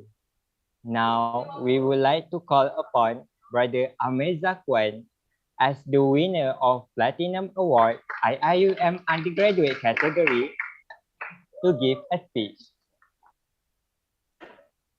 Bismillahirrahmanirrahim. Assalamualaikum. Thank you for the award, and actually I didn't expect it, but I want to take this opportunity to thanks our lecturer, especially for all the studio master, Dr. Jasa Sikin, Dr. Ramzi, and Dr. Izawati, for all the guidance and teaching and all kind of good things that you guys have been taught to us. Even though we are very stubborn and always come late to class, but you guys still be patient with us and accept our whoever we are. And then I want to also wish thanks to all my friends, because they have always be my side and help us whenever I need help. And also especially to my supervisor, Miss Haza. I really appreciate all your kindness due to nasihat dan sebagainya. Yeah, I think that's all from me. Thank you guys.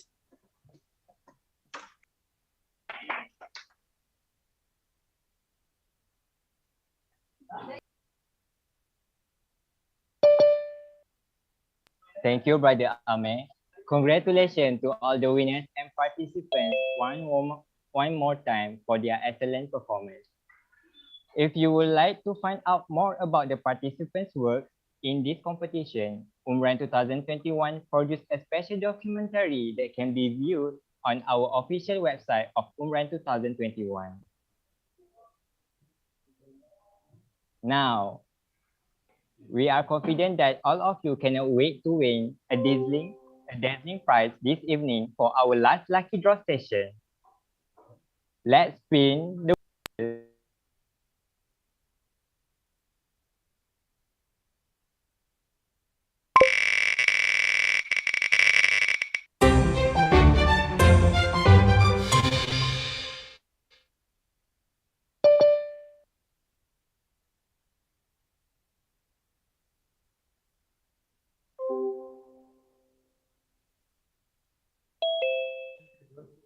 So the 11th lucky winner for today is Siti Aisyah binti Syamsul Amri from third year student. Yay. Thank you. Our MC, congratulations. Next, we spin another wheel.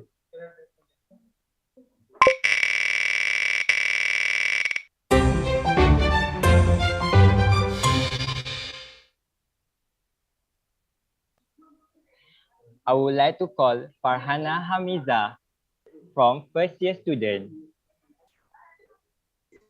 Yes. Congratulations to you, Farhana Hamiza. Thank you. Next, the lucky draw. Let's spin the wheel.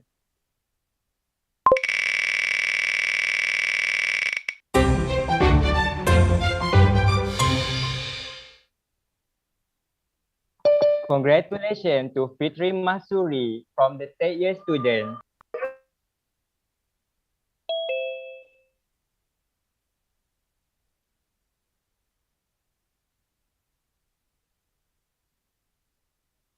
Fitri Masuri from third year student, please raise your hand.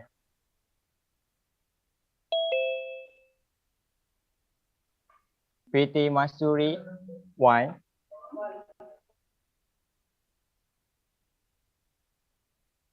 Congratulations, Fitri Masuri. Now, let's spin the wheel.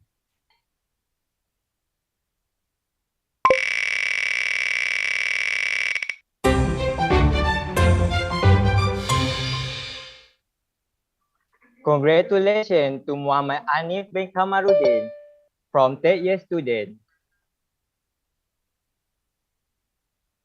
Muhammad Hanif, please raise your hand.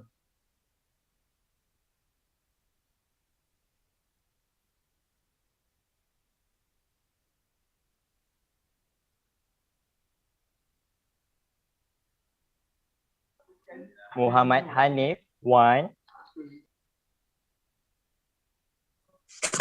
I'm here.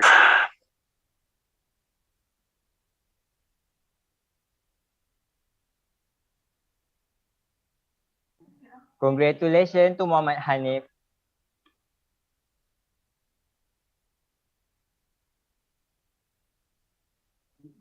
As a reminder, for all the lucky winners, please raise your hand immediately once your name is called. Now, another spin of wheel.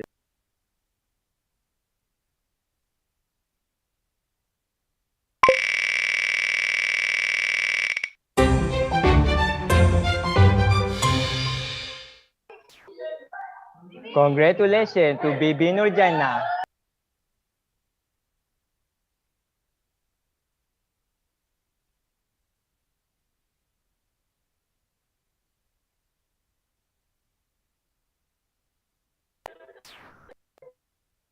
Congratulations to Bibi Nurjana. Now, let's spin another wheel.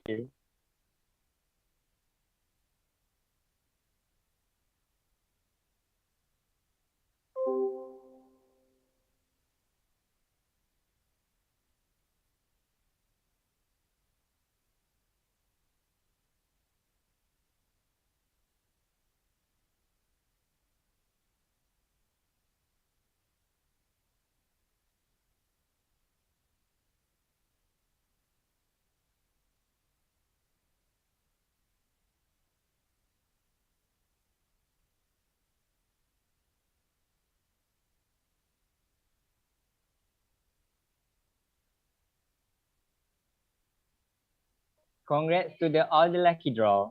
Now, I would like to present to you the winners of the seminar competition.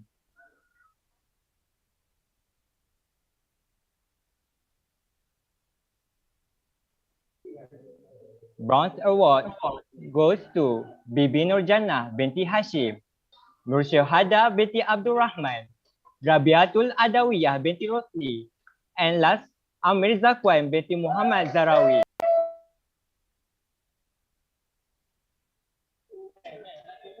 For silver award, congratulations to Imran Hakim bin Zaidi, Nur Amirah binti Nordin, Muhammad Afiq bin Abdul Rahim, Sufi Humaira binti Muhammad Azli. As gold awards, congratulations to Nuzulaika binti Hashim, Nur Azrin binti Rahmat, Ainul Afifah binti Muhammad Nizam, and Ainul Nabiha binti Azli.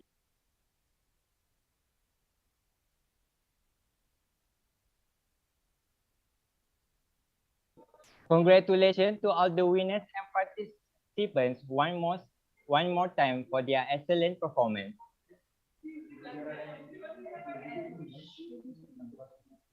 Ladies and gentlemen, thank you all for being a great audience today, bringing your gracious professionalism to the event and supporting the next generation of innovators and game changers. And thank you to everyone today for making this an excellent competition and collaboration.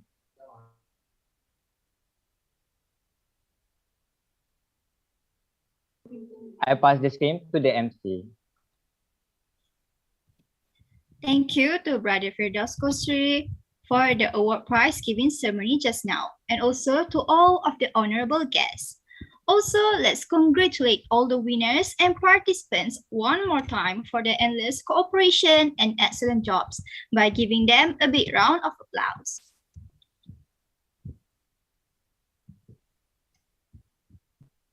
Ladies and gentlemen, after a long day packed with valuable memories, we finally reached the last part of our program today.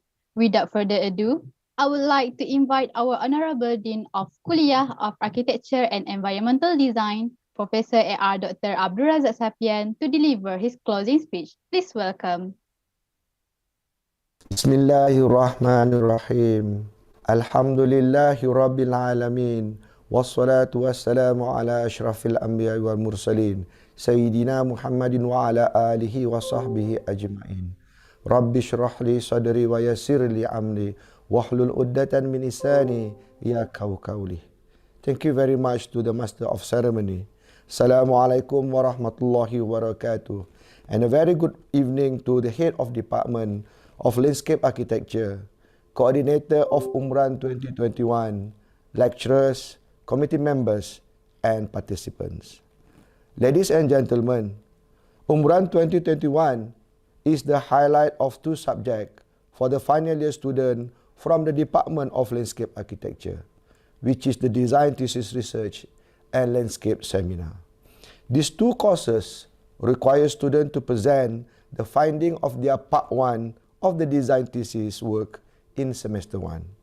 At the same time, the landscape seminar subject provides students training to plan, organize, and present a seminar paper at a national conference.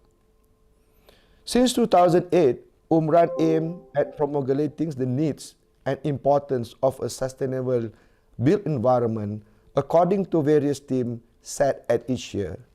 This Sustainable Development Agenda is also in line with United Nations Agenda with reference to Sustainable Development Goal 2030, in which IIUM is seriously working on it.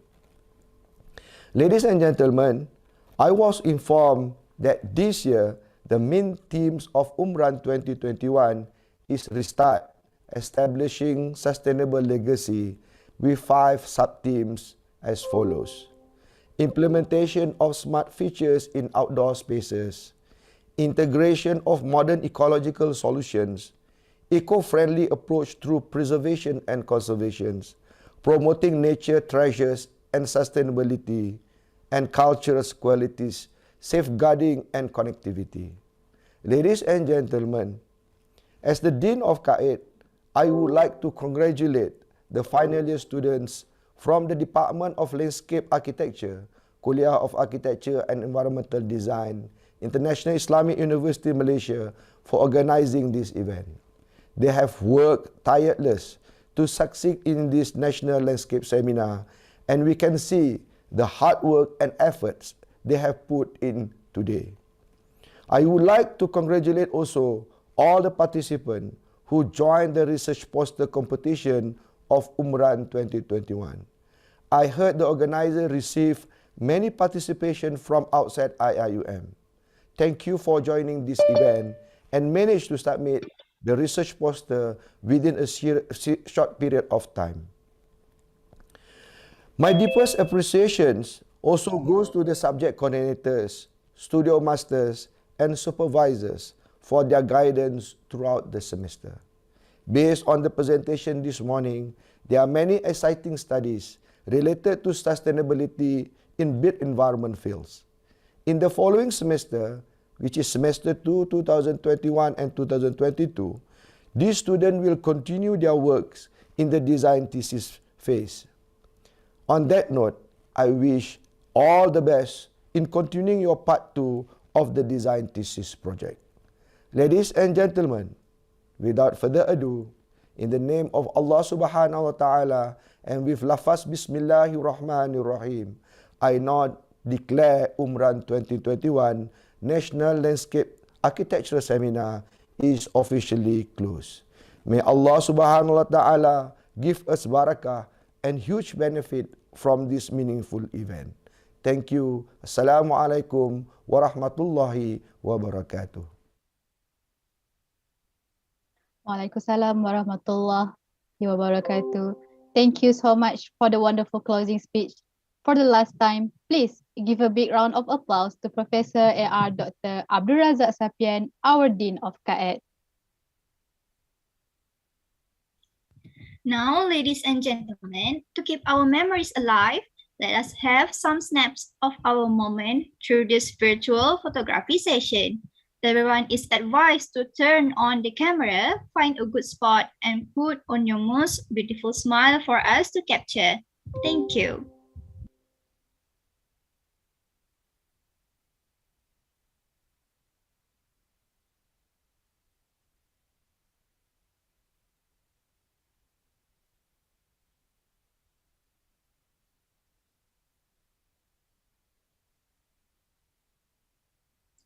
Dr. Khalila dah senyum dah tu. Dah ready dah.